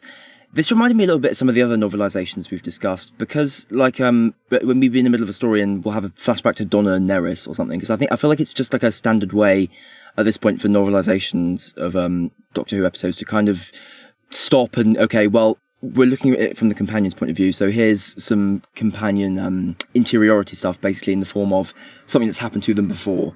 And it will just kind of interject in the novelization version of the story, maybe during an action sequence or whatever, in a way that it wasn't in the actual episode.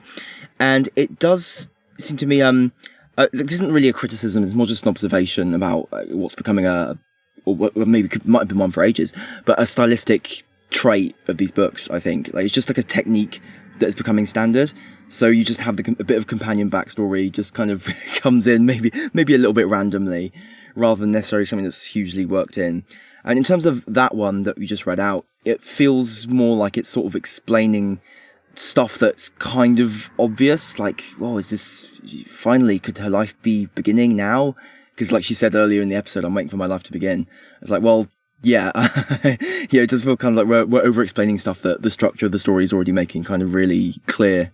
Requisite storytelling. Yeah, I get what you mean. Those do crop up. Those do happen in the novels a lot. Missy, are you going to be judgmental as well? Yeah, I kind of agree that I mean, it was nice to just hear more about Ruby, but that passage you read out did feel a bit, what's the word, superfluous. It's like when you're like trying to meet a word count for an essay, that kind of thing. When we started this novel discussion, you first brought up how like syrupy and sentimental the author's writing style is. I was wondering what it would be like when we got to a more exciting moment of the book, like being on the Goblin ship. So it was weird to me that this crawling through not weird to me, but it was interesting to learn that the scene of them crawling through the air vent shaft was filled with this little Ruby remembrance moment. Here's another bit from the ship. The master knot, Ruby realised. When we were trapped in the ceiling and the doctor pulled away the plank of wood and exposed that huge secret tangle of ropes, she knew that some houses had a master key, a key that could fit any lock, open any door in case of an emergency. Well, she thought with grim satisfaction, I think this qualifies as an emergency. So is this after the singing? Because the doctor reveals his plan with the master knot during his song, doesn't he? Yes, in the episode? The singing I'm not reading out because you know how James Goss totally reinterpreted everything and he made a whole crazy different way to do it? Mm-hmm. This is just the lyrics centered on the page in the church on Ruby Road. But to be fair to Esmie, she does say in interviews that they were just stick to the script, in general. So I'm not at all judging her for not being James Goss here. But just to read, it's more boring because it is just the lyrics. That's a good point, actually. When you have someone like James Goss doing novelisation who does so much Doctor Who stuff and is sort of almost has a brand of story that he does, and in so many different mediums like audios and books and stuff. There's almost a privilege of that, of being able to just do whatever. Yeah, 100%. Whereas a completely new author just being bundled up into do the first novelisation for this new Doctor is just a huge thing. I think you can't really expect them to get ridiculously experimental with it, because it's not fair really to. It's just a different brief. Goss is like a brand unto his own a bit. And he's a mate of RTDs. There's everything going on there. This is a totally different thing. But it was pretty obligatory how all that sequence went. But then we get the glove thing. If you reverse an intelligent glove, the doctor said, grinning, you get heavy. And then the gloves were glowing, bright light racing down the golden filaments woven into the fingers. And Ruby, clutching Lulabelle's basket so hard her knuckles were white, clung to the doctor as he jumped off the dining table conveyor belt, taking her with him. They smashed through the floor of the Goblin banquet hall, splinters and wood chips raining down behind them, Ruby's bright blonde hair blowing all over her face. The doctor's long coat wrinkled in her hand as she clutched it, the back of it blowing upwards as they fell. The wood scratched her legs as they broke through the twisted hull of the flying ship like it was made of wet tissue paper, their weight augmented by the glove. In a flash, they had punched through it completely, bursting out into the cold winter air of the sky. Anything there, the gloves, or was that all just as we got from the episode? I mean, well, in the episode he says you get heavy, and here says their weight is augmented. So, they got heavy. I don't think there's any particular new insight, to be honest. Well, I will say that unrelated to the function of the gloves, that did answer my question more better about how Esmie would handle a action moment. That was good. I liked it. But it's just no additional information on the gloves. It's just light heavy. One advantage of novelizations, when you have shots that didn't make it into the actual episode. So in the episode, we don't see them breaking through the floor of the ship. We just cut to them just popping out of the underside of the ship. We conveniently skip that bit. So it's nice sometimes when the novelization actually clarifies that this is exactly what happened there. It was a we don't see moment in the actual episode. There's no budget restrictions in a novel. Yeah. As they fall, we get love the glove, Ruby, the doctor replied, managing to be mysterious and mischievous while falling to certain doom. What? Ruby was so scared, flying towards the ground, that she started praying for her life. Now we're in italics. To whoever is listening, I know I've never spoken to you before, and I know I wrote an essay for RS in Year 9 about how you don't exist, but I'm just a mortal girl, so what would I know? Also, this isn't just about me, it's about Lulabelle too. She's so tiny, she hasn't even had a chance to properly live. She hasn't felt the sun on her face in summer, or eaten chocolate cake on her 10th birthday, and she definitely hasn't written any potentially blasphemous essays in RS, so you can't be mad at her for that. Plus, I'm really sorry. Just promise you won't let us get splattered to death. We're out of italics. A blinding light lit up the light blue sky. Ruby abandoned her attempt at prayer and looked up. It was the glove, glowing even brighter. The doctor winked at her. Told you, love the glove. As soon as the glove started to blaze with light, Ruby felt herself begin to slow down. Her tartan shorts lifted up at the edges, making her think that the real divine intervention had been whatever voice told her to wear shorts and tights today instead of a skirt. Past her boots, the roof of her own house was rushing up to meet her. She was gliding now, the cool air slipping past gently, a feeling of weightlessness spreading through her whole body. Her hair waved gently in front of her face as though she were underwater. The rope stopped short, dangling them 2 feet above the flat grey roof of Ruby's house. The doctor let go. I like that bit about her being an atheist in year 9, because that feels keyed into the whole superstitions theme with this episode and also the era in general. And I don't just mean RTD being atheist himself. So that was a cool little motif. I mean, that's a completely throwaway moment in the episode. They get out of the thing, they drop down and they land on the roof, and it's done in 2 seconds. But here, it's become like that whole little thing of her trying to pray to God and failing. I thought, I like it. Yeah. That was really fun. I guess fleshing out her character there. Yeah, it's like you were saying just before about that moment with the photos where you, in a different format in prose, you could take a moment to splurge a little, and I think she did exactly that with the what she did with this falling down moment. Yeah, I liked it too. Very fun. There's another slightly cut bit when they're in the house and they're talking about the coincidences and all that stuff.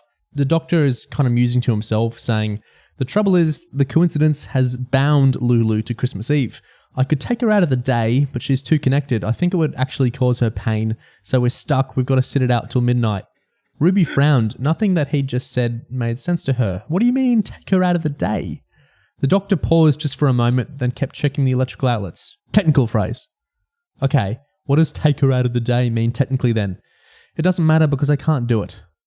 Ruby was getting frustrated now. She felt like a kid again, stuck in primary school, being spoken down to by a teacher who knew infinitely more than her and wouldn't explain a thing. But how would you take her out of the day? Doctor, I still don't even know who you are. When we first met, you said you were health and safety. Is that even true? She was breathing a little heavily. The whole day had been so much and confusing, and now her one ally, the only person who knew what she had gone through, the only person she had thought she could trust with all this, was being weird and secretive. And don't you dare say elf and safety, because I'm not in the mood for Christmas puns right now.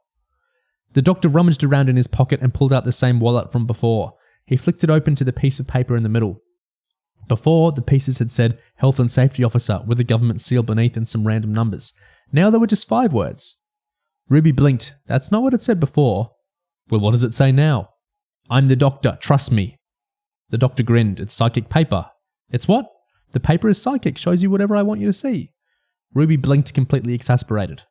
I'm not sure I buy that as a use of the psychic paper. I'm the doctor, trust me. Isn't supposed to actually get the person to trust them, not just say trust me on the card. I'm not sure what's going on there, but I think I get the wanting to introduce mistrust between Ruby and the Doctor there, because in the episode that bit gets a bit weird, I think, because it's trying to find ways for the Doctor and Ruby to start bickering and kind of messing around and having back and forths before Carla gets back into the flat, and I think it's executed a bit vaguely and wishy-washily.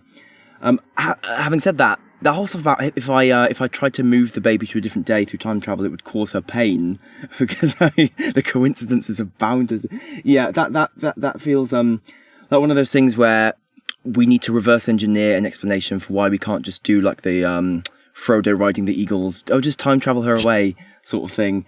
And it's like, do we really need these kind of things? Like whatever.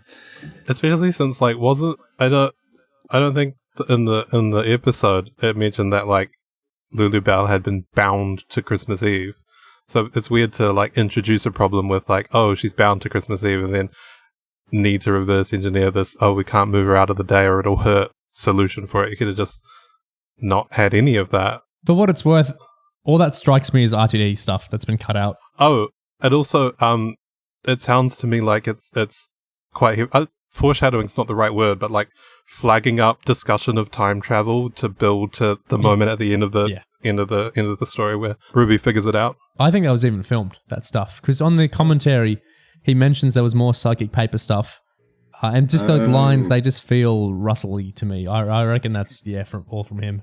Yeah, the psychic paper thing, it feels like it's not like a serious use of the paper. He's kind of playing around with like showing off to Ruby a little with the paper, which is it's weird in its own way, but it kind of made sense to me. It also feels to me a little bit like if it's stuff that was cut by RTD, it feels like trying to re-explain the paper in the way that kind of I guess we'll eventually end up re-explaining the TARDIS and doing all this and that, and like how in the episode kind of the Doctor keeps it's too much explaining about the Sonic and stuff and showing off the Sonic. Hey, my Sonic screwdriver went ping, and it feels like, yeah, the psychic paper is so immediately and obviously expressed in that first scene in the club. Like, we don't actually need to come back and clarify that it shows you whatever I want you to see. Look, I'm explaining it, and now it says something different. Like no, come on, God, it's just a bloody toy. It's just a silly little gimmick thing. Please, we only need to waste screen time in an episode re-explaining it. In the bit where 15's looking at the fridge and he's like, "Oh, I've got no one," I like this. Esmie gets more melodramatic about it, and she gets very figurative. She's just throwing out ways to make it sound even more extra and dramatic than it was in the episode. Like, if he even breathed, Ruby wondered just for a moment if he hadn't transformed into a magnificent statue right there in her kitchen. And it's just talking about his eyes gleaming with sorrow and all this type of stuff. That is what Ncuti's doing in the episode. I just think it's fun and prose to kind of try and transpose the melodrama. If that's how much we get for just that small moment of him saying I've got no one, I can't wait to see how they do the bit where he actually cries. Yeah. And we have another giggle reference around here as well, where they're arguing about magic versus physics. Ruby says, so, it's basically magic, but where are these things coming from? She's talking about the goblins. The Doctor says, there was an incursion, the Doctor said. His voice was quieter now, into this world. Do you know the giggle when everyone went mad? That was caused by a drastic transgression. That's in capitals. Drastic transgression, known as the Toymaker. And he brought his legions with him. This is his legacy. A pause, his voice growing quieter still, until Ruby couldn't tell if he was even talking to her, if she should even be listening. Forces of nature, but forces of a different nature, writing their own rules. So now I've got no rules to follow, no rules to fall back on, and I'm out of my depth. Cherry, who had clearly been listening to their entire conversation as they shouted back and forth down the hall, said, "You're a crazy man." Drastic transgression.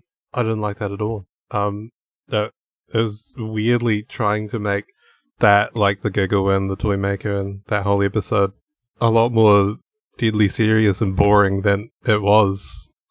It felt like is the kind of thing that you'd hear like 2 unit soldiers saying. Drastic transgression. Yeah, that's phrasing of a drastic transgression, like with capitalized, like it's an established thing, like there's a set of rules defining these kind of phenomenons. It really is. It's quite antithetical to the nature of the whole Toymaker thing, because it's supposed to be something that isn't clear, isn't established, and is unpredictable. Having said that, I mean, clearly in the latter bit of that speech, there is like that is basically about explaining what the point of this whole fantasy thing is, which is the Doctor doesn't have science and logic to rely on anymore, so at least to the extent that he previously has had. So, because, such a common thing with Doctor Who is he knows so much about the universe, he can do anything, he's so smart, he knows all the sciences and blah, blah, blah, blah. So if you have stuff that just doesn't operate using science or logic at all, then presumably you can put the Doctor in more situations where he just doesn't know what's going on, he has to make shit up. So I get that, and I guess it's nice in some way to have like a direct acknowledgement of that. But again, I mean, it's not really needed, I wouldn't say. And also just generally, explaining the Toymaker stuff like it's lore, and these are his legions, and this is blah blah blah blah. Like it's again, it is demystifying in a way that's not that much fun. With Cherry, Esmie adds some of her own the biographical, details of her own grandma a bit into some of the characterization, although some of the backstory she gives her. So when Carla gives her the humbugs, Esmie writes, Ruby could hear Cherry's muttered thank yous and the crunch and crackle of plastic wrappers as she opened her favourite Christmas treats. Cherry had once told Ruby that she used to buy Carla humbugs at Christmas after getting back from the hospital where she worked as a midwife after arriving in the UK in the 1960s on a big ship, a passenger liner, all the way from Kingston, Jamaica. She'd met Desmond, the handsome Blue Mountain-born tailor's apprentice, who would become her husband and Carla's father, in London a few years later, and the rest, as they say, was history. For some reason, she remembered the phone call with Davina. "There's no trace of your mum or dad. I'm really sorry." She'd have to tell Cherry and Carla at some point. They'd want to know. She knew they'd be nothing but supportive and probably even upset on her behalf, but it still hurt a little. Cherry felt, even just with the kind of mostly gags that she got in the episode, and I think between that the kind of characterization of her and the performance, Cherry felt very real to me, like a real kind of grandma. Like it reminded me of like my own grandma in some ways. And I think it's really cool that I guess the author felt like a connection there, and it kind of the things like mapped together pretty well. I like the actor a lot for Cherry. I think she's great. I loved her rapport with her Ncuti as well. Oh yeah, that was excellent. Like I thought it was very savvy to give the Doctor scenes where he basically charms Cherry, and Cherry just kind of immediately falls in love with him. It is that sort of almost flirtatious dynamic between them. That was very fun. This is one of the weirder passages in the book to me. Same chapter. Maybe everything will be okay after all, Ruby thought, the ball of anxiety in her chest finally releasing, unravelling just like the master knot had done. As long as we have each other. As long as we can give each other a hug at the end of a long, scary day. If I can have that, Ruby thought, it doesn't matter what life throws at me, or that I don't quite know what I want to do in my life yet. I'll be all right. More than all right. I'll be happy. Who's being hugged? I'm pretty sure it's Carla. Wait, let me control it. Okay, sorry. I had the same question. I also thought it was the Doctor. That would be a bit soon. Yeah. If you're thinking of 15 that way. Another perspective on that hug is the Doctor's. And so from his point of view, the Doctor watched Carla and Ruby hug, watched Carla's fingers grip Ruby's shoulder, holding her close, and he felt at once terribly young and also ancient. The love they had for one another shone out of both of them. He could almost see it, as bright and golden as a solar flare. They were at home in each other's arms. Smiling softly, he remembered everyone who had been home to him over the years. Almost too many to count. Each one just as important as the other, each one so vital to this vast universe. Okay, maybe this was just me misunderstanding or I missed a word, but I wasn't aware that Ruby was thinking that while having a hug. I thought that was just a random non sequitur while she was just with the Doctor. She's just like, oh, actually, if I went and hugged Carla, this would all be... But that now I understand, and I don't find it weird. I think it's nice to a nice bit of characterization for them and to forefront Ruby's nice family life, and then also good to tie that into the Doctor in the same way that the orphan stuff tied into him. I think it was cool showing, I guess, the warmth of Ruby and Carla and through imagery from the Doctor's point of view. I think I can't really put my finger on like why. I think that's an intelligent choice, but I think it just is. I think. I mean, one thing that this episode left me with was a real sense of the warmth of this set of characters that RTD is kind of bringing forth, and I really like that imagery of the cosmic imagery, if you like, the solar flare and stuff like that. I thought that was it highlights what's actually important in this story. I think I like that as they're hugging, the Doctor's there thinking of Turlo and Charlie and Rory, and that's a fun thought. This whole kind of emotional lubrication business extends, where we get the Doctor didn't know why he spoke. Sometimes when he witnessed people like this displaying this deep care for one another, it sort of reflected back out of him, like he was a mirror for other people's love. So he didn't really think before he spoke. The events of the past few hours were placed in his mind by the emotion of the moment. Ruby and Carla were so open, he wanted to open up too. I'm adopted, the Doctor said. Ruby blinked. Are you? Yeah. He nodded slowly. Only found out recently. That's a coincidence, Carla said. I liked that. I kind of liked building up to the Doctor blurting that out. I think in a way that is quite... it felt quite resonant, I think. The idea of the Doctor just sort of spilling out kind of in reaction to... I mean, on one hand, it's like very kind of explainy of like, well, okay, yeah, of course, he's opening up because they're also opening up and blah, blah, blah, blah. But I liked that... Yeah, I like the awkwardness of that. Yeah, me too. I really liked that moment in the episode where Ncuti just blurts it out, and I like what was done with it in the novelisation. When the crack happens and we get evil Carla before the Doctor realises she's evil, well, I say evil, you know what I mean. But Carla gestured to the smashed window pane, but the whole flat just cracked in half. Stop grinning and tell me what on earth just happened. The Doctor was jubilant. Oh, don't worry about that. He pointed out of the window at the cloudless sky and the cluster of skyscrapers on the horizon. See the unit tower? I've got friends in there. They can help with compensation. Ask for Shirley. She'll see to it that it's all fixed. That's the Nitwit Tower, Carla said in disgust. They're all outer space nutters, spending our bloody taxes on chasing monsters that don't exist. We haven't got monsters, we've got subsidence. Nitwit is capitalised. Nitwit Tower. Ah, yes, unit, nitwit. Oh. I like the thought that there's just citizens that are disgusted by the tower and think it's like a big lark and it's just taking their money for no good reason. Also, a small detail there in the way that the prose points out that it's like a cloudless sky and everything seems to have actually cleared up. That does seem like to be more. It just seems like a clearer control of what the tone is than in the actual episode, where the Doctor seems really happy for no clear reason. Yeah. To be honest, he's going on about, hey, they've left. Yes, everything's amazing. But it's like, have they? And whereas at least here the book seems to be making more an effort to try and do that misdirection, I guess, making it seem like things actually are fine. When Carla's being all depressed and evil and whatnot, the Doctor was reminded that it was so much harder to be kind when life hadn't been kind to you. Happiness is like a spark, it catches. Ruby had been Carla's spark, but in this world there was no Ruby, and Carla's spark had died, suffocated by the pressures of life. We kind of litigated that in our main discussion, but yeah, I think it makes sense. Yeah. Well, litigation, here's another word. Vindication, which we already got at the start, but I'm going to mellow in it a bit more. Chapter 17. As he stepped out of the TARDIS, snow crunching underfoot, faint music reached him. Carols sung by choir boys, their high voices soaring, echoing against the vaulted ceiling of the church. The Doctor knew that song, Carol of the Bells, the perfect song for Christmas Eve. So thank you, Esmie, for writing that in very explicitly. There was music from the church. I feel like that also might have been specified in the script, because RTD, I think we're getting the sense that Carol of the Bells might be a bit of a thing, like some sort of running Christmas element. I don't know. That's the vibe I got from those comments.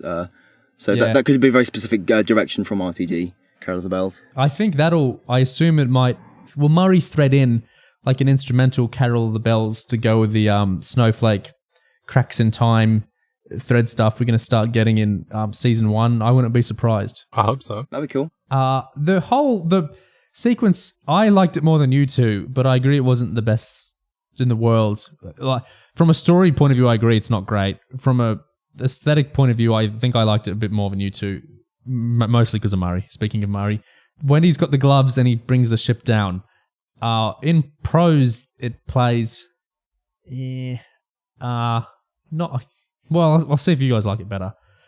Wind whipped the Doctor's coat around his legs, the full pockets clinking with all manner of things, but he barely noticed. He could jump up and climb the ladder, find his way back into the Goblin ship and save Ruby, but that's what they'd done last time and it hadn't worked.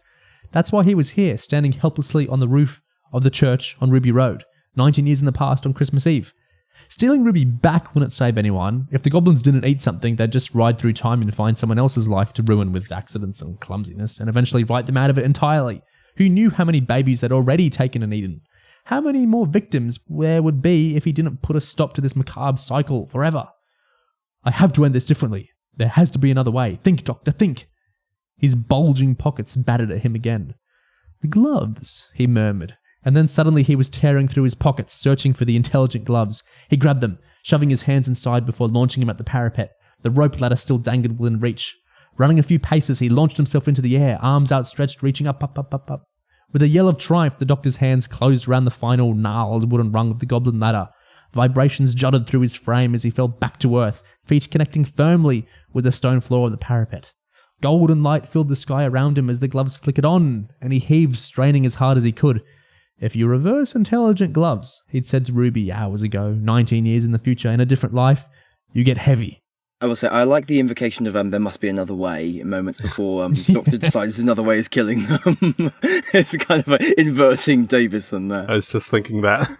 Is that the end of the chapter? It was heavy and then it got... Yes, but she Esmie often cuts the chapters off in the action scenes and then she starts the next chapter off with like the rest of the action. Yeah. Interesting. That's very interesting. I found myself thinking that was weird when the beginning of the chapter was like, we tried that already and it didn't work. When like it did work. But then I thought that the fact that like, yeah, no, like if we don't stop the goblins then they'll just steal another baby, that bit made more sense to me as like rationale for stopping them this way. When the Doctor is exerting himself and he's, and he's really trying to make the gloves work and everything, he gets this little syrupy inside his head monologue. That's the thing about family, about the people we love. When they go somewhere you can't follow, the whole world stops making sense. The entire universe becomes a stranger to you. And things which were so normal before, like fairy lights in the hall and music on the radio, well, They might as well have vanished. You don't even notice them. Life is meant to be shared, and some souls are meant to find each other, to share life with each other. And then it's the Doctor yelling with effort, sweat dripping down his forehead. In his head he's thinking Carla, Cherry, Ruby. And then the Doctor is like intentionally aligning the ship with the church as well, in like his mind as he's trying to pull it down, which I thought was interesting. There's lots about the gloves fritzing and sparkling, and it's too much for them. They're about to run out of charge. So he jumps off like in the episode. For a moment, everything was still. Snow rushed past him and the wind muffled all noise. He saw the whole of Ruby Road spread out before him, the dark night and the snow like a blanket over everything, families moving behind warmly lit and curtained windows. And then he was falling, dropping like a stone through clear water, plummeting towards the floor, the ship following behind him, dragged down by his weight, made so much heavier by the intelligent gloves. The syrupy little monologue thing in his head about family and stuff. At first I thought it was like weirdly like out of place, just random, but I think at first I thought that moment was weird, but it made sense to me because it felt like this is the climax of the story, and it felt like a very sort of literal explanation bit of like, this is what the story's about and this is why everything's happening, so to have it like that's when there's this big explanation of like family and having people in your life during the climax of the story. It was like really literal. Yeah, no, I think that is a good point. Like I was thinking you're just explaining what the imagery is doing there, really obviously. But actually, if you're going to do that anywhere, then the climax when the Doctor's about to kill the goblins, I mean, that's when you do it, When the ship actually gets pierced, I'm disappointed. She describes it like, and the Doctor realised as he heard a deep groaning cry, piercing the blubber of the Goblin King. So it's like he's lining up the ship to get pierced by the church, but it's more metal if he was actually trying to pierce the Goblin King. So it sounds like he was just trying to pierce the ship, but the Goblin King getting pierced specifically was just fortuitous. Oh, it was an accident. That's bullshit. I don't buy that. I think it's less fun. I think it's so much cooler to imagine he was trying to line it up specifically to kill the Goblin King. The book also specifies that sequence took 4 minutes, less than 4 minutes. I don't really know why. Does it say anything about how the ship disappears? Because in the episode, it seems to suggest that killing the king kind of breaks the magic or whatever, and it all goes whee. But I don't know if it's any different. Above him, something odd was happening to the ship. As he watched, it seemed to fade. With every passing second, it grew less and less solid, less corporal. Faintly, he could hear the despairing cries of the goblins as a pale grey smoke swirled around their craft, as they were raising it from existence or pulling it back into another world. Finally, the ship vanished. Do you think maybe the impulse with having the Doctor, having it being accident that the Doctor like stabbed the king, do you think that's an effort to make the Doctor come off nicer? What do you think? Do you think like that's really an intent sort of thing? Because it does seem like the kind of thing that maybe fans would kind of try to work around rather than just indulge the Doctor having done that on purpose. Well, that kind of jars weirdly with like the moment before where he was like, we need to find another way and stop them forever. But, I mean, I wouldn't be surprised if you were right. That does sound like the kind of thing Doctor Who fans would do. And I do agree that it would have been more metal if it was very explicit that he was aiming for the Goblin King and succeeded. It's an evil child-eating goblin. Well, no, some Doctor Who fans would care, but whatever. Yeah. Anyway, we get a little Chibhu reference. When everything is working together, when things are going back to normal after the ship's gone, we get it was time with a capital T clicking back into place. But time is evil, I thought. Time's the demonic.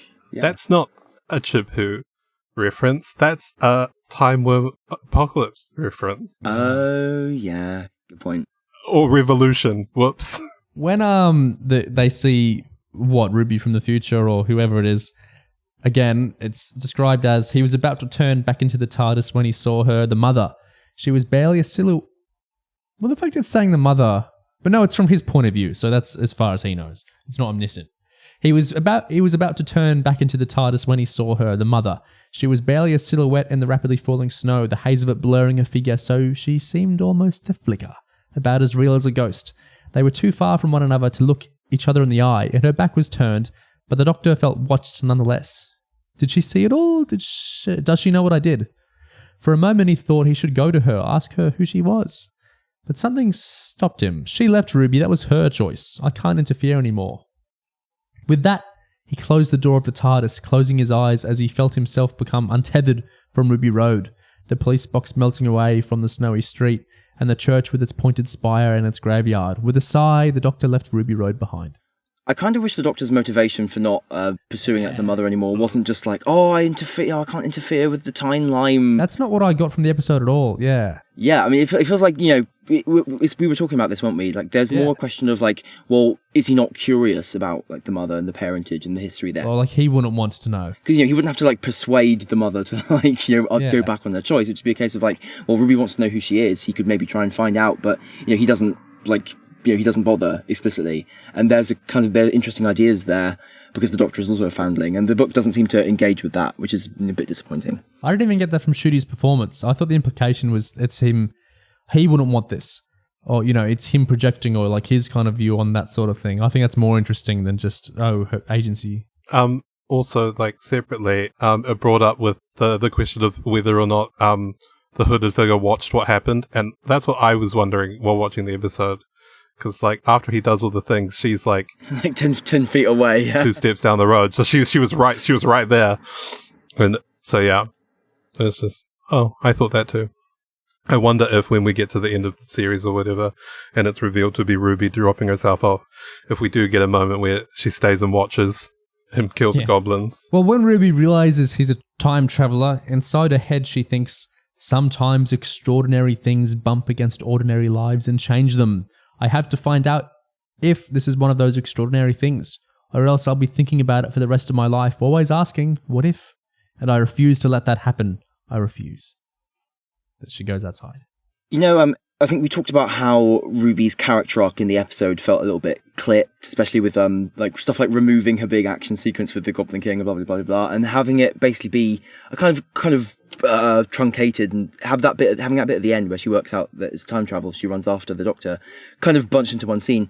It does seem like the book sort of wants to address that a little bit and just really, I guess, bring that out more. So that feels like more of a statement, like really more decisive and more. It feels like a bit more like powerful, I think, for Ruby. Like how the book represents her thought process there. In the episode, it just feels like, oh my god, something's really cool. I'm gonna go run after it. Whereas here, it feels more like a real seizing of agency or what have you. I actually prefer the book's ending of the episode, which is actually slightly different.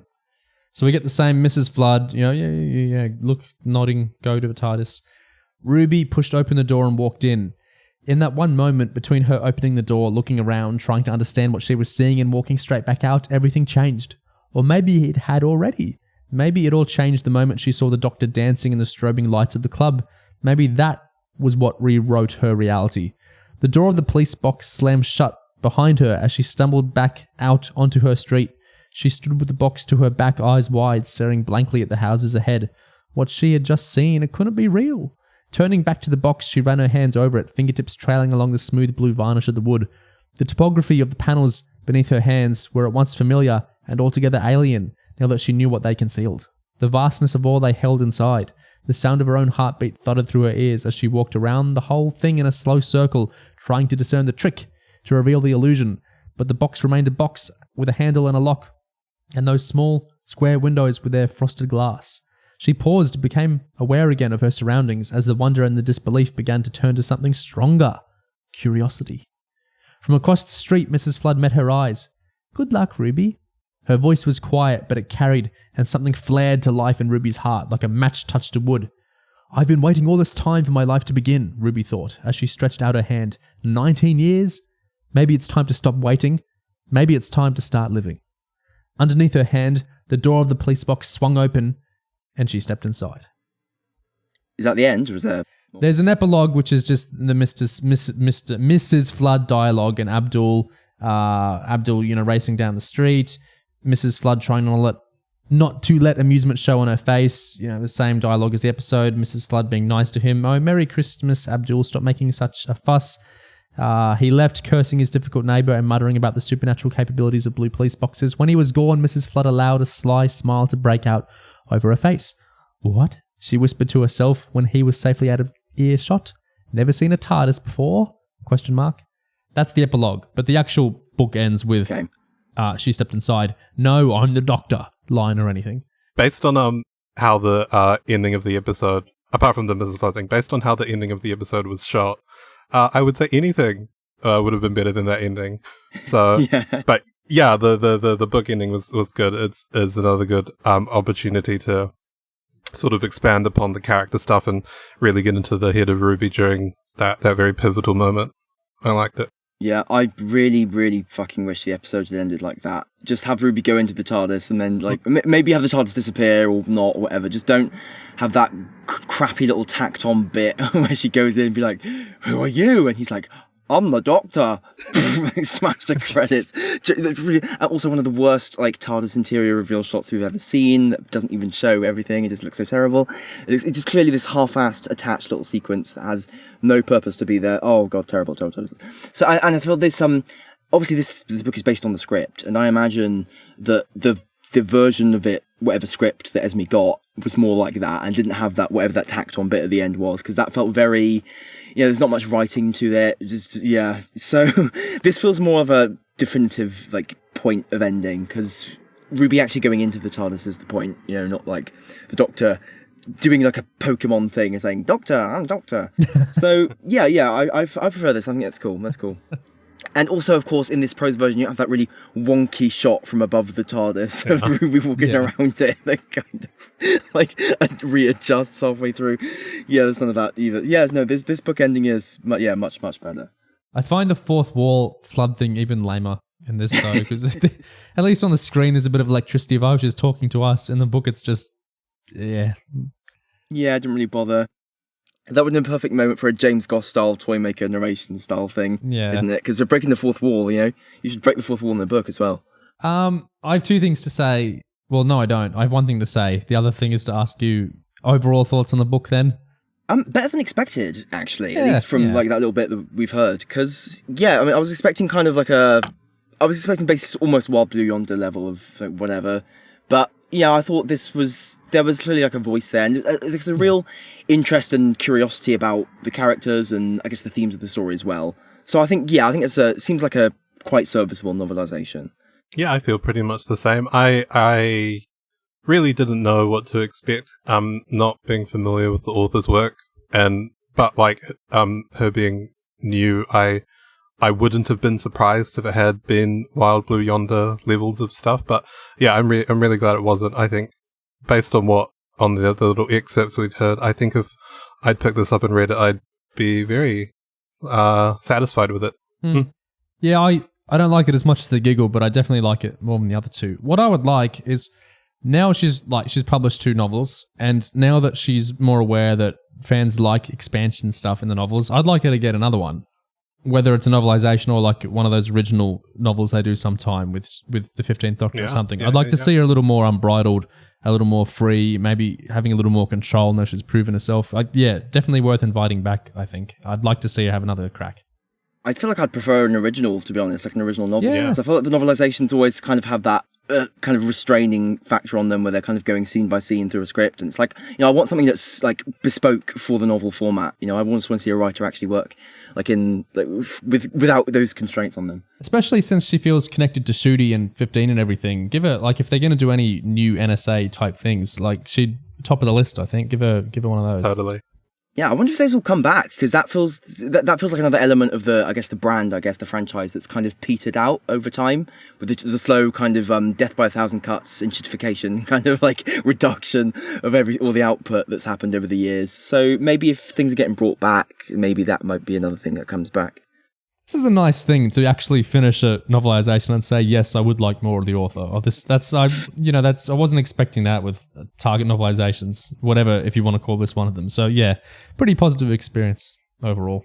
I mean, in fairness, it's hard to say you want more when it's an author like, either Gary Russell or James Goss who's done so much. It's like we've had enough. We don't need more. But, in this case, when it's someone completely new, you can say that. Yeah, and on that note of looking forward, that wraps up our discussion of The Church on Ruby Road. What do you think of that special? What do you think about the return of the Christmas specials? Is that a silly question? Does everyone love that they returned? Let us know. Comment away. What did you think? And what do you think of what we had to say as well? And what do you think of all the extra stuff we talked about, the commentary notes and whatnot? Let us know. And as always, thank you very much for listening. Cheers.